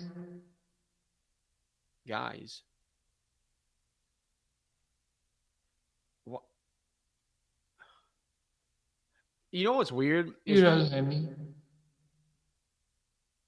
Alhani. I've never heard of that name. Us. I would like a direct answer from my spirit guide. Who is in my home? I feel like sometimes they don't. No. Like they don't care about. Like they just tell me what. They just tell me stuff. Like I don't know. Sometimes it's direct answers. Sometimes it's not. And I wish it. That's the part I wish I could know. Gal or mad at? Skylar mad at. I'm not mad at anybody. Are you upset? Are the spirits upset with something? You. That was direct. Oh, because that wasn't. Are the spirits upset with something? You. Who the fuck is on the other end? Come on. You. I'm not. Skylar mad at. I'm not mad at anybody. Are you upset? Are the spirits upset with something? You. That was direct. Not his What did wife. I do? Can the spirits tell me what I did? Raha.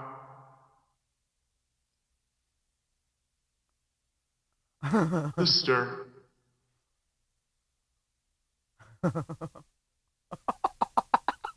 What did that just say? Ronnie.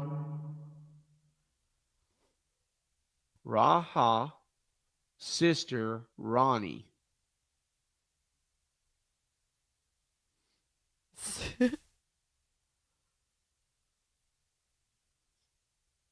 Through this day. Through this day. Can the spirit guides tell me what I did to upset them?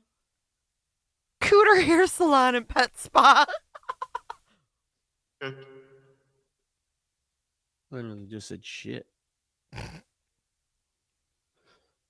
Come on. 87% of you find this sick. I am so proud of you guys. Fuck, am I proud of you. Can you tell me a pollen snap? HA trap. No fucking way was I about to say that. And then it just said something about track too. And called him an idiot? Come Is on. Holland Snap near railroad tracks? We will.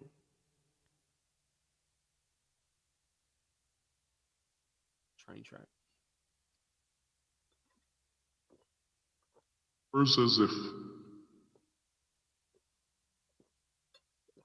Jesus, dude.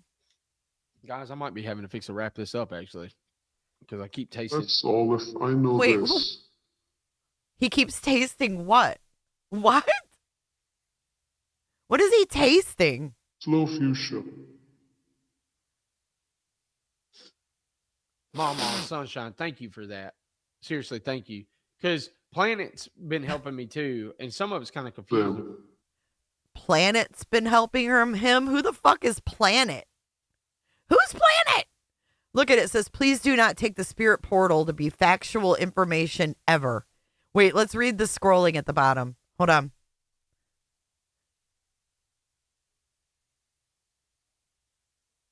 Hold on. Oh, he's got a whole disclaimer. Hold on. Let me read this. Let me let it play and read it.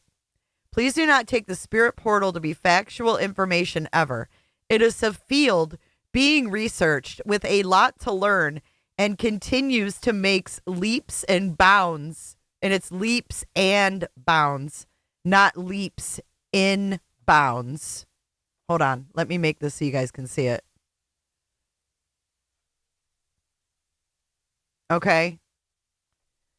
To make leaps in bounds in the ITC world. I don't know what that stands for. Please note, with loved ones and children, a lot of times you will get entities portraying to be a loved one to get you. You hear H-E-R-E, not H-E-A-R. You hear more or most time from guides. Did you hear that? Please note, with loved ones and children, a lot of times you will get entities portraying to be a loved one to get you. You hear more or most time from guides. The fuck? Slow fuchsia. The fuck? Mama Sunshine, thank you for that. Seriously, thank you. Because Planet's been helping me too. And some of Who's it's kind of Planet? Who's Planet? I know the only reason why I bring up sometimes I jump around because I talk about offline, I talk about the honestly I talk about Holland a lot. Holland, Layla, and then Summer. I talk about Sebastian a lot offline. Your differences. What did that just say? When people show you who they are, you got to pay attention.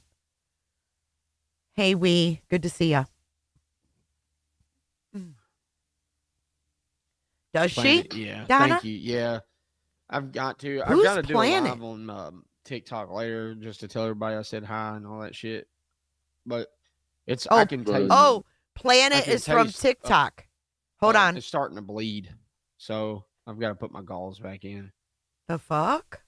Eat. Wait. Planet is from TikTok because he said I got to come over there and say hi to everyone. Hold on. TikTok later just to tell everybody I said hi and all that. Right here, Planet Star. You look like you need to probably chill and hydrate. Tell your wife happy birthday. Good night. Don't overdo it by talking. That shit.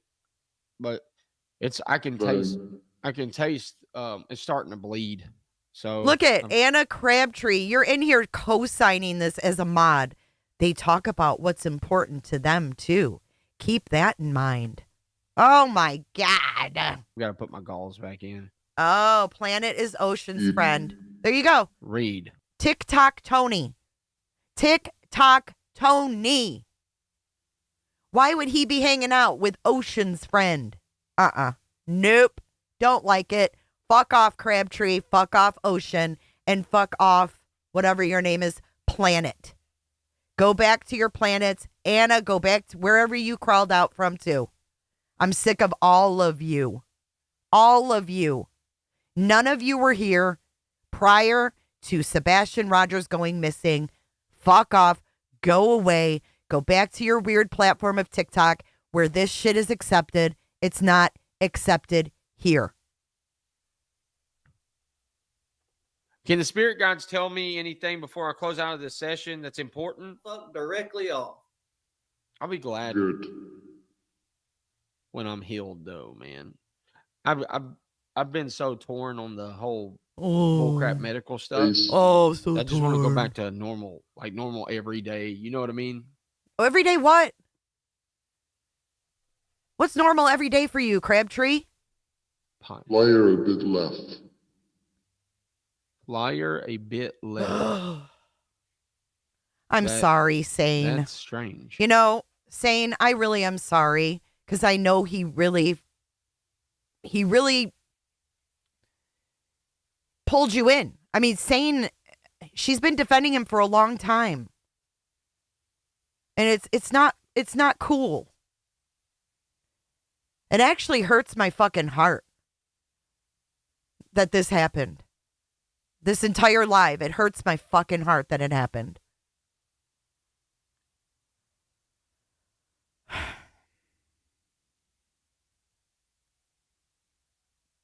Because I called out his fake website before, too, and his fake 501c3. He said he was giving out instruments, and then you go to this website, and it says he's collecting money to help missing families. Capital K, I don't want to hear about it. Don't give a fuck. Capital K, I don't care. He don't mean no harm. He's just a country boy. Guess what? My husband's a country boy from Georgia, too, and he has morals. So you're saying that country boys don't have morals? That's fucked up. That's fucked up.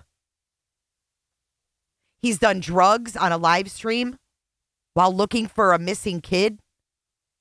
Stop it. How many chances? He came out with TikTok Tony. Oh, yeah, Miss Worshams was on, or Miss Bowersox was on the camera at Worshams.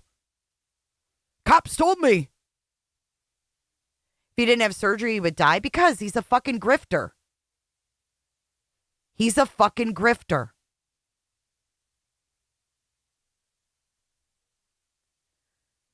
And no one is wrong for giving people more chances than they deserved. I've done it too, Sane.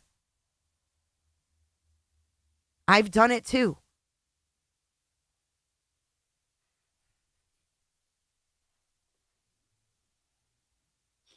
What is it? No. I want to see. Is any of this pertaining to Sebastian Rogers? It's either that or Holland. A lot of them he's pointing towards Holland because He had some of the life-saving. stuff that's- Wait, the day before this, he had life-saving surgery, and he's sitting here like this? Bullshit. Bullshit.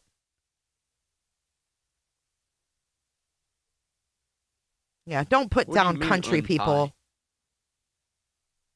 You all. Untie you all. It's a fourth.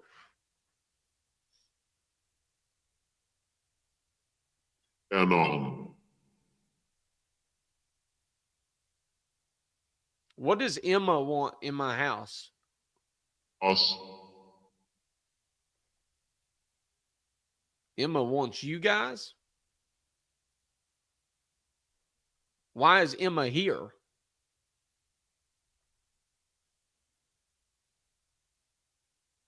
Stay and rust unhit.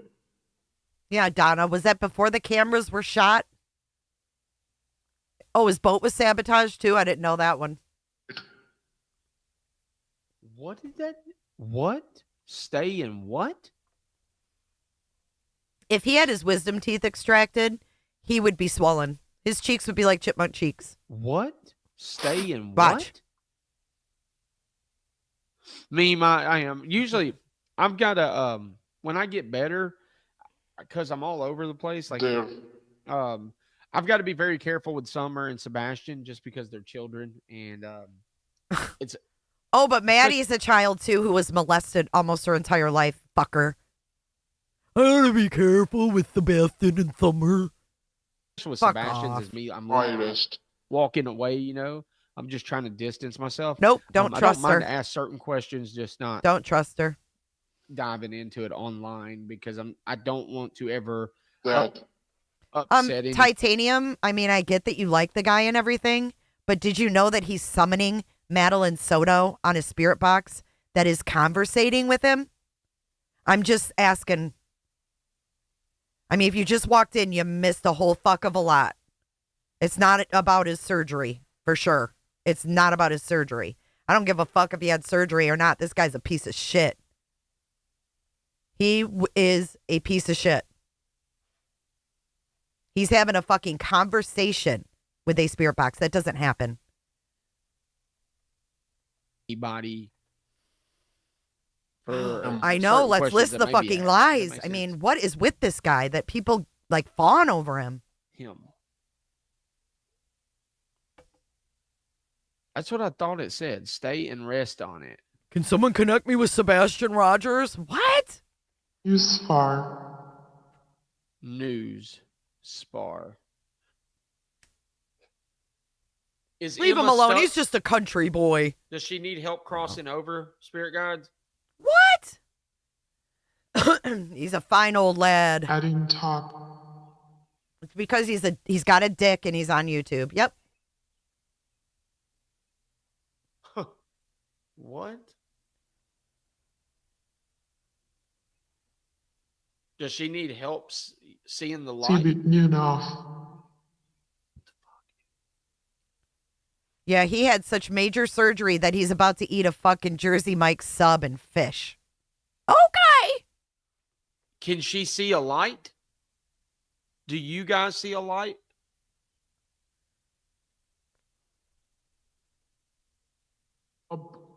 Up. Yeah. Does Emma need help crossing over? Is that what it is, Aisha? They're all fucking fawning for his attention.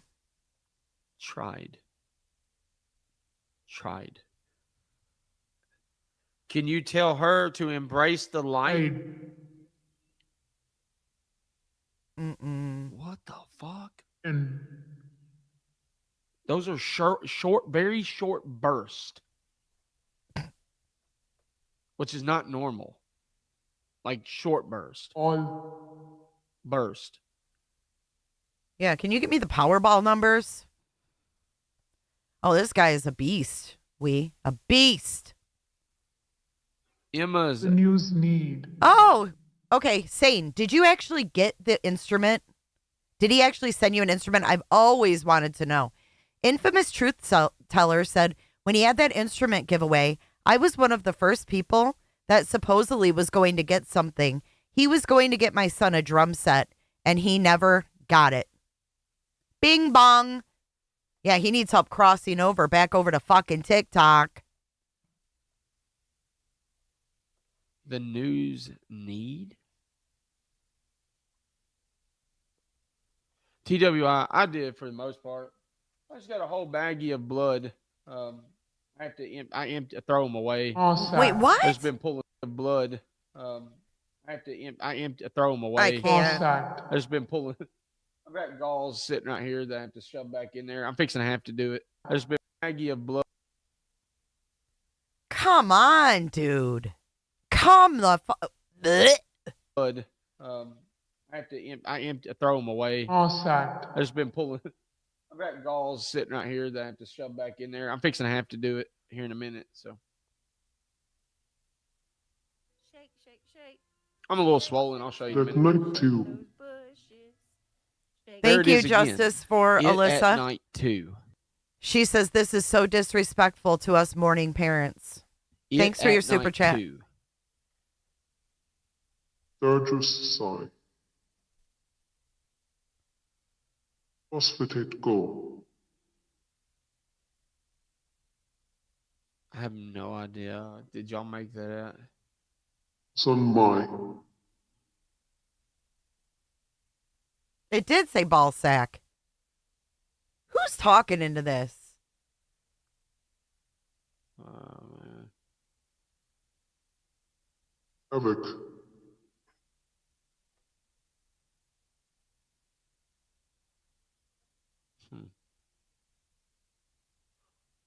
Tupunak. Hey, Alabama. All right. Well, Spirit Guys, I'm going to shut this down. Just sit down. What? That is wild. Wait. Spirit Guys, I appreciate you. Hold on. He's saying, I'm Spirit Guide. I appreciate you coming on. Yeah. Who's on the other end of that? That's what I want to know. What TikToker is on the other end of that spirit box? Don't say Clue, because I don't think Clue would have any part of this shit. I really don't. I have receipts to show all the emails waiting since September. Will you forward those to me, Truth Teller? If you don't mind, I will redact your personal information, but I think that this needs to be known. Yeah, don't go to bat for people just because they're out there walking around. If they're doing drugs while they're walking around looking for a kid, it ain't good. It ain't good. Nothing good is going to come of that. Right? If he finds a body and he's on drugs, what good is going to come of that? It's fucking dangerous. These people have no business. People in like this don't have any business. I'm sorry. Sorry. Contacted me tonight and allowing us to be able to speak with you guys. I ask that no evil spirits enter my chat. Contacted me tonight and allowing us to be able to speak with you guys. I ask that no evil spirits enter my chat, enter me, my soul, my body, harm me. Or You listen to me. Okay. Okay. What do you want to say? Well, there is two different voices, right? There's one that's deeper and there's one that's higher, if you listen to it.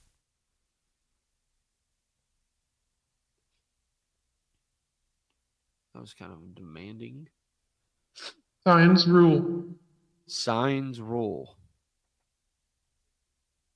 Okay. Well, I'm going to close down this portal now. Nice excuse me. Meaning I'm going to hang up on you.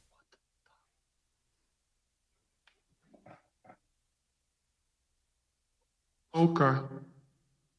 Poker. Oh, yeah, you can do it with a voice changer. No, it wasn't. Sane did not get the Poker? drums. It was someone else. As well. Oh, yeah, you can change it. Guys, actually, I'll tell you what. Mm-mm-mm.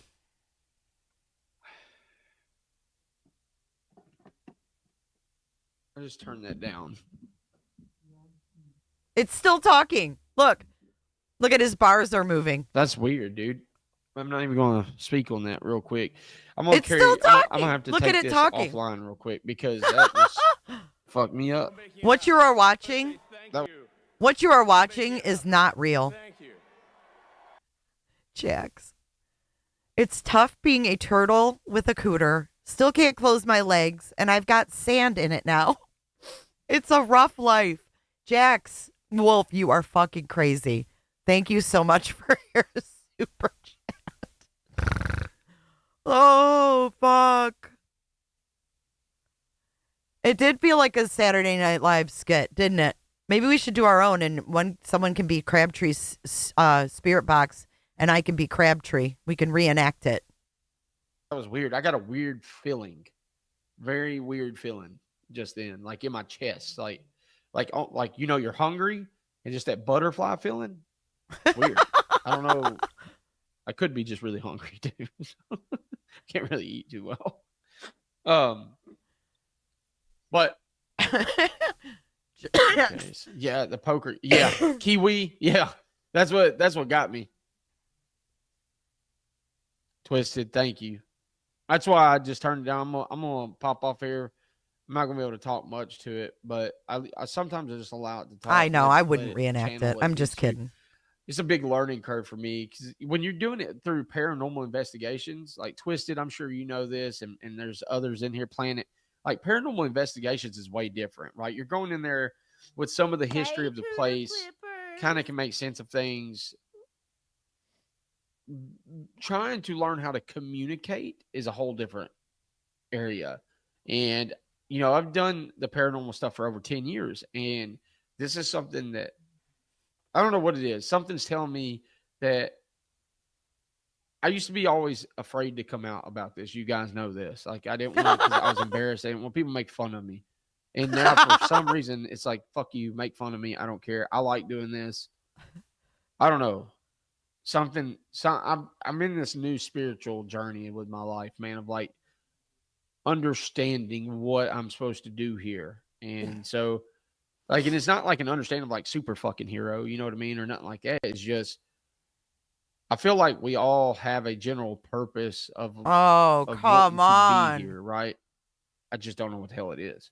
So, and it's interesting, exactly, Twilight, because it makes you wonder, like, I don't know, the infinite possibilities. Open your door inside your house. Boy. Hey, I definitely am. Actually, I do that myself. I'm sure you do. Freaking cool shit. Planet, they absolutely are.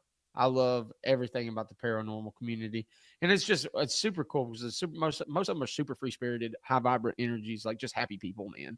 And I think it's super cool. Heather, thank you so much, dude. I appreciate y'all being here, man. I really do. Sorry, He is a phony baloney. 2 fucking hours, so that's a lot, man. Another realm. There you are. Seeing them both at once might be confusing.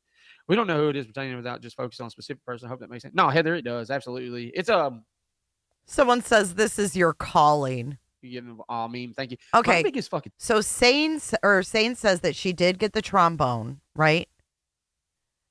But Infamous Truth Teller says, I told my son he was going to get a set of drums, and he was so excited, and he's been waiting, and he's been sad, and it broke my heart to try to explain to him he wasn't getting it. Wow. I'm sorry, Infamous. I'm really sorry. That's a terrible thing to play on, too. I don't like it. I think he is already green team. I mean, he's got Ocean's friend in here called Planet. Ocean is TikTok Tony's right-hand lady. I almost didn't get it, though. Oh, I'd be curious what your story is. If you want to email me, I won't necessarily share it if you don't want me to, but I'm curious how that went down.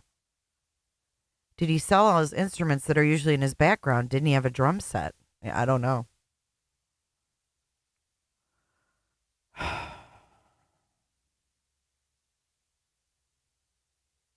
My son is high functioning autistic and kept asking. Ocean's not part of the plaintiffs. No, that's Christina chasing crime. I'm really sorry, Infamous. Can you send me an email, Infamous? Let me know you're Infamous in the email so I know who I'm talking to. Maybe we can do something for your son. Veritas. No, absolutely not. I wouldn't assume. She's, you know what? The people that say he's just a country boy are the ones that are, defending him. I don't know how you can get behind that. Aw. See, people will donate for his drum set. Oh, here's the email. Well, her child's been waiting for this drum set since September. Yeah, there it is. All right, I'll let you guys know. I'll talk to Infamous behind the scenes, and then we'll do a follow-up, okay? Because that fucking horrible. Whew. See, it's if we don't talk about this stuff, we never know what's happening to subs. We will buy and deliver. I won't send money.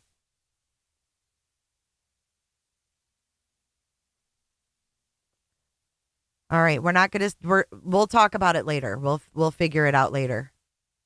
I love your hearts, but let's not get ahead of ourselves. We can do like a fundraiser live or something, or I don't know. We'll figure it out. I've had dialogue with him since September. He was even going to contact my local music store and get them to get it ready so I can pick it up, and it never happened.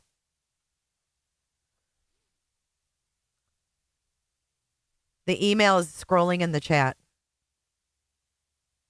It's just like with UA. We had no idea how many people she was talking to. This is wild. Here, I'll pin the email on the screen. It's up on the screen. Not this September, the September prior to that? You knew him then?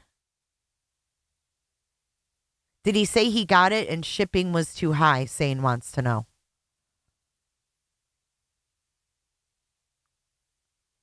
Hey, Lip Locked. Hey, Naomi.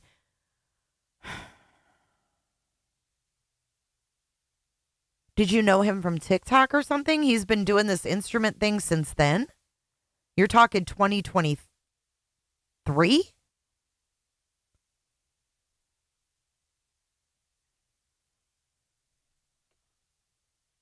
You knew him in 2023, though?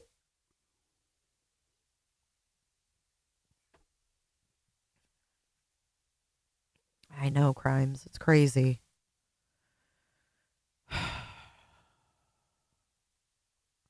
Megan May, I could use some good vibes and energy as well. My son has a rare tumor and might have to get emergency surgery today because he was bleeding some from his nose and coughing up blood clot. Oh my gosh. Prayers for your son, Megan. Yeah, I've called him out a long time ago. Jay, I sent a screenshot of something to you in a text that has me kind of freaked out, and I wanted some advice. All right, Alabama, I'll check it out after the stream.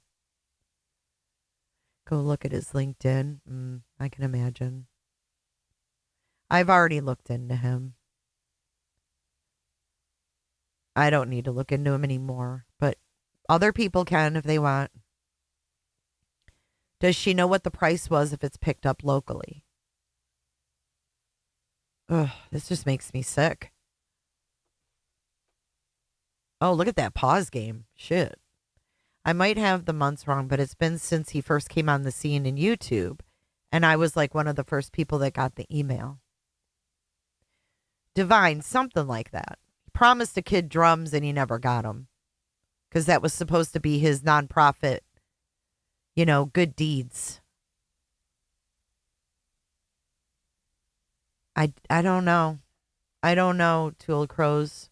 Yes, he sure did say shipping was too high, and that's why he was going to call the music store that was local to save him on shipping. Yeah, let me talk to Infamous first. And Sane says, Infamous, we can talk offline if you want, X, Discord, or email. I mean, I think it wouldn't hurt for you two to talk together. Because that's really concerning. It's really sad. And he just ghosted her.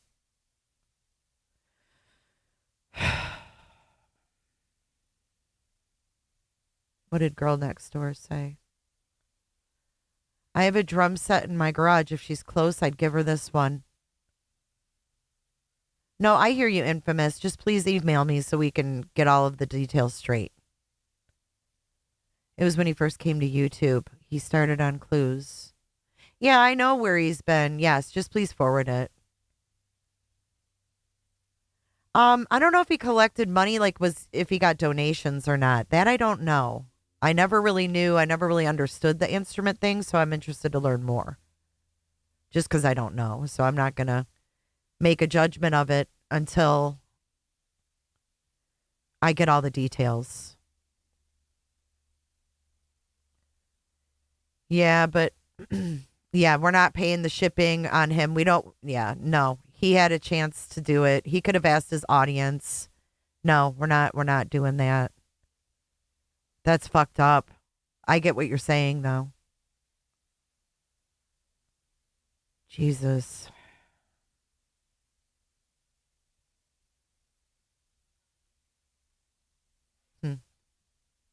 The thing is, man, is like I get, the ADHD part of me is like, oh, I want to ask another question, and I have to really tell myself to shut the fuck up. So it's like you get excited, especially when it's confirmation or like something you answer is direct back, and then a lot of it is just talking. My thing is I'm so weirded out right now about how to talk about certain individuals. I don't want to hurt anybody's feelings talking about Sebastian. I don't mean no harm. I don't want to hurt anybody's feelings talking about Summer Wells. I don't mean any harm. And so I'm trying really hard to work on how to word things a certain. You may not. It's not about your wording. You don't talk about these kids, period. Lip locked, right? Way. And until I can and figure out how to correctly do this without stepping on toes or parents' toes or anything like that, gone wrong. The best thing I could do is listen, do not send this motherfucker any money for shipping. Cricket, we don't know that. We don't say that. We don't know that. But listen. Yeah, let's not get ahead of ourselves. And don't send this dude any money for fucking shipping anything. Minimalistic as possible with those individuals, especially kids. So Heather, I appreciate it. No, I'm okay, guys. I just wanted to never seen a little person doing this. I have never seen a little person doing anesthesia. Was there a little person doing anesthesia? What?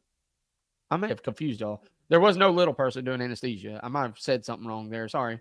I was saying I'm scared. I just got that. Never mind. It just went over my head. I hope to never see a little person doing anesthesia. Nothing against them. I just don't want to do it. I'd be terrified. What? I would have fucking freaked. Yeah. I ran out of Walmart because of one. It's nothing against them, man. They're little people. You can't help it. It's just something about their legs look like little fucking KFC chicken legs or something. I don't know. They're just little. I don't know. Anyways, I don't even want to talk about. What? Is he talking about like dwarfs or midgets? What? He ran out of what? Oh my God. I just don't want to do it. I'd be terrified. I would have fucking freaked. Yeah. I ran out of Walmart because of one. It's nothing against them, man. They're little people. You can't help it. It's just something about their legs look like little fucking KFC chicken legs or something. I don't know. They're just little. I don't know. Anyways, I don't even want to talk about that. It's nothing against him. Like one of my friends, his name was Charlie. He was little people. And I loved him to death. He's the goodest dude, smartest dude you'll ever meet. Could do anything anybody else could, but just freaked me out. So anyways, wow. I love you guys, man. Thank y'all so much. I hope y'all he could do anything that anybody else could do, but he freaked me out. That's your friend? Dude, when people tell you and show you who they are, fucking listen. Mm-mm. Thank y'all. That's all I can say, man. This is me. This is who I am. I'm not with the bullshit that I talked about earlier. And that's all. That's what I want to do. If you're here, you're here. If you're not, dude, is my face really that fucking bad on this side? It looks like this side looks soft. This side looks like it's fucking stiff. Feels pretty stiff too. It's weird. Why is this side so fucking swollen? It was this one. It was all this. This is what I don't understand. Like, it's weird. Everything, I guess maybe my mouth being open. I don't fucking know. It hurts though. Oh. Doodlebug hush. Twisted for sure, man. No, for real. Twisted, you're super awesome too. Dutchy. Dude, I'm telling y'all, I think I found my peeps and I'm happy about that. So. Oh, fuck. He found his peeps. Dutch, you're going to be appalled. So prepare yourself. Another realm. So what's weird? Silver Fox, thank you. They told me not to do salt water. They gave me this weird shit that is fucking terrible. I don't wish it on anybody. It's some kind of lidocaine mixture with, it tastes like hydrogen peroxide or something like that. And I have to swish Hydrogen peroxide.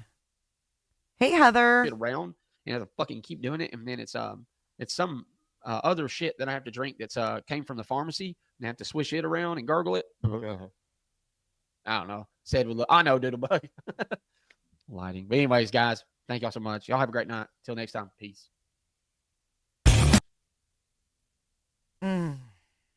That was tough. Holy fuck, that was tough to listen to. Wow. I thought I was just going to hear him, like, say a couple, like, things that I didn't like, but holy fuck. You start listening to these people and really listening, and it's like opening motherfucking Pandora's box. Holy shiznuts. All right, let's get back to what we were originally on. This is Jewels of Thought, a.k.a. Hey, Cooter. Welcome, Sane. I love you, girl.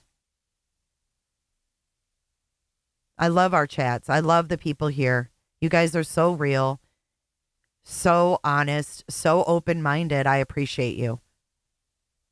Yeah, no one is responsible on YouTube to get anybody help for anything. I want to know who's on the other side of the box. Thank you for joining. Come on in and close them legs, Sane. Whew. Wow. The only person responsible for Steven is Steven.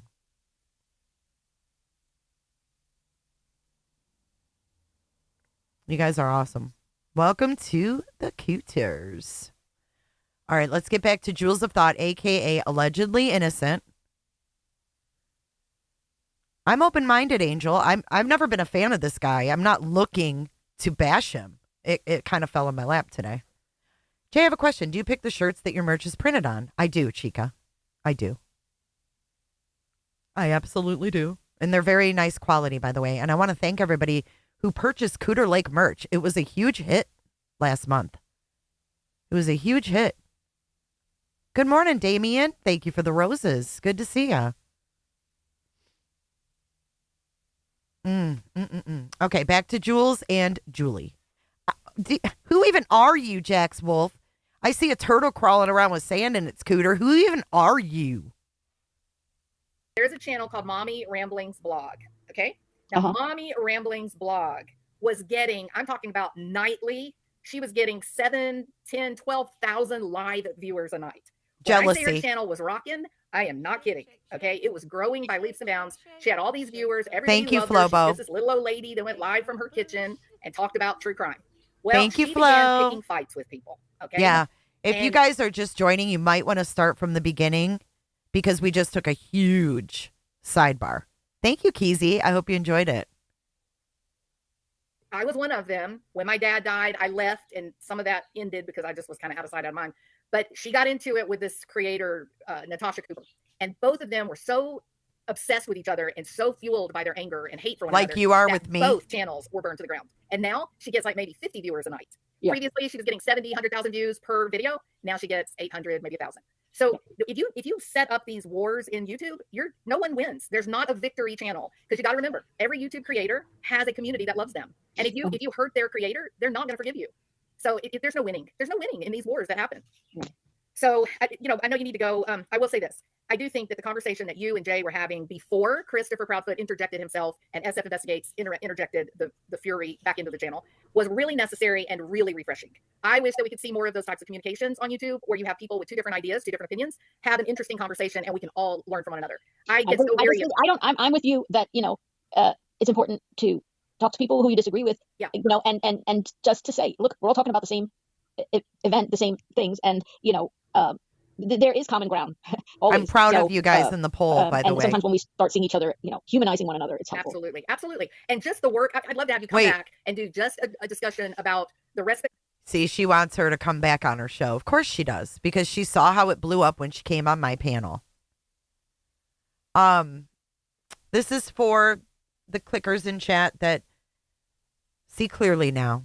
BJ has a song for you. I can see clearly now, the rain is gone. Care and the legislation, the journey that you had as you and your people were trying to get this additional, funding for the extra hours, just alive, just on that, because there's a lot of people that could benefit from that don't even know that it's out there. So maybe thank you for all your help, and obviously I've expressed this to you before, but I love saying it to you that I've taken inspiration from your channel. You're a creator that is not just somebody I enjoy watching, but I learn from daily anytime you come live, and I thank you for all that you've done and your kindness and fairness and everything. So I recommend you all the time. I talk about you on my channel very frequently, and so thank you for everything. And I am listening to you. So don't think I'm not ignoring you. I know. But remember, just try not to get caught up in a greater community for a while until you start feeling a little more grounded. Okay.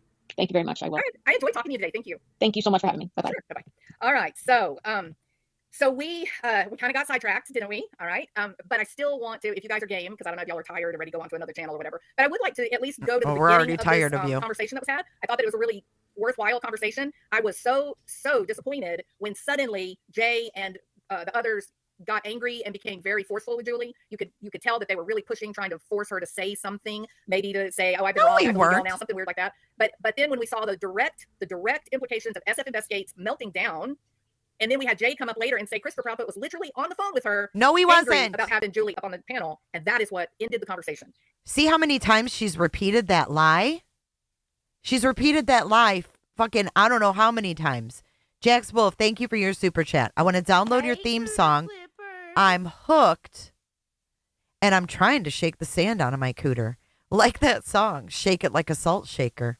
Shake that sand out, baby.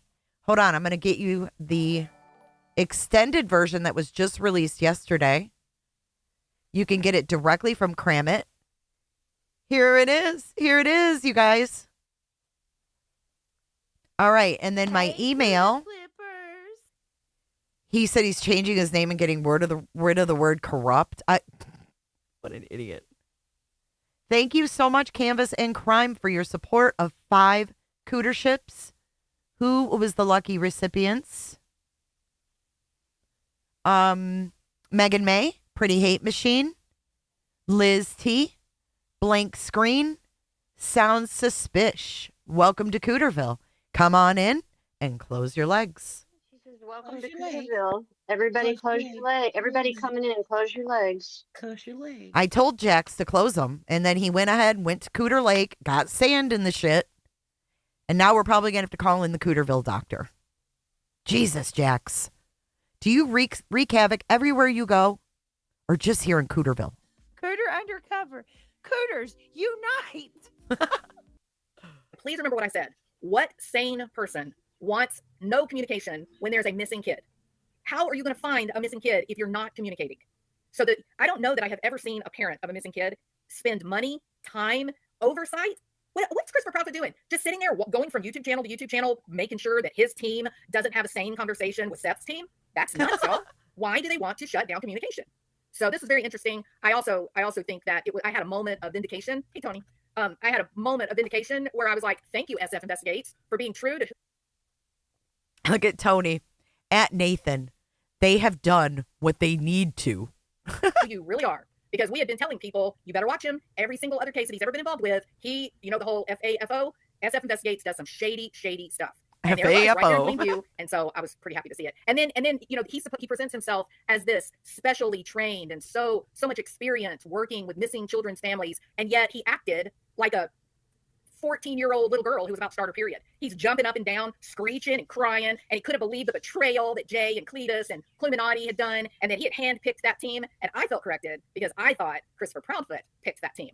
But I think that SF Investigated took responsibility. He blatantly said that Jay and Cletus and Illuminati, that they were his team, and they were not doing what he wanted them to do. No. And while Jay is taking it from the side chat.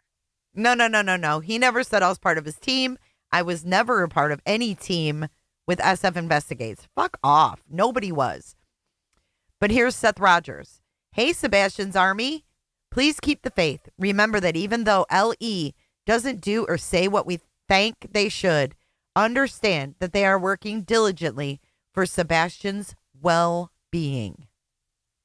Christopher Proudfoot is on the phone with Jay while she's live, yelling at her. Oh my God. Really sitting there having a conversation. That's what. There that's what she said it again. Every time she says I was on the phone getting yelled at by Chris Proudfoot, take a shot. So, Seth, hi Seth, welcome. Thank you for being here. Please keep the faith. Remember that even though law enforcement doesn't do or say what we think they should, understand that they're working diligently for Sebastian's well-being. Thank you so much, Seth. Scooter Okay, so McCooter. let me get this. Scooter McCooter Booter. I gotta go to the one that says 909. Let's see. All right. Okay, so let me double check and make sure you guys can hear that. Thanks, girl next door. Yeah, you are. What do I am involved in? What, this RICO case? Okay, if you guys could hear that, put a 1. We can hear it, dum-dum. No, you can't hear it? Yes, There we are cases where can. kids end up get found out.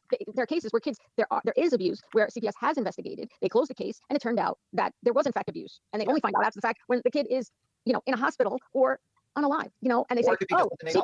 And there's cases where CPS has been sued or social workers have been sued because of closing cases where there was reason to substantiate abuse. Yes, she's right. But you know what else, Julie, you have to think about too, is that not only does Chris have that coming at him, but he's also in a custody battle over his daughter, right? So like if anybody was going to be found guilty of any kind of abuse, with it coming from Nina's direction or whomever's direction, don't you think something would have been founded? You would hope, but unfortunately, I know that CPS in the state of Tennessee is in a class action lawsuit with the Tennessee Justice Center for their failure to act. You tell me during this, when did I have have time to be on the phone with anybody? Yeah, around the country is not well. Right, but you have multiple agencies on this one. You know what? I've noticed something, Julie. Whenever I bring up the CPS report, you say that like, oh, no one has that, you can't have access. You didn't give me a definite no. You did not see it. Oh, I have not seen it. Are you all right? Are you sure? You haven't seen any CPS? I'm giving you a definite no. Okay. See, that's Chris. That's Christopher Proudfoot in the back. He's trying to get information. Yes, pushing up daisies. Steve was texting Jay's phone during this interview. Keep listening. Jay spilled that when she got after UA Crimson later. What did she just say? He's trying to what? This is painful. Whenever I bring up the CPS report, you say that like, oh, no one has that, you can't have access. You didn't give me a definite no. You did not see it. Oh, I have not seen it. Are you all right? Are you sure? You haven't seen any CPS? I'm giving you a definite no. Okay. See, I just switched it. That's Christopher Proudfoot in the back. He's trying to get information. Yes, pushing up daisies. CP was texting Jay's phone during this interview. Keep listening. Jay spilled that when she got after UA Crimson later. Yeah, and you heard the change in the tone of the interview, right? In the beginning, Jay was actually delightful. She was gracious towards Julie. She listened to her. She asked her questions. I mean, it was really a good conversation. Dutch. And then all of a sudden, it changed. It really changed. And this was one of those moments where it was like, oh, you're not talking any longer with Julie. Now you're on an information-seeking task by Christopher Proudfoot. The thing is with me is like you have like a really focus on the abuse. You keep on bringing up CPS report that you've never seen, and then you give me like, well, it's the law, you can't see it, and that's kind of like a lawyer term that a lawyer would say to avoid that. No, it's not, Tim. It's fact. We okay? He hasn't seen it, and Seth didn't share it because he's not allowed to share it. But if this thing ever gets to court, then we'll all get to see it. You know what else, Tim? The sheriff's office, TBI, they can all see the CPS reports. In fact, they may have been a part of gathering information for those investigations. They can access CPS cases at a moment's notice. Why would a man who knew that his life was under a microscope, why would he go out on YouTube and tell a blatant bald-faced lie that the cops would know he was lying? That would just make him look worse, Tim. So the reason that many people accept as fact. On that live, after she left, someone in chat said you were on the phone with Chris, and you did say, yes, I was on the phone with Chris. You probably don't remember. I don't remember saying I was on the phone with him because I wasn't. He texted me. Chris texted me during the live. I wasn't on the phone, and he definitely was not yelling or mad. So all of her information is wrong, in my opinion. That there are 5 CPS investigations where Christopher Proudfoot is the perpetrator, and in 1 or 2 of the cases, Katie was a enabler. We believe that because we're using common sense, that Seth would not knowingly lie about that, knowing that the cops are watching everything that he's doing and everything that Chris is doing as well, and Katie. So that's why, Tim, not because Seth is running around like some fool handing out CPS copies. Why would he do that? He had to hire an attorney to get access to what legally he was allowed to get. He's not going to be foolish and distribute them. So you can stop with that bullshit lie. Just like Jays for Justice and her friends, they set UA Crimson Tide up and turned her into a drug user by not. Wait, what? The fuck did she just say? Investigations where Christopher Proudfoot is the perpetrator, and in 1 or 2 of the cases, Katie was a enabler. We believe that because we're using common sense, that Seth would not knowingly lie about that, knowing that the cops are watching everything that he's doing and everything that Chris is doing as well, and Katie. So that's why, Tim, not because Seth is running around like some fool handing out CPS copies. Why would he do that? He had to hire an attorney to get access to what legally he was allowed to get. He's not going to be foolish and distribute them. So you can stop with that bullshit lie. Just like Jays for Justice and her friends, they set UA Crimson Tide up and turned her into a drug user by not saying she was drug seeking. Huh? I don't even know if she was drug seeking. Why the fuck would I say she's drug seeking when I don't know? Good morning, Shell. Yeah, I was never on the phone. I said text. Huh? What the fuck? This woman's off her fucking rocker, man. She never asked me for no drugs. Hey, hey, Amy. Phoenix. What's up, girlfriend? This is Jules of Thought, a.k.a. Allegedly Innocent. Wow. He had to hire an attorney to get access to what legally he was allowed to get. He's not going to be foolish and distribute them. So you can stop with that bullshit lie. Just like Jays for Justice and her friends, they set UA Crimson Tide up and turned her into a drug user by not saying she was drug seeking. Jay, you're pretty crafty like that, aren't you, girl? Definite answer. Excuse me, bitch? Excuse me, bitch? Crafty? I set up UA to be a drug. I'm what? Wow. I've never heard such crazy ass shit. What? Hey, sunshine. Jay, you never talked to Chris on his cell and someone else heard on speakerphone. If not, girl, reach out to CP being on. I don't know what that means. Someone else heard on speak. I don't know what you're saying. I can't even begin to answer that because I don't know what it means. Yesterday in Trisha's live, I explained to UA it was some man, and I told her, I told you, she didn't ask me for drugs, just that you were concerned about my back and that you did a poll. Oh, I don't know. I don't give a fuck what UA thinks.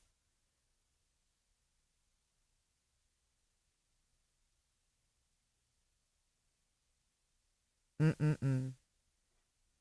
weird. Of course, you're not lying because you're really saying the truth, but you're not answering the question. So I just want Hey, to get that Robert. definite no. That's all. Thank you for that. You're welcome. If Cluminati is on the would you like to talk to probably Cluminati? her- if she wants to talk to me, but I just was saying what I said before, which is the reason I called in, which is The that trolls in are that waking exhibit- up, And guys. look at this. Look at this. One of the subscribers says something like, I wonder if Seth ever looks around and thinks, what the F am I doing? Meanwhile, back at the ranch, Christopher Proudfoot is right then talking to Jay, telling her how to manage Julie on this channel. No, he's not. So are you really worried about what Seth's doing? Because that was your fearless queen, Jay, up there, like a marionette puppet, Christopher Proudfoot pulling the strings. No, she's assuming. And that's what she does best is assume. He didn't control. I don't let anybody control my fucking streams. I don't let anybody control my fucking streams. Good morning, everybody just joining. Hey, Robat. Body moving. Body moving. Amazing. Exhibit in the RICO case deals with Granny's watching, as it was read on Mr. and Mrs. C's Live. Granny's watching Cluminati and Cletus, that they should know that is Granny's watching, talking to them about me, and I am not part of that RICO case, and I do not want that exhibit in that RICO case. That's it. Got you. Well, she hopped Thank up you, here, Sweet Cletus. I don't know Jones. if that's Clue or Cletus. No, it's me. Oh, hey, Cletus. Hey. I'd rather talk to Cluminati. Well, I mean, sorry. With all due respect, right? I have no interest in going at you or anything like that. I just wanted to say that, number one, what you just said is that. Hey, Shell, say that with your own whole 58-month membership chest. Shell has been a member on my other channel for 58 months. F-A-F-O, motherfuckers. I do agree, because I was a little thrown off, because I'm like, well, it doesn't sound like anything we wouldn't say, but we probably did. But we have no interest in being in it either. But the thing that I wanted to say is, I've sat and listened to a lot of what you're saying, and I think you've got a lot of your facts correct. But I also think that there's a lot of things you're forming strong opinions on that are based on things that have been debunked and things that were said from a very biased source. And all I was going to say is I would encourage you to go back and revisit the sources of some of the things you're taking and putting a lot of weight in your evaluations, because I think I've sat here and listened to you, and I think you've got bias in your view, and it's creating a tunnel vision. And I think the same could be said in. Look at KJ Mack. See, this is what they want. They want the scoop. KJ Mack, I'd like to see those messages between J and CP. I'm sure you would, because y'all are dirty. You're dirty. Verse as well. So the people that have primarily made a decision to trust in the Proudfoot SF Investigates point of view, then they're biased against anything that Seth or Tony may put out, right? So I agree with Cletus here. I think he's right about that, but it goes both ways. You're judging this whole situation unfairly. Which is why we need to communicate. He's right about what he's saying. He's 100% right. But why can't there be a conversation about the things that we disagree on? And I don't know. I think there should be. Shake them cooters. SF Investigates and Christopher Proudfoot definitely do not want us talking to each other. Thank you, Simplify. I know you could probably sit and say, well, we're just supporting Chris and Katie, but I mean, you gotta.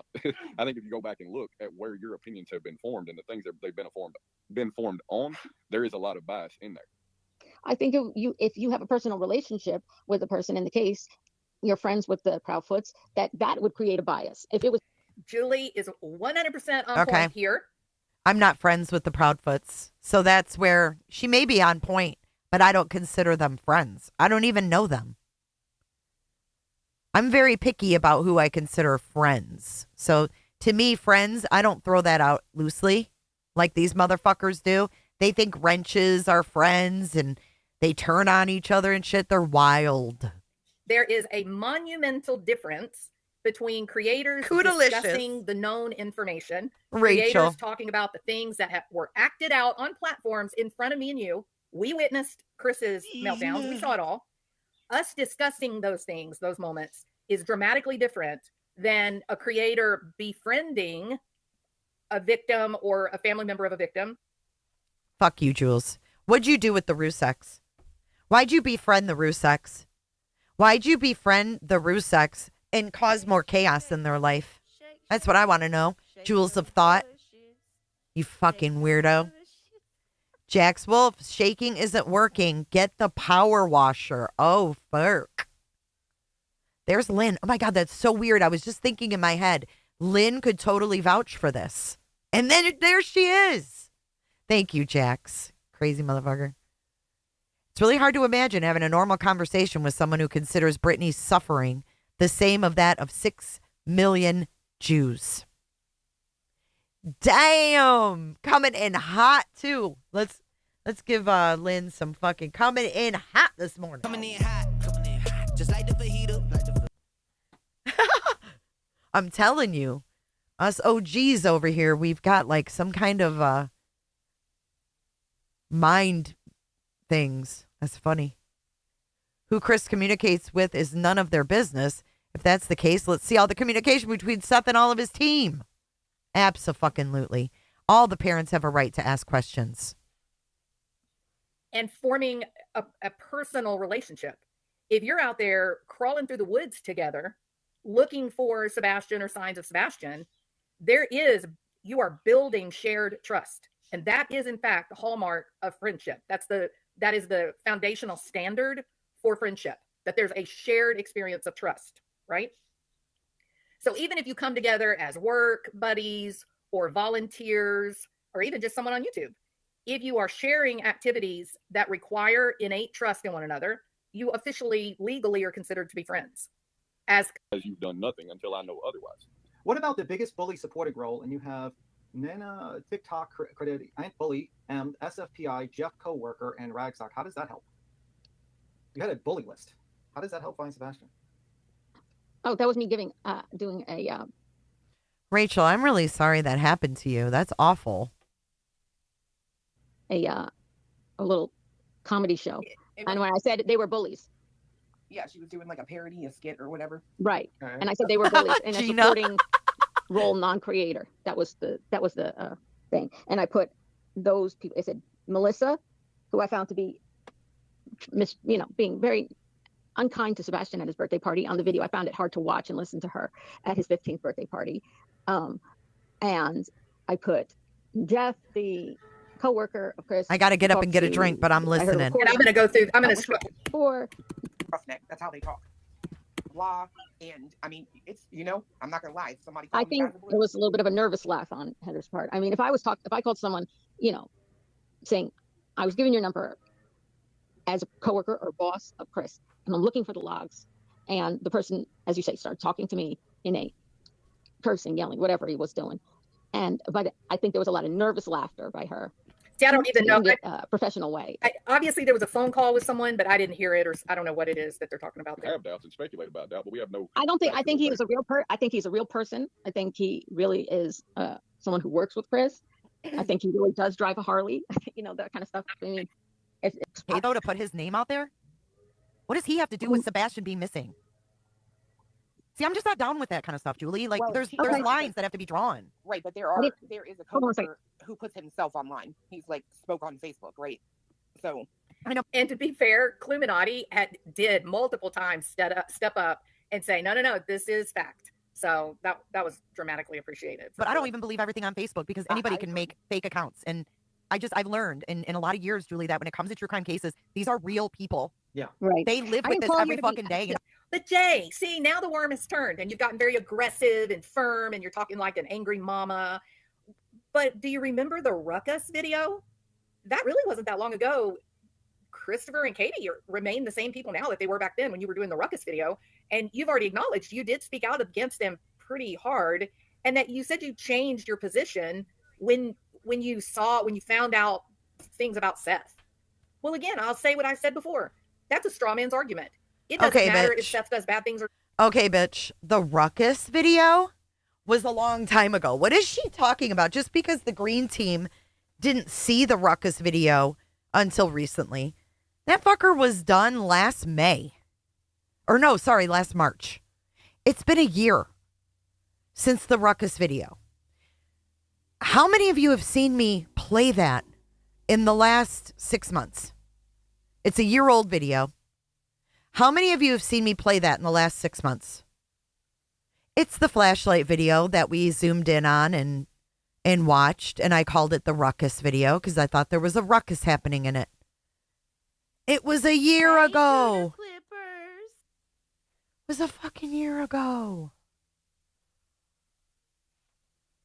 You can change your mind, people. Don't worry about it. Divine, thank you for being a Cooterville member for a month. I love me some Cooterville villains. Hell yeah. I'm an adult. This is my channel. I'll talk about whatever I want to talk about. And I'll talk about it for as long as I want to talk about, motherfuckers. Sherry, baby, Sherry. Oh, my God. Don't ever do that, Jay. I love you too, Miss Sherry. Not. If Christopher and Katie do bad things, that is not reduced just because Seth does them too. And that's kind of what you're saying. You're acting like it's a mutually exclusive situation that if you're for Chris and Katie, you have to be against Seth. If you're for Seth, you have to be against Chris and Katie. And that is illogical. That is not fact. That's not reality. No, that's you. The truth is, that's y'all. I don't ever think that. I'm not for anyone. I'm for where the fuck is Sebastian? How about that's what I'm for? How about, Seth, you change that title? Where the fuck is my son? I mean, fucking A. All three of them be wonderful people who have been accused and slandered, and they've done absolutely nothing to warrant that. Or maybe all three of them did not treat him well. But your position is simply argumentative, and all you're trying to do at this point is to make Christopher Proudfoot happy because he is on the phone with you. He is fighting mad, and SF Investigates is pissed off at you too. I don't give a fuck. Don't run off. Guess what? Did I look like I gave a fuck if SF Investigates was upset with me? No, I didn't. I didn't then. I don't now. To be lectured. Jesus. I'm not trying to lecture you, but I've given you a very, very ample opportunity to speak your mind, and Again, Cluminati was really trying to have a conversation. Like she and Cletus both very rational, just trying to say, here's our position. Thank you, what's your Divine. position? And Jay just starts screaming and yelling. Fuck you. It's Said my barely channel. anything. Guess So what, please don't Jules? Come over here. I'll scream and yell at you too, beach. Respect me because I've respected you. Julie, I just have a question real quick, okay? Do you know why or have any assumption as to why in this filing, I don't know how much you've read it Hey, or whatever, Teresa. but they would reference you as an associated party? No. Who do you think that they would be trying to insinuate you are associated with?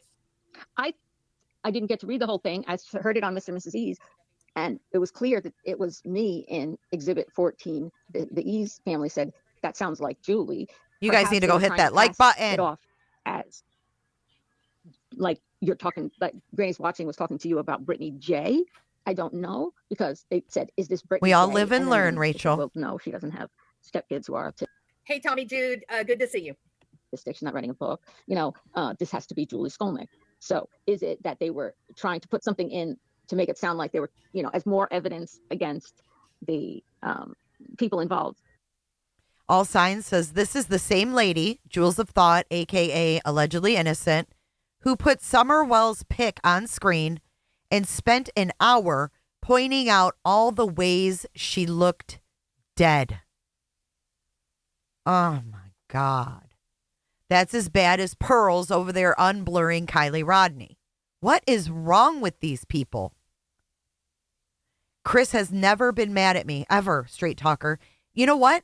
After the thing with SF Investigates, he called to apologize to me. I'm like, dude, you don't owe me an apology. And here's this. How about this for a topper of how Chris Proudfoot was so mad at me that he asked SF Investigates the morning that I was on Granny Watching panel, I think it was Monday or Tuesday of this week. He asked SF Investigates, please apologize to Jay so that this can all just be concluded.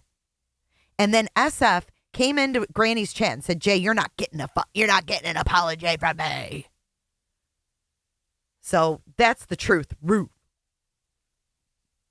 Saying Outlaw, I appreciate more than anything Jay, Granny, Clue, and Queen Bee. Nonsense will often have opposite rules, but have decided to respect each other just because they don't trash on whim. I agree.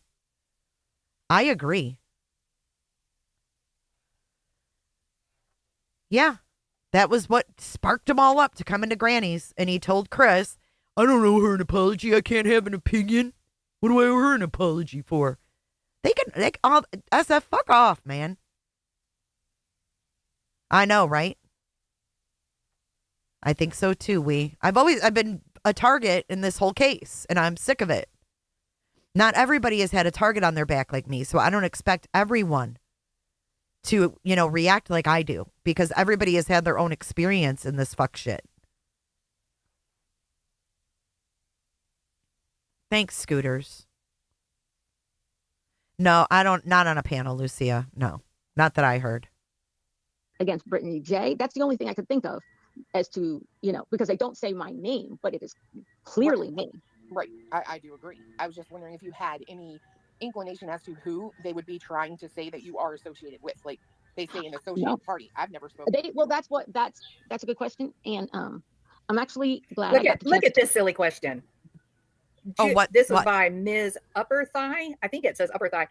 No. Ben George's Upper Thigh. Apologize, Upper Thigh. Ben George's Upper Thigh. Hold on. I went back That's too far. That's a good question. And there it is. It's by somebody named Garden Litter. They say, Julie, Do you agree that Brittany J is a snoozy poon and it has like a stern? Holy fuck. Ronnie, Bobby, Ricky, and Mike, do you agree that Brittany J is a snoozy poon? Clearly me.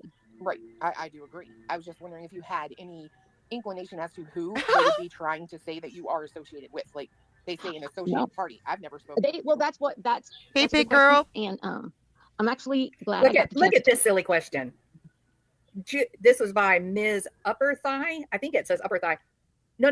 I apologize, Upper Thigh. What happened to it? Hold on. I went back That's too a good far. question, and there it is. It's by somebody named Garden Litter. They say, Julie, do you agree that Brittany J is a snoozy poon and it has like a stern emoji with a stern face? And I'm just like, what? See, this is what I'm talking about. This is the hive mind. This is the drink the Kool-Aider. This subscriber. And you laughed.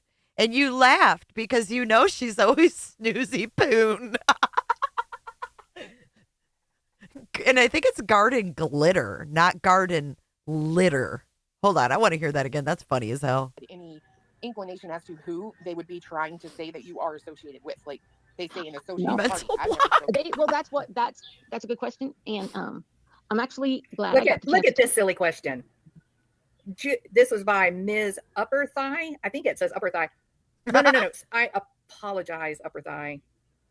What happened to it?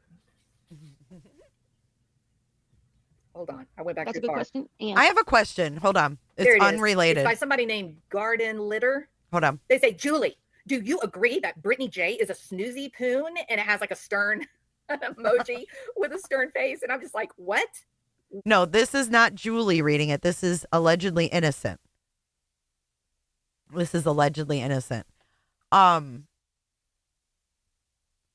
Yeah, what exactly is a hive mind? But I have a question. Is Kathy, let's talk about it, and Kathy, sick of the BS, are you guys the same person? Oh, there you are, Garden Glitter. She said, whoa, I heard my name. Hold the phone. Hold the motherfucking phone.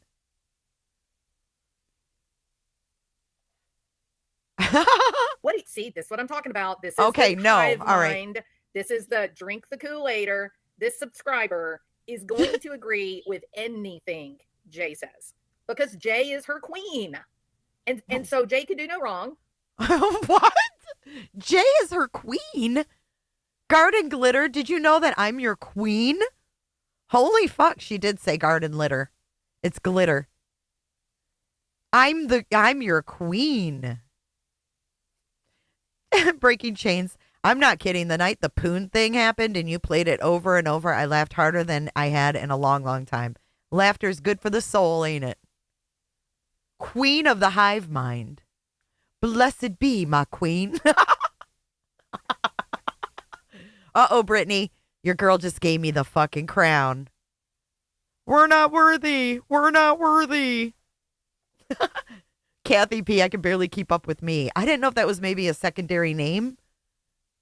Because I know you're sick of the bullshit, so I thought maybe it was you too, but no.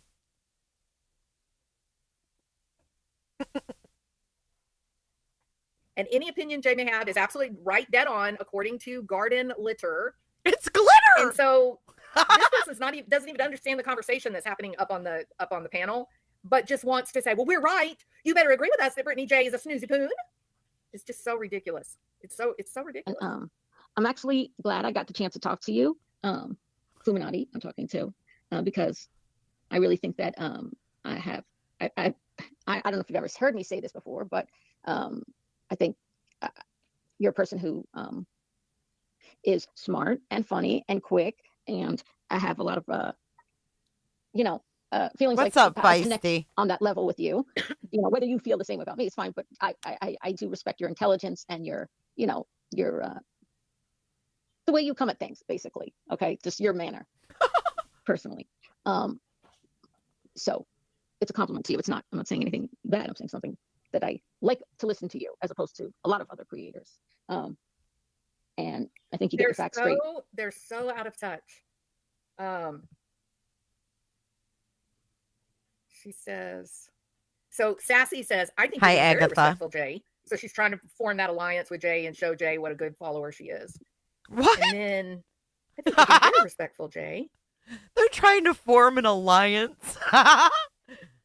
No, you're not blocked, Pearl. I've been pinning your comments all morning. And then here's another one. She's girl crushing on Clue. No, they're having a conversation. But listen to this one. Ms. Upper Thigh. Fact of the matter. Julie is now digging for the truth about the green team. And I think that's a fabulous thing. She's not digging for the truth. And I don't think Julie is on any team at all. I think that Julie has not affiliated either with the green team or Cooterville. And I think she just was trying to get the message out that she has no idea why she's been included in this emergency RICO filing. She doesn't want any part of it. And Cletus acknowledged that he and Illuminati don't want to be a part of it either. Said Cooterville. What a good follower she is. And then I think you're being welcome, very respectful, Maggie. Jay. And then here's another one. She's girl crushing on Clue. No, they're having a conversation. But listen to this one. Ms. Upper Thigh. Fact of the matter. Julie is now digging for the truth about the green team. And I think that's a fabulous thing. She's not digging for the truth. And I don't think Julie is on any team at all. I think that Julie has not affiliated either with the green team or Cooterville. And I think she just was trying to get the message out that she has no idea why she's been included in this emergency RICO filing. She doesn't want any part of it. Wait a minute. And Cletus acknowledged that She's saying that Julie would not recognize Cooterville, that she does not align with Cooterville. Julie, are you listening? Please chat, Julie, and let us know that you are not against Cooterville, because we are kind here. We are very kind, Cooters, and this lady here has given us a bad rap. Her application, oh, is that what happened, Kathy R? Her application for residency was denied and she's bitter. Oh, fuck. We've had that happen before around Cooterville. Imagine you're a supposed psychologist and you're talking about upper thighs and queens of Cooterville. he and Illuminati don't want to be a part of it either. So this just goes to show you how the subscribers will tailor themselves and automatically align to whatever the creator's doing. And that like your chat's doing? When like someone how comes up on panel that might have a different opinion and you try to have a conversation, the side channel just goes crazy attacking the other person, the guest. Nope. We shouldn't do that. We should hear people out. We should let people have their say. Yep. Nope. And I don't run my channel like that, bitch. It doesn't mean that we have to change our minds. I didn't want anybody blocked in that stream, and UA took advantage of that. Julie is now aligned with Cooterville because she came up on panel. Like, we can listen to another person's opinion and not change our own opinion, or we may hear something that actually does make sense and maybe modify our own position a little bit in a logical or rational way. And I think you get your facts straight. And people are tribal. For, yes, Barb. you know, yes. Things that you say, right? And you say, just as you called in and said, no, she's right. He said this, she didn't say that, things like that. We did, so Gary. Thank you for the opportunity to talk to you, Illuminati. I don't know why they would put me in this, and I don't want to be in it because I don't have anything to do with that case, nor do I want to be a part of that case. And I don't think it's appropriate to use me and my kids. My guess, SF, okay, so CNY family, thank you so much, says that Hey, SF Gigi. is bowing out of Sebastian's case. He has told Chris and Katie that he cannot work the case anymore. Well, how can he when he acted like a small child? And here's another part of that too. He's run out of grift. He's manipulated Christopher Proudfoot so much that he probably tapped him out on the amount of money that they had to spend. Remember, this is a man who operates like a high-powered attorney. He asks for a $15,000 retainer. That is minimum. If he burns through $15,000, he says, "Okay, pony it up, Proudfoot. I need another $15,000." Oh my God. She's making shit up. Look at the CNY family. Hey, Jules, did you hear about SF? He said he's bowing out of Sebastian's case. He is telling Chris and Katie that he can't work the case anymore. That's what he said last night anyway. And it happened. He gets a $15,000 retainer. He bills them hourly or maybe by the day. It could be daily. And so each bill that he gives to them, right, beware, he's withdrawing that money out of that $15,000. And when that is gone, he gets another $15,000. It is fascinating to me that Christopher Proudfoot looked at this guy and said, "Oh yeah, that's my man." You know, Christopher, you bragged about vetting the people that you're willing to work for or work with, I guess I should say. You clearly did not vet SF Investigates. You did not. It is easy to find dirt It's not our job to vet. SF investigates. on this man. You got had. You really did. And I'm not happy about that. I'm happy that he revealed himself. I'm happy that the truth came out about who was actually manipulating and being the team. I mean, Jay is on the telephone with Christopher Proudfoot. Oh my God. SF is in the side chat, jumping Again. up and down, screaming and yelling, controlling her, trying to control Cletus and Clue. I don't think I've ever met two people that are the least likely to be controllable as Cletus and Clue. They have no trouble knowing exactly who they are. That is true. They don't give a damn, which means you're not going to control them. You can't shame them. You can't bully them. You can't even schmooze them and try to buddy up and be friends with them. Ooh, People that know Shell, good question. Jewels of Thought, a.k.a. allegedly innocent. Great name, by the way. When they tell you who they are, they're allegedly innocent. Listen to them. Did you vet Tony? Because I find it really odd that you would want to align yourself with someone who scammed a church, with someone who scammed a school. I mean, that's like two bottom of the barrel.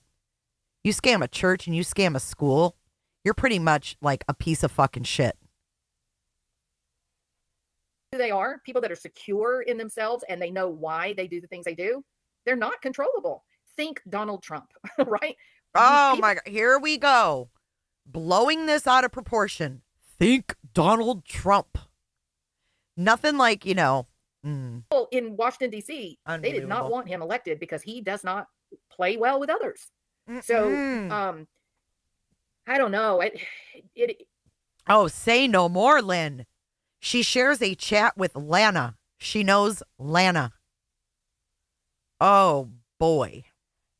Just keeps getting worse. It was when I envisioned Jay trying to juggle angry Christopher Proudfoot, her side chat, Julie, Cletus and Illuminati, and then SF Investigates is screaming in her side chat, and he's on X just burning it all down.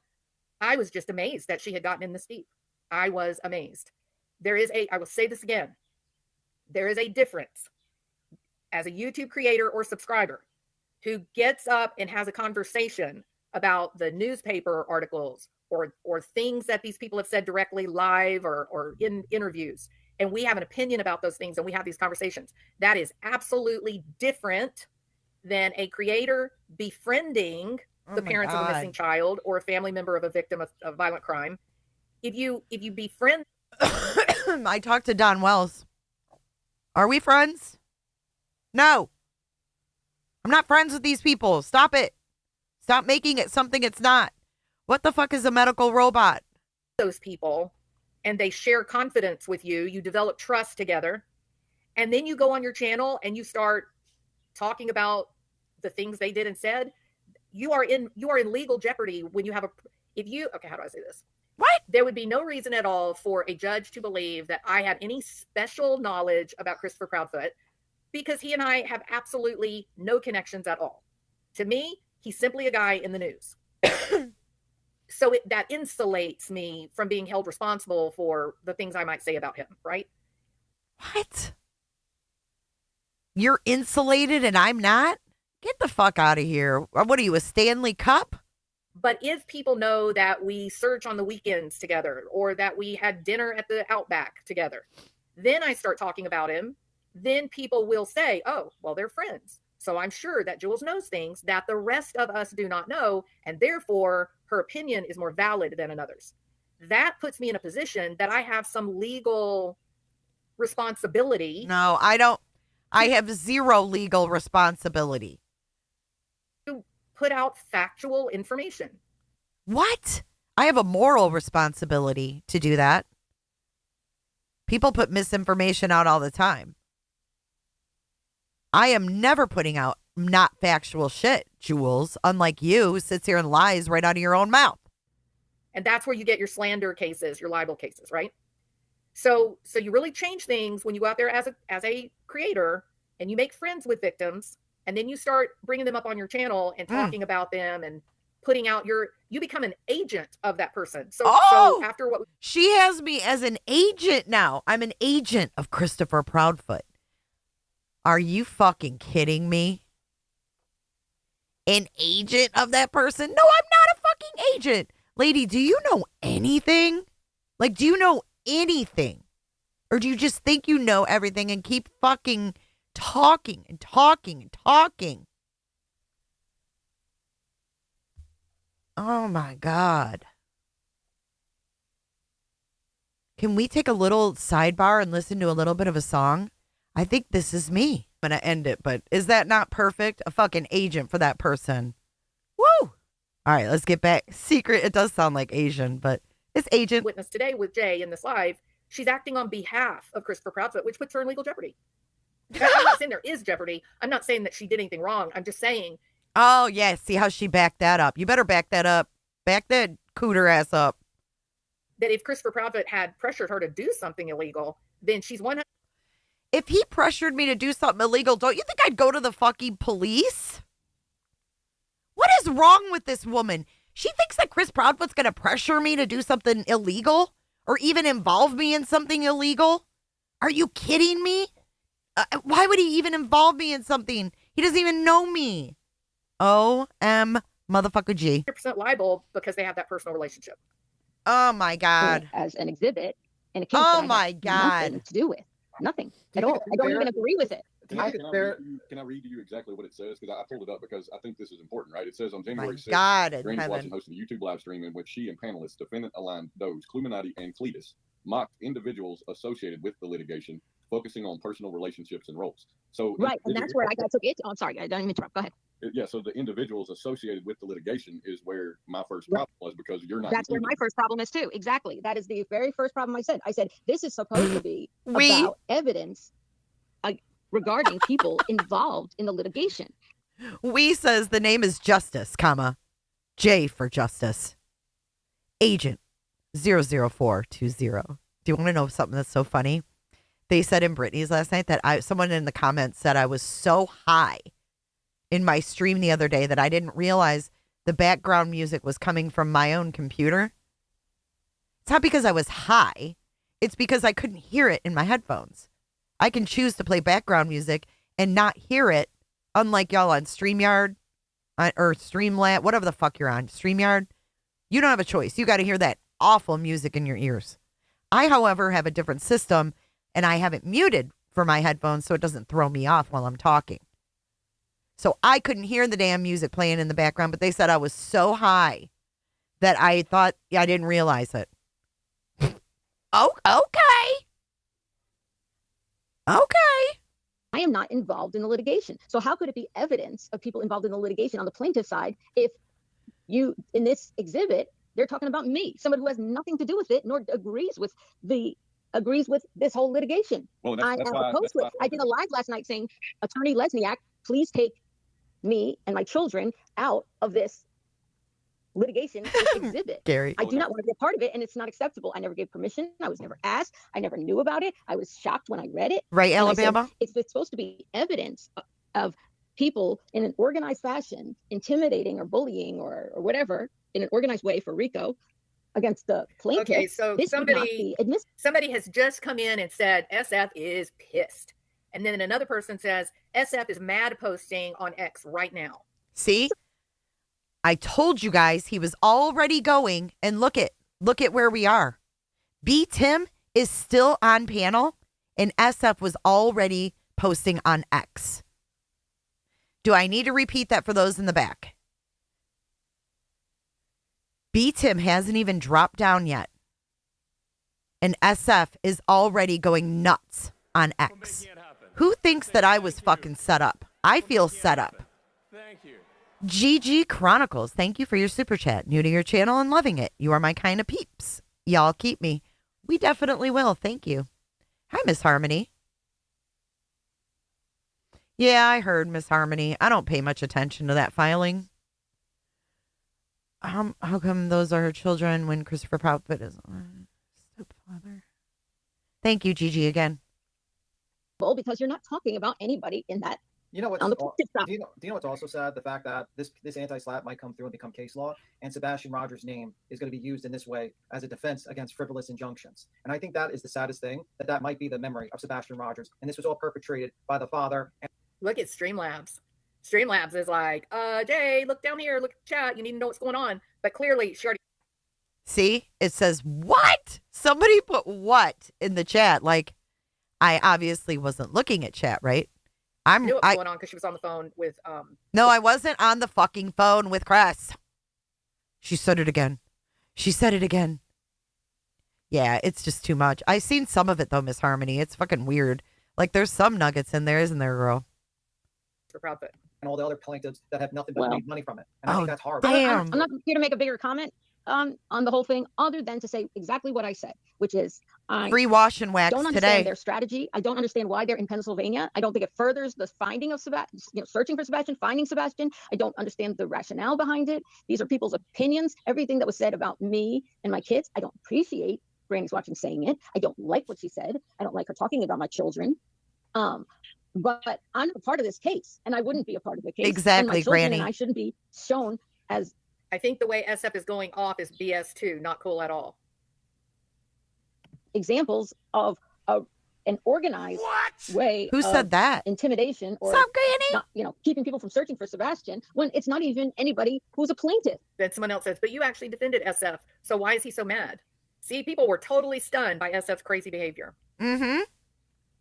I'm glad she's reviewing this because I couldn't. My kids out of that exhibit. It is false. Now, unless we were trying to show it as something against Brittany J, then they made a mistake and say, oh, we made a mistake. We thought they were talking about Brittany J. It's not Brittany J. Therefore, it should be thrown. That piece, that exhibit needs to be taken out of this case. Your kid, I'll expect someone else to talk. About my kids and show and be proud of my children. I love my kids. I'm proud and to child. He is an amazing kid. He has to fed his children. Hold on. It puts people's lives in danger. She's skipping forward, not me. And somebody here says something like, geez, By the SF. way, if you're just joining, the Thelma and Louise is supposed to be me and Julie. Now, remember SF posted that meme of two women in a convertible and said, oh, here's Jay and Julie. Huh. Kind of similar. You shouldn't be so upset because we're being respectful. Good Lord. So now people are really starting to pick up that it just wants Jay to kick these people off the panel. So yeah, Granny, she also said 23 times that Chris Proudfoot was yelling at me on the phone during all of this. Crazy.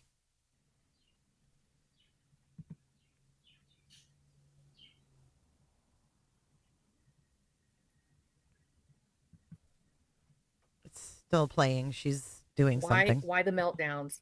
Okay, so everybody's beginning to catch on. Well, SF doesn't get to say who you, Jay, can talk to, especially when you defended him this entire time and confronted her about SF. He needs to watch the entire live before making judgment. He didn't watch anything. He just lost his mind. And it was crazy on X, the things that he was saying. That he has now deleted his X channel. This is allegedly innocent, a.k.a. Jewels of Thought. SF comment here somewhere. They're using Julie as a distraction. I'm just glad she's going through these because I wondered what was said and I didn't feel and like then look going at this. through While it. this is all happening, things are about to go off the rails.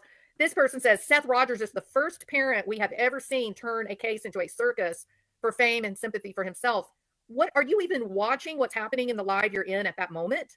It was not Seth that created this circus. It was SF Investigates and Christopher Proudfoot. It's been a circus. Not because of Seth. Seth rarely speaks out. Tony does speak out. It's a rarity for Seth to go. Do you hear what she said? This is a circus because of SF and Chris. It's not a circus because of Tony Mathis, who's been lying and playing games for a year. Oh, no, it has nothing to do with him. Idiots. In front of the camera now. Cartwheels in the backyard. And I'm proud of your kids. You have a right to do it, and so do I. Well, no one's saying that you don't have a right to do it, but I mean, and I don't make money off my kids. I don't charge. But when you bring your kids on the internet, and then respectfully, SF Investigates, you have your ways of doing things and handling things, and people may be like, what the fuck? But you are strategic. Jay is getting her talking, and that absolutely could be very important. See, people are like mystified that SF is acting like such a baby. He is literally screaming and yelling that Jay is for Justice is a traitor, that Cletus and Cluminati are stupid, that they're all coddling Julie. Have you heard them coddle Julie? No. They're in fact, they've already begun to get pretty direct. It's not when Jewels of Thought agrees with you. Oh my God. When she actually tells the truth. Really rude. Because she hates SF. That's the only reason she's telling the truth. Here, but it'll get that way. But what is so unbelievable is that he lost complete control of his emotions for one reason only, because Jay was interviewing Julie in a calm and respectful way. That's the kind of thing that SF investigates. I didn't won't interview. tolerate. I Are didn't people interview. just acting like normal people? And between SF investigates, UA Crimson Tide, and Christopher Proudfoot, they exerted full pressure in the moment on Jay, Cletus, and Illuminati. It was unbelievable. And to their credit, let me say this. Of course, Cletus and Illuminati are not going to, they're not going to fold to that kind of thing. That's not in their nature to do that. But Jay didn't either. I do think she was pressured by Chris Proudfoot, and I do think that's one of the reasons that she kind of got more forceful with Julie. But then afterwards, when she had a full appreciation for just how big SF's meltdown was and how rude he was against her and against Illuminati and Cletus. Okay, how about you ask me? No, that's not the realization I came to. That's not true at all. I do think she was pressured by Chris Proudfoot, and I do think that's one of the reasons that she kind of got more forceful with. No, I wasn't pressured by Chris Proudfoot. As a matter of fact, when I started getting pissed off, I wasn't even looking at my phone, right? I mean, what the fuck? Julie, but then afterwards, when she had a full appreciation for just how big SF's meltdown was and how rude he was against her and against Illuminati and Cletus, she was just like, F you, SF. No, man, what is wrong with you? So this was really, this was really, all in all, I'm glad that it happened that way. I'm older than Chris, okay? I don't let my husband control me. I'm not going to let Chris Proudfoot control me for any reason. For fuck-ass sakes. Infamous truth teller, thank you. Thank you. I definitely will get back with you. And again, I'm really, really sorry that happened. No, who? Julie? Or this fucking bitch? No. Jules? No way. And that even though we can see that that Christopher Proudfoot is meddling behind the scenes, meddling, manipulating YouTube creators, even though we see that now that's truth, and Elevated Truth did tell us that was happening. I'm glad it came out like it did. It totally robs SF of his ability to manipulate again. His grifting days are over for the Sebastian Rogers case. And it was really nice to see Jay and Clue and Cletus give a big old FU to SF Investigates. It was good. And then you wonder why you're involved in something like Wait, you're putting your.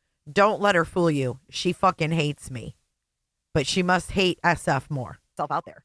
No. Yeah, you are. You are. Wonder why I'm involved in what? This RICO case?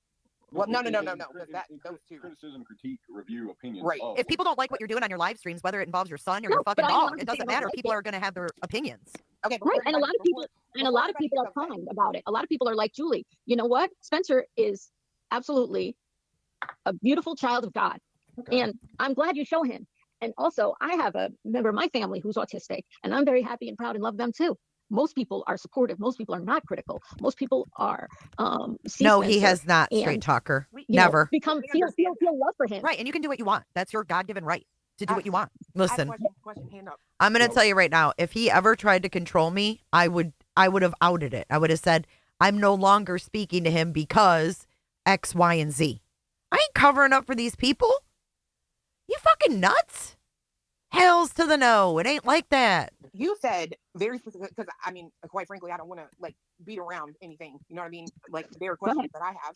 You said that Justin would never text you back, but the minute he needed something from you, he would text you. What type of things are we talking about? What did he want? What could Justin possibly want from you? He wanted phone numbers or email addresses and things like that. Hey, Bams. Oh yeah, addresses. Huh? Email addresses. Oh, email. Okay, and just for the record, they were talking about me. That Justin was asking for my email address to reach out and contact me. Oh, but listen to how. So she did talk to Tony before this. So she has already talked to Tony or hasn't talked to Tony. I'm confused. Conspiratorial they are. And I don't believe that this was Jay and Cletus and Illuminati thinking that it was nefarious. Again, I think it's that that mindset of Christopher Proudfoot and SF Investigates that they're meddling. And so they're trying to figure out who's doing the same kind of behavior, but over on Seth's side. But there was nothing to this. It was Justin, Clutch Them Pearls, was asking for my email address. this is so crazy to listen to this when you know the truth about what they were responding to, but in such a conspiratorial way. Email addresses. Email addresses or phone numbers. Do you have a phone number, email address of so and so? Thank you, Hazel. And I want to add Granny to that list because Granny is very protective over her MFers. Oh, I need to speak to them. For YouTubers or? YouTubers. What? Which YouTubers? Can you say? Is it? Can you say? It was not anything. It was not and the way you guys are responding is like you're CIA agents and you're on a big case and there's got to be some bad, stuff happening behind the scenes. No, it was just Justin trying to reach out to me to talk about something. It's nothing. No, I don't want to say it's. Is it anybody on the green team or the other side, so to speak? No, I wouldn't. I listen. I don't have many. I'd never even. Whose YouTube people? Whose phone numbers would you have from YouTube? Aren't you fairly new? Not many. So he's gathering information from you. He just wants information. Right. Didn't she just go up on Jules' panel and say, I've only been on YouTube. This is going on my 4th month. Information from you, like people's emails. I don't know why he wanted to talk to. He was trying to use you. Hi, Yeah, Trisha. it sounds like I he's didn't trying want to to talk to them. I didn't respond to him, but He did. Tony did. I don't know. I have no idea. Can I say one other thing, right? I mean, I think it's fair to say that you're kind of having some level of awakening or at least response to something here lately. And I really would beg you to go back and reevaluate every opinion you formed on everything in this since you kind of became sort of closely aligned with Justin and these people, because I think there's a lot of never closely aligned. I really wasn't. Well, now that you're. pretty damn quick. Oh, Julie. Uh-oh. You sound like you're underwater. Hold on. I'm sorry. I think it's getting Thank better. you, William. Okay, talk now, Julie. I was not aligned Okay. with Well, no, anybody. maybe Very that's quickly when I wrong. came in, But you're aware of certainly- what they were doing, right? Or, I mean, you had Justin's phone number. That's what I mean, right? So that level of relationship, right? You at least were able to communicate via phone. If he needed something, obviously he wouldn't respond to you unless he wanted something. But my point is, even with as far as Fisher, right? You were looking at me when I first came up here as if I'm best friends with Chris and Katie, and I mean if that's the way you want to feel about it, that's fine. But I think that same energy, that same reflection on that should be done with even situations like SF, because I can tell you I have been out there with Rachel, this is what we don't do here. See, I'm very welcoming to people until they do stuff like this. And I'm not trying to put you on the spot, honey, but there's no proof behind this. Wherever you heard this from, there's absolutely zero proof of it. And I don't want to attack you because I know it's hard to know who to trust and who to believe on YouTube. I'm feeling especially patient today. That is a made up story. A random fun fact. Chris doesn't even really drink or go to bar. When he goes to bars, he doesn't drink. That's what he told me. But hey, there's no proof of this. So what are you gonna go off of with that? Because Justin said it. Because someone came in a chat and said, oh, I went on a date with Chris. I'm willing to tell my story. Nice, Kels. Yeah, it was a big made up story. It's the Scott Peterson theory. He told his girlfriend that his wife was dead. He was a widow. And they use the same story. They're not very creative. And they want Chris to snap. That's their goal. You got to remember, at the end of the day, they want him to snap. him. I have talked to him in depth, and if there is one person in this situation that's 100% focused on finding Sebastian only, it is Steve. I think you got the wrong thing about SF. I think SF does a lot of in-person searches, and he found a couple of the kids in case. Isn't that fascinating? Isn't that fascinating to listen to them advocating for SF, talking about what a good guy he is and how credible he is? Exactly the same time SF. There is no they. That was B. Tim's words. B. Tim's words are B. Tim's. See, that's what y'all don't understand with your little organization. All your words, you consider them all the fucking same. Don't put B. Tim's words in anybody's mouth. That's why we're all up on a panel and have our own voices. But she automatically says they. She just lumped us all together based on one person's statement. This is how they operate. This is how they operate. Listen to that again, how she played that off. Even situations like SF, because I can tell you I have been out there with him. I have talked to him in depth, and if there is one person in this situation that's 100% focused on finding Sebastian only, it is Steve. I think you got the wrong thing about SF. I think SF does a lot of really- in-person searches, and he found a couple of kids in case. Isn't that fascinating? Isn't that fascinating to listen to them advocating for SF, talking about what a good guy he is and how credible he is, exactly the same time SF is on X, ripping them up one side down another. Isn't that crazy? When I say SF lost his mind, Clearly, we weren't aware of everything that was going on in that moment, and we were still trying to keep Julie on panel, right? So SF tried to throw a huge distraction to stop this. Because he did it so early on. Granny, now that I'm rewatching this, SF was already going off on X before B. Tim even hopped down. B. Tim was still on panel and he's already going off. He wanted to shut this down quick. he did. He went berserko, and so did Christopher Proudfoot. Why? What was the terrible thing that happened? Oh, Jay and Julie had a conversation. You should be asking yourself, of all the questions you're asking, the right question is this one. What the hell is Christopher and SF Investigates so afraid of? Pieces. He really does care about Mm-mm. fashion. And I think It's not Chris. Don't throw Christopher in there because Chris didn't seem afraid or anything. And if they were both in on this together, I don't think he would have quit. I think your opinion of him has kind of come from maybe a case of, for lack of better words, raw ass with things that he said. Rachel, I'm not interested in yelling at you. So everybody is just here. Don't gaslight me. I just said I am extremely patient today.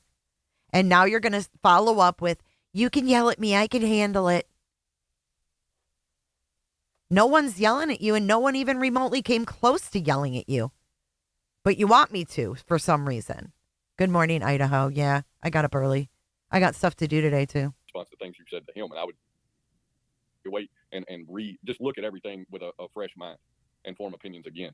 Maybe you come to the same conclusion, but I feel like if you go back and look at things fairly and take emotion out of it. Yeah, take a fresh look at everything, Julie. Yeah. I mean, it can't hurt. If you come away with the same thoughts, then you come away with the same thoughts. But at least give it a chance. And, you're aware of more stuff now. It can't. See what a great, what a good exchange that is. They're not agreeing with each other, but they are just having human politeness. Oh, my God. I don't need your criticism on how I communicate with people. I'm a rational, respectful human being. It's that simple. There's no science to it. Fuck's sake. That's right. So weird. Well, this is what okay. Can I say something now? Yes.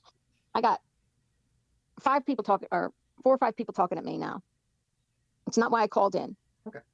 And it's not what I called to talk about, to be told I need to do this or I need to do that. No, I'm just suggesting. I'm not not saying saying you you need to. thing. Okay. I called for a specific thing, and Garden litter. addressed the specific thing. And So Garden Litter says that's it. They're getting litter in their gardens this year, this snoozy squad. By the way, I need the members link. Can someone put the members link up? Thank you for your super chat. And welcome in Jackson County Observer. and we have differences of opinion, and that's all it is. What my opinion? I think you should just focus. And I don't like when this happens a lot. Can you hear me? Whoa. Yeah, I I can don't hear know you. what the hell with that was. I don't know what that was. Is everything okay? Dude, what was that? Remember when that happened? That was like some Sam Isle shit. When Jules came on my panel in the summer, we had a rational conversation. Was that so weird that she lost her stance the moment it was challenged? No, I'm just suggesting. I'm not saying you need to. Thing. Okay. I called for a Welcome in, specific Garden thing, Glitter. and I think I addressed the specific thing, and we have differences of opinion, and that's all it is. What my opinion? I think you should just focus. And I don't like when this happens a lot. Can you hear me? Yeah, I can I hear don't you. know what the hell with that was. I don't know what that was. Is everything okay? Someone just fall asleep? I think everybody's all right. No, my thing is I think you should just focus on advocating and not go into true crime because you're not thinking logically about the evidence of the case. Well, And I with think that's all- an insult. It was an insult. It was designed to be an insult. And B. Tim, with all due respect, you don't have any say so about who decides to talk about the true crime stuff and who doesn't. The fact that you would even say that, the amount of arrogance that took for you to even voice those words, Amazing. Just amazing. And I don't appreciate It's not an insult, it's an observation. No, it's Okay, bullshit. well, It was bullshit, is what it was. Oh, was Lord. You know, you're Triggered. Okay, I'm not gonna say it. Triggered. Yeah, it was rude and it was an insult. Everybody all And you were big butthurt mad, because always you big tried to mad. be rational and calm and you failed Puckered. to change her mind. So that was, that was your little, I'm gonna take my ball and go home. So, be quiet. I think I'm Julie. not giving you I think he's right because there's a lot of hold on, hold on, dynamics hold on. in true crime. I can't sit here and let you get that one because, in fairness, you were making. I mean, I came up here. You and won't made even your let me opinion talk. before I even opened my mouth. You didn't want to talk to me. You would prefer to talk to Clue. You are coming up here and speaking on your observations. You're making observations. So don't. I've given you a lot more leeway than I would give any other guest. Let me just say that. You've told me what to talk about, what not to talk about, what you came up here for, what you didn't come up here for, and I've let you speak. well, gee, thank you very much. You could have hung up on me on any time. Well, I don't hang up on people that come up on panel to talk. I had no reason to hang up on you. I'm glad that you came You- up and you had a gotta- discussion. It's a little bit of a gang up situation, don't you I think? didn't want you to feel like that. That's why I asked Well, you before I brought Clue up. I'm going to jump. We're having a discussion. I'm going to jump Why do you down. feel attacked? Yeah, All I'm right. going to jump down, and you have a good one. Thank you for jumping up, Julie. but See? that's Thanks, my B. opinion. Tim. See?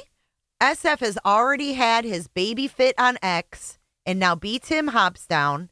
Queen's live. He goes over and gets on Queen's panel, and who hops up there but SF himself? It really, it wasn't about my license. It was about, the length of the interview. Like, you could have asked that lady, like, 5 questions and, been done with it.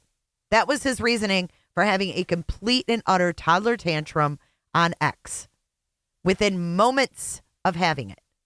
Northern Beans, thank you for gifting 5 cooter ships. Welcome in, guys.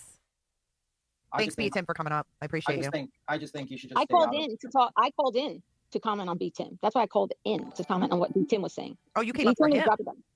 I comment to talk about what B. Tim was talking about at the moment, not for him, what he was commenting on at the moment. And I think you made that clear. What you stated. It was good talking to you.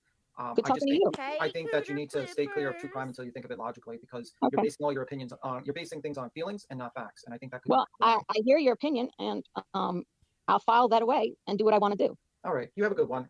You Bye, too. B. Tim. Have a great Sunday. Julie, I get the sense you're very stubborn. Okay. Are you? Have you been told you're stubborn before? I'm just saying. Probably. Yeah, I can tell, and that's not a slam. I can be stubborn as well. Redacting. She's so fucking stubborn. She can't even say yes. That she's been told she's stubborn. She says probably. This is the kind of person that you can never get through to. Okay? Hearing that right there, you will never get through to this woman. I don't know. I know I'm that an I saw. independent thinker, and yeah, I mean, am I a person who is closed-minded? I like to think I'm not, but I'm certainly an independent thinker, and I'm not going to be, dictated I to. agree with that. But can I ask you one thing? So Sure. Seth, right? When it comes to Seth, Mm-hmm. do you think his mom, right, involved in the case in the beginning? She made a post on Facebook talking about Chris and Katie have both passed their lie detector tests, right? I didn't know that. I honestly, just to let you know, I start looking at this case till the case was at least 1 month old at the encouragement of other autism parents on TikTok. And then I didn't start reporting on it, let's say, until at least 2 months into the case. So the things that happened early on, I went back and looked at, but there's certainly things that I missed in the earliest days. I'm talking the first, let's say, 30 days. So as far as his mother, I don't know what she did. That's just being honest. I don't really know. Okay.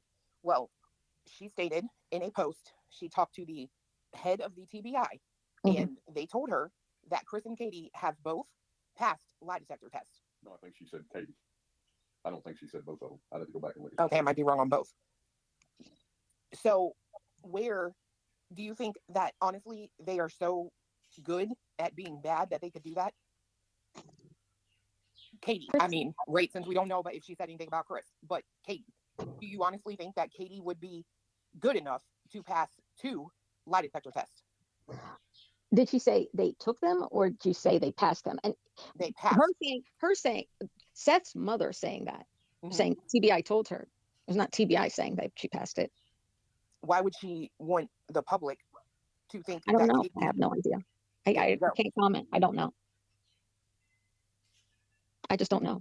They said that they're saying she said both. And like I said, I don't think, but I mean, there seems to be more people that agree with what you're saying than me. So I would, it may have said Chris and Katie. I don't know. I just kind of feel like there are a lot of things that have gone on in this case that you aren't aware of. And I fully agree with what Fiance was saying. Jay and B. Tim at the time before we were up here, it's a conversation between people that do true crime and an advocate. And there is a difference. And that the worlds can't cross, right? But there is a different. There's a different dynamic, totally different dynamic, and like kind of set of like unspoken rules, if you will. Okay. Unspoken rules. Disagree. And you know what? There's always room for learning. I mean, it's not that I didn't come on this platform knowing, what I should do and what I shouldn't do. I accused a man in a case of killing his freaking girlfriend, and he didn't do it. We all learn. There's also learning to be done on the other side about people like me who are coming into the case specifically stating, I think it's important to look at things through the lens of autism because there was a lot of misinformation. A friend of mine was taught until after that live because I just saw them. Like you're in a freaking court case right now because, in my opinion, and allegedly, they are trying to get you to shut up because you will not walk the way they want you to walk. Bing bong. Enterprise. The only reason you're in that. That's an interesting thought, isn't it? Well, they tried to ruin my marriage because I wouldn't go along with the narrative. They got me. They keep putting out my daughter's trauma. Do you know about my kid? They keep putting that out every single day. And you know what's funny? And that was Smiley that did that. I was in shock. Truth. I thought, what in the world were you thinking when you took a child's trauma, a child's attack, and you weaponized it against another YouTube creator? See, at least she stood up for that. Talking about baby Clue and her trauma being brought up by Smiley, of all people. Because you didn't like what they were saying or what her opinion was. Who in the hell does that in real life? Who does that? Clue's daughter is a real person with real feelings. You have no right. And I did a live. I took Smiley to task. I don't have anything to do with Smiley. I don't even know if she knows me or not. But I was so angered that there was a kid who had her trauma weaponized on YouTube of all places. I was just furious, and I went live and acted out. But who does that? What's wrong? We gotta get it together, people. I gotta give her credit where credit is due. I don't agree with 99.999% of what she says, but when she does spit out a truth nugget, you gotta recognize it. Do better. This is crazy. Is the person that put it out, Chronicles of the Shady, actually came into BJ's chat last night and said to everyone in the chat, I sure am glad Julie didn't get to talk to anyone over there. Well, why is that? Let's not forget, too, about the supposed, plan of planting evidence on your property. Oh, that's right. That was Seth's team, too. I'm telling you. Oh, my God. The backlash is real. The backlash is fucking real, Julie. That's why you're in. And if anyone said, threatened, or even worse, planned, planting, quotation marks, evidence, get yourself to a doctor. Okay? It doesn't matter whose team you're on. What's wrong with you? True crime investigations, trials, they only work if people are not planting bogus evidence. Terrell's Ken. You could even say that completely complicates anything that might ever come of Sebastian getting justice. Ooh, she took up for Clue a second time. Wow. Right, Chris? Pick me up off the floor. Holy shit. I don't know which one of you said you were going to go plant evidence at Clue's house. That is not, you are not working in the interest of Sebastian. Well, and let me say this too in terms of bullying. Woo! You know who she just called out? She just called out Jules the dog handler. She just called out Terrell's Ken, but she didn't have to say their names. She may not even know who that came from. Plaintiff Julia Valenti, who is in every chat, by the way, Granny. I've seen her a lot lately. I was like, good God. This is the Jules that used to be on BJ's. Yes, Danny. Mm-hmm.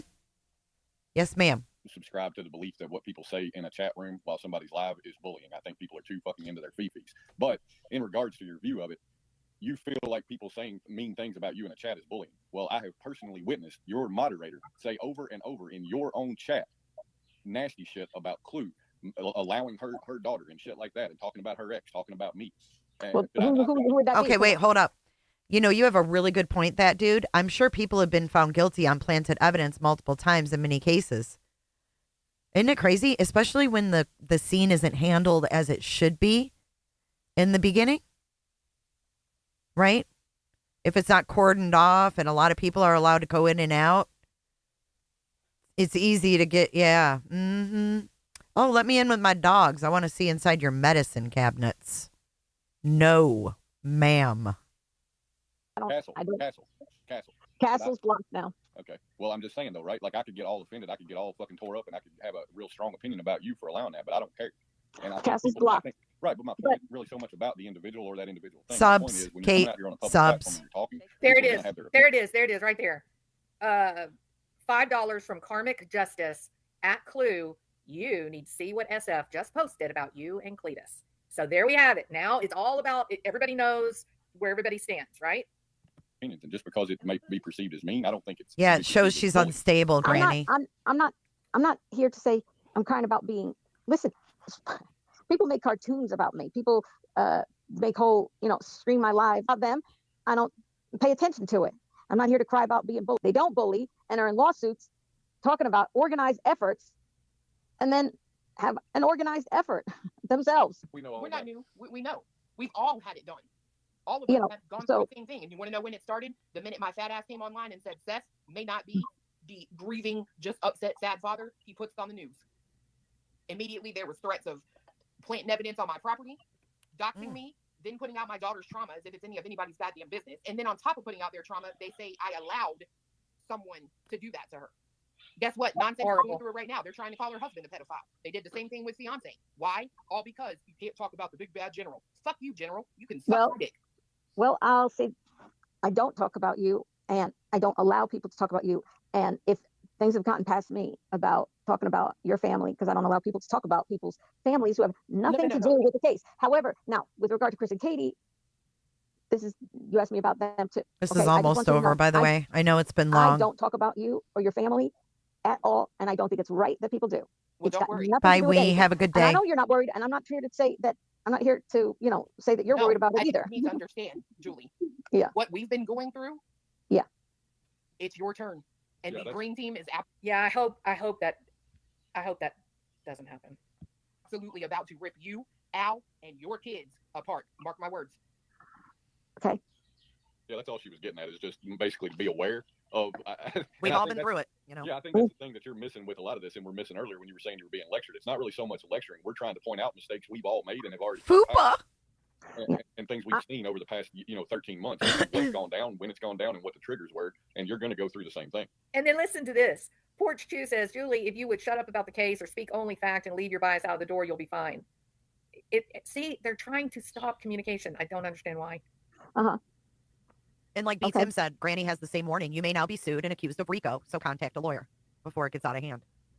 Because it's not a joke. I mean, Granny has had to spend like over $10,000, I think. I don't even know the exact amount, but for something that's bullshit.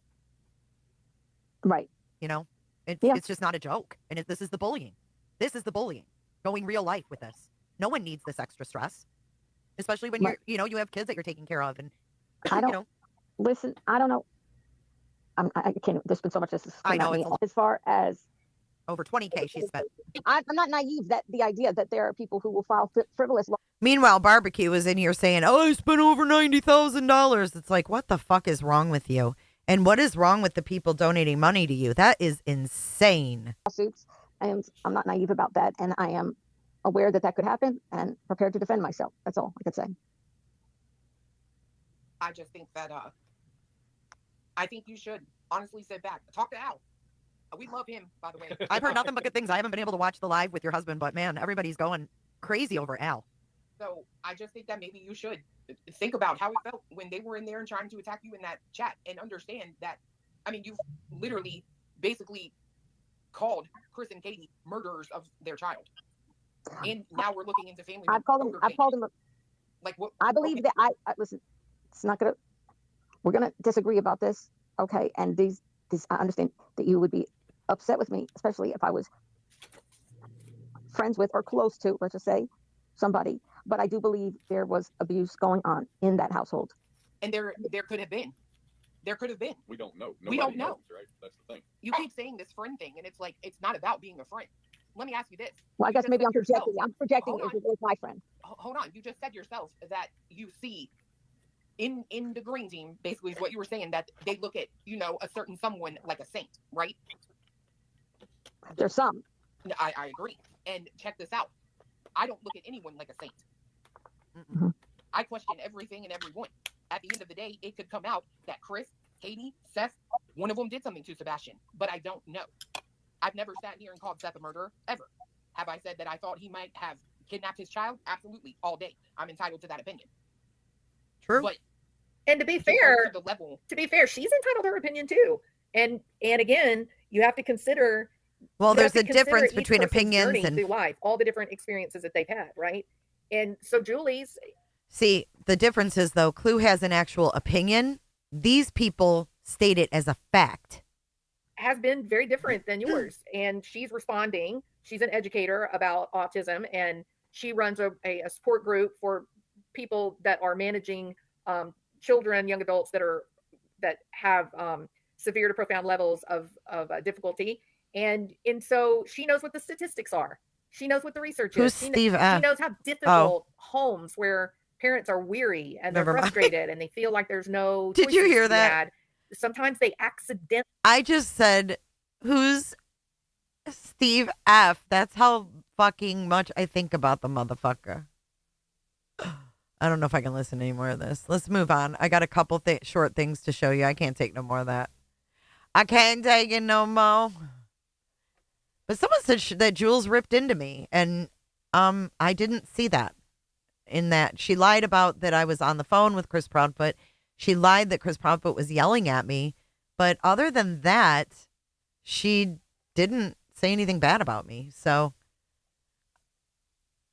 I don't really have too much to say about that. Okay, if you guys missed it, this is when SF, after his hissy fit, he hopped up on Queen's panel looking all... Everybody all big mad. Always big mad. All big mad over here with his little white hard bottom shoes. This is after his little tantrum. He hopped up here. Yes, Kels. He did. How are you, SF? Hey. What's up? All calm. So I heard there was quite the panel this morning here with Julie. I didn't get a chance to watch any of it really. I've seen just a few minutes. You know how we think over here in the true crime community. Body language is everything.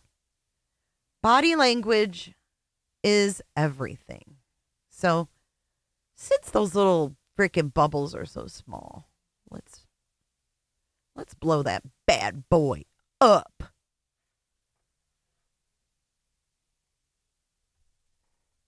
Here, SF. Betty's got a message.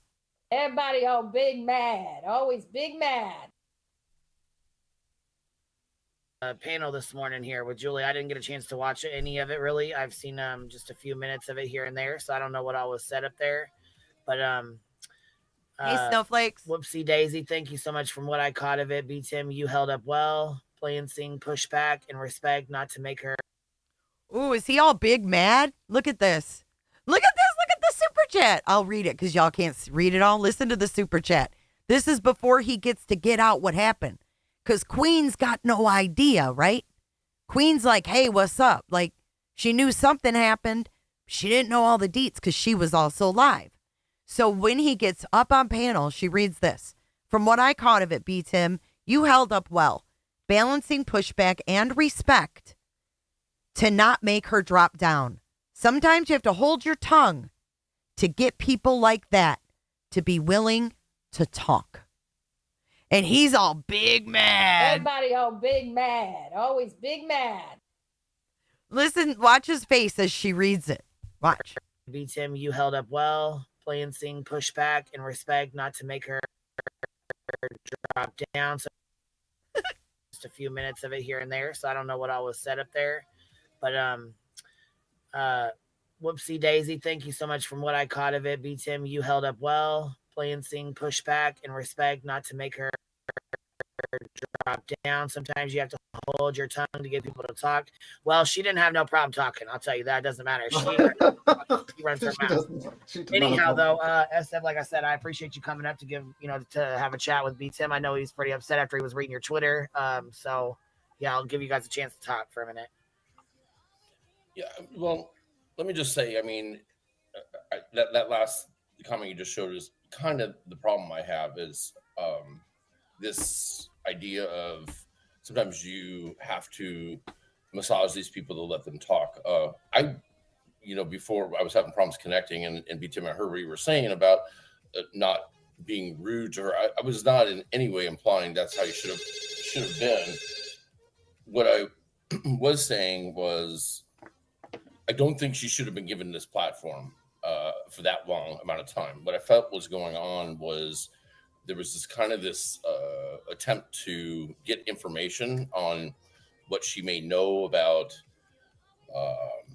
at night or whoever it may be. And personally, I think what that does is it just gives credibility to them. Like they're actually an intelligence agency and there's something to find out. And even if there is, like, how does that help Sebastian? How does that help find Sebastian?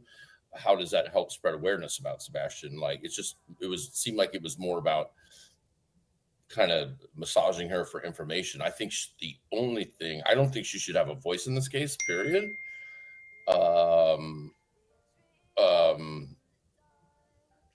But I don't think she should have a voice, and it's not about what she's done in my licenses or anything like that. It's about just giving her this credibility, and I think she should only be accountable I think she should have to be accountable for the claims that she's made, and I think that's the only questions that should have been asked is, what proof do you have of this, and why has she interfered with writing neighbors and trying to collect surveillance, offering to pay for things, and it's not her that's not her job. And that's where my problem came in. I just don't think it should have taken 3 hours. I think it should have been a 5-minute interview. Well, you listened to Julie. She can't say anything in less than 5 minutes. Let's just be real with that one. I don't even think I can get what she was going to eat for lunch in 5 minutes if I let her talk. She talks a lot.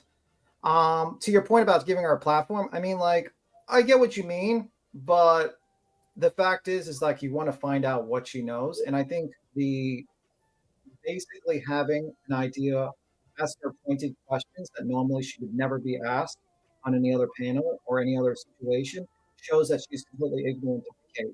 I asked her what was the evidence that she had. Your mic is kind of messing up, B-Tim. Can you hear me now? Yeah, I was going to say it was messing up actually really bad. Okay, I'll start again. Hold on. It's super loud now, so back up just a tad bit. Okay, I'll start again. All right. She can't get anything done in 5 minutes. First off, she couldn't even figure out how to get lunch. Second off, the lady, by asking her pointed questions, it shows a clarity of that she has no idea. So basically, you're saying it gives her some sort of authority, but actually by asking her, do you have any proof or information that could point to Chris and Katie being guilty or anything? And then she says no, she has none. She just keeps on looping back to abuse, shows that she really has no clue what she's doing. And I stated my opinion, she does not deserve, she should not be in true crime. She's not thinking these things logically. Big mad. I pointed out the questions about your license thing. I basically said, like, you're gonna get, why'd you do it? She gave me a dog shit reason. It was like some sort of disciplinary. I have to listen to it again, disciplinary or whatever. And I told her, you better get a lawyer. I mean, I think you have a very good case of suing her, and you're probably going to clip that part when she's talking and pointing out her reasons. If you do sue her. I guess the only thing I'd say about that is, I appreciate people, I guess, looking out for that. But that stuff with the licensing, I can take care of my own. But the thing is, it's about she muddies the waters in the case. And UA doesn't? That's rich, isn't it? Isn't it? It's not my license. I can take care of that. He doesn't even finish his sentence. It wasn't about me at all. Yet he used me as a scapegoat. No, but the thing is, it's about she muddies the waters in the case, like calling the detectives corrupt and the county and in all these things, and in going demanding answers from calling a tip line. A tip line is just that, to leave a tip. It's not I want to become an investigator in the case. I'm calling you now. You owe me a call back. To this I'm sure if the investigators got tired of Julie, they would say, ma'am, we got your information. You don't need to call us anymore. Granny, I can't. I mean, so she just has these totally unrealistic expectations. And, so I just felt like 3 or 4 hours of this was giving her made her a player, a bigger player in the case. I don't think it made her a bigger player. I think she showed her ass, if you want to say. She has no clue what the hell she's talking about. Well, you know what? B. Tim wasn't a yes, sir. You're right. Everybody all big mad. Always big mad. She was getting facts wrong about the alleged abuse. And also, it also highlighted that basically Justin's trying to get emails from people from her. And it just shows you that she's working purely out of emotions. And I think, like, I get it, like 3 hours is a long time. I get it, man. But I mean, she was looping a lot, and unfortunately, you can't control that. And sometimes it's like when you're trying to get a conversation with a person like that, which might not be all there, it's like herding sheep. And if you're too hard on them, you're not going to get it. But I get your point. I mean, I just don't know if we need to get that, I guess, is my point. And I'm not saying this in a mean way. I'm just saying I don't know if the inner workings of like what Justin and all them are doing is important when here we are at a year and we're not. We got to find Sebastian, and Justin doesn't know anything about where Sebastian is. In all these things, like who really. Neither cares, does Julie. I guess. Let them talk all they want. It makes it sound like they've got important information when people are harping on it. I just wish that it would be more about if you're going to make these accusations, back them up, and then and I guess kind of leave it at that, because what Justin knows or thinks he knows or how the inner workings of that just aren't important. What's important is we still, don't know where Sebastian is, and we don't need to make it more complicated for the detectives, investigators, and everything, and this makes it, and I'm not talking about you in particular, I'm just talking about the whole, everything in the totality makes it harder or impossible for law enforcement to ever engage with us, because they're just like, this is craziness, and all these, so that's where my frustration comes in. I just didn't agree with the let's butter her up to find out what she knows. I don't think what she knows is important. Well, it's also to find out what. No one buttered her up. Number one, we were respectful. We didn't butter her up. I didn't treat her any differently in the beginning than I would any other guest. As it went on, I did, and I let her know that because she started to be disrespectful. I mean, this dude is just like all up in his fifis. On the UA's texting him. It's like, how old is this dude? What she doesn't know. I mean, mentally. Like, at the end of the day, the problem with a lot of these true crime channels is they claim to be experts in someone's The only guilt, butter is over there and then on when you try to break it down Brittany's to them, mouse. they have no clue what they're talking about. This lady, I try to say, well, what is your evidence? And she had none. She was completely ignorant. And I'm hoping that if someone on the green team watches or a viewer watches, they look at that and they say, wow, there really is they can't even list one damn piece of information. And maybe that person doesn't have to watch that person and moves on. That is the goal of the end of the day. The goal is to disinfect, basically sunlight is the best disinfectant, to show the sunlight to these areas of YouTube, to tell people these people have no clue what they're talking about. They do not understand the judicial system. He doesn't care a thing he's saying. Anything. Just look like, at him. Let's say you had a fake PI. He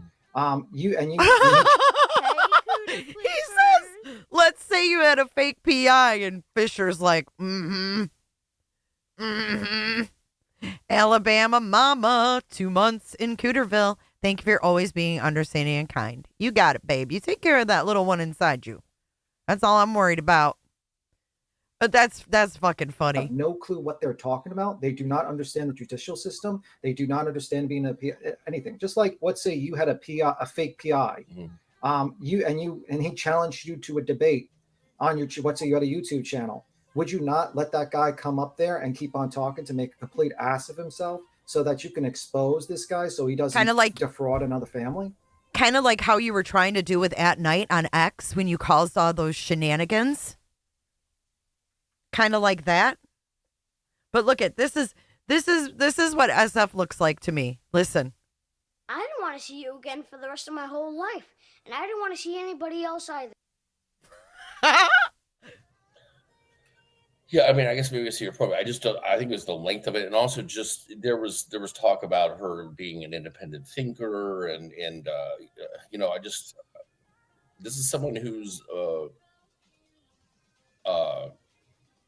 gone on and on about abuse and things that she knows nothing about, and it frustrated me that again, I think it just gets further away from Sebastian. And the funniest part is, listen to Queen's music in the background. It's that song that like techno sounding song that goes nee nee nee nee nee nee nee nee nee. It literally sounds like an aerobics class behind him. Remember, he was in a gym class too. It sounds like sounds like the spinning class music. Or it gets into parts that are like we're debating things that quite frankly nobody knows anything about, except for the people directly tied to the case. It's all speculation, and most certainly with her. But she comes in and tries to play herself off like she's an expert because she's the stepmother to a couple autistic children, which she doesn't know. First of all, it's such a huge spectrum in the first place, but she doesn't know anything about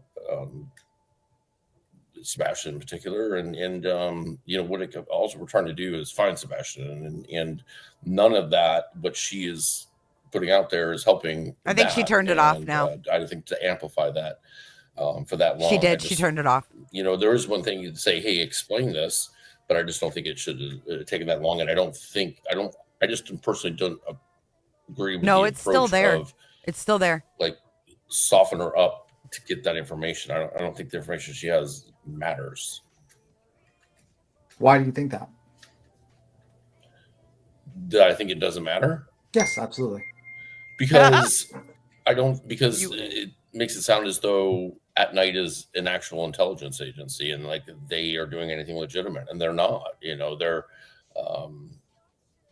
so what they know. We all see the crazy. The techno's going to kick in a minute. About their different divisions, their border security, high retention. This is all made up. Thank you, Beans. Stuff. And so if we start trying to figure out the inner for your PayPal, Beans, it's pointless because it doesn't mean anything. Because it's nothing. It's just fiction, and it's quite frankly, these are two guys that were writers or whatever at the National Enquirer or whatever. Whichever tabloid magazine it was and one went to prison, and we got out of prison, they decided they wanted to be an intelligence agency, so that's who we're dealing with, and to give that legitimacy, I don't think helps Sebastian. How does it give it legitimacy to find out that these people are just idiot YouTubers communicating with each other and acting like fools and have no evidence or information? Haven't. But don't we already know that? I mean, honestly, it's not a smart ass answer. I mean, kind of is. But we might not know. See, like the thing is we know that, but there's bubbles in YouTube. Like, how social media works. You get recommended this, and it recommends you a video that's very much like that. And a lot of these people live in bubbles. And our job, I believe, is to burst those bubbles. To kind of go into those bubbles and let these people see the truth. And the only way you're going to do that is let them up and talk and have a person like Julie Skolnick jump and talk. Because if you don't, she's going to be in her bubble and she's going to be a victim. And no one from her side of the fence is going to hear it, and it's just going to make that make it spread like that. I wondered that too, Angie. Fungus or something like that. Mm-hmm. Well, and here we are, right? So, I mean, I don't know. I just don't think she should really be given a platform especially for that length of time. Well, I'm not sure what that last comment about UA notes was about, if that's regarding me or not. But, I'm going to just butt in here real fast because when you said what did he just say? I don't know what that comment was about UA. That's regarding me or not. But, wait, what? Well, I'm not sure what that last comment about UA notes was about UA notes? What? Especially for that length of time. Well, I'm not sure what that last comment about UA notes was about, if that's regarding me or not. But, why is he so worried about UA? I don't think Alabama Mama talks to UA anymore, Naomi. That's what she said. So that's when he came up on there. That's pretty much it. Someone wanted me to play this clip from Brittany. sudden. 104.10. Okay, she's reviewing Nonsense and Granny. This is last night. You know, now Seth is this big church godly guy, and you know, Pascal, we got to go to church, and but that was like a swift change of things. Wait a minute. All of a sudden, Idiot. No, there was Seth is always. How do you know it's all of a sudden? The first time I heard Seth, he said he was a Roman Catholic. This has been out since the very beginning. He's been very religious. I've been a Catholic since I was born. I mean, that's not something you just do unless you marry into a Catholic religion. Exactly. Unless you marry someone that is Catholic, you don't usually go to I mean, I just have to, not everybody, but I'm just saying most people. Comment? Right. These people have no clue. How do they know what everybody's doing in their life? How do they know what their past is? That's what I always say. How do you know? They act like they know all of us. Hey, Jax. You know what I mean? You can Welcome back. As if you can I speak hope you're on Sandy somebody's free. day to day when you've never been in front of them. I don't know Ever. what I'm. Seth And has even- always spoken. They said religion. 104, Always. 104.37. So let's go back because we passed it. I don't know if it was chat or not. You guys keep your eye on the chat. He was a Roman Catholic. This has been out since the very beginning. He's been very religious. I've been a Catholic since I was born. I mean, that's not something you just do unless you marry into a Catholic religion. Exactly. Unless you marry someone that is Catholic, you don't usually go to I mean, I just have to, not every. Is it about the Catholic things? You don't have to marry a Catholic to be a Catholic. I know. Is that what they're talking about? That's fucking weird. Keep going, Brandy. Okay. Everybody, but I'm just saying. There most she is. people. There's Brandy. Right. These people have no clue. How do they know what everybody's doing in their life? How do they know what their past is? That's what I always say. How do you know? They act like they know all of us. You know what I mean? You can, as if you can speak on somebody's day to day when you've never been in front of them. Ever. Seth has always spoke on religion. Always. And even Granny, if that was the case, which you don't know, but if that was the case, if somebody found God because their child was missing, that's a blessing. That's a big blessing. Mm-hmm. Get off your frickin' high horse and think that you're always right about everything. Darn. People. Stinner said they don't know. So jealous. This is the Ugh. subject. No, they don't. Everybody all big mad. Always big mad. Well, it's gross, isn't it? It is gross. Mm-hmm. I'm not Tim's in a cult. floaties. I'm sorry. Mm-mm. I don't. What am I supposed to be hearing? Brandy? Disgusting. Isn't it intolerant to accuse Christians of that? Mm-hmm. It is. To assume that all people are like David Koresh? I mean, come on. David Koresh? Oh boy, Brittany. She just brought up the Waco David Koresh. Just as K Miller came in hot with 20 new cooter ships. Welcome to Cooterville, guys. Come on in and close your legs. Look at Brittany's girl. Spirit Seeker Squad. Come on in, baby. Close them legs. Let Nana welcome you in, Spirit Seeker. She says, welcome to Cooterville. Everybody close your legs. Everybody coming in, close your legs. Close your legs. Thank you for shaking them bushes, K Miller. That's not fair. All right. Yeah. Yeah. I've been screaming this shit. Like, I've been screaming about this. It's drove me nuts because I'm like, people, there's so many connections. Everybody that they have been associated with has had some sort of SA allegation. Oh that my they've God. needed a public optics campaign to all of it. And then you think of how they're using and maneuvering, and it's mind blowing and maddening because everyone that they're associated with has had some sort of SA allegation. Okay. Well, you're wrong. Because I don't. Neither do I. Oh. And that's Hey, Cooter Clippers. I thought, what? I thought that I made fun of her for her essay. Wait, what? Neither do I. You're wrong. Of SA, everyone that they're associated with has had some sort of SA allegation. Well, you're wrong because I don't. Neither do I. Hey, Cooter Clippers. And that's slander nonsense. Mm-hmm. Wow. Wow. Yeah, I'll say. Hey, Cooter Clippers. Holy. Mm-hmm. Wow. Mm-mm-mm. Hey, Cooter Clippers. Because they are using, there's a child missing. At the end of the day, there is a child missing. But just like OUR tried to use Elizabeth. Unbelievable. She. Hey, Cooter Clippers.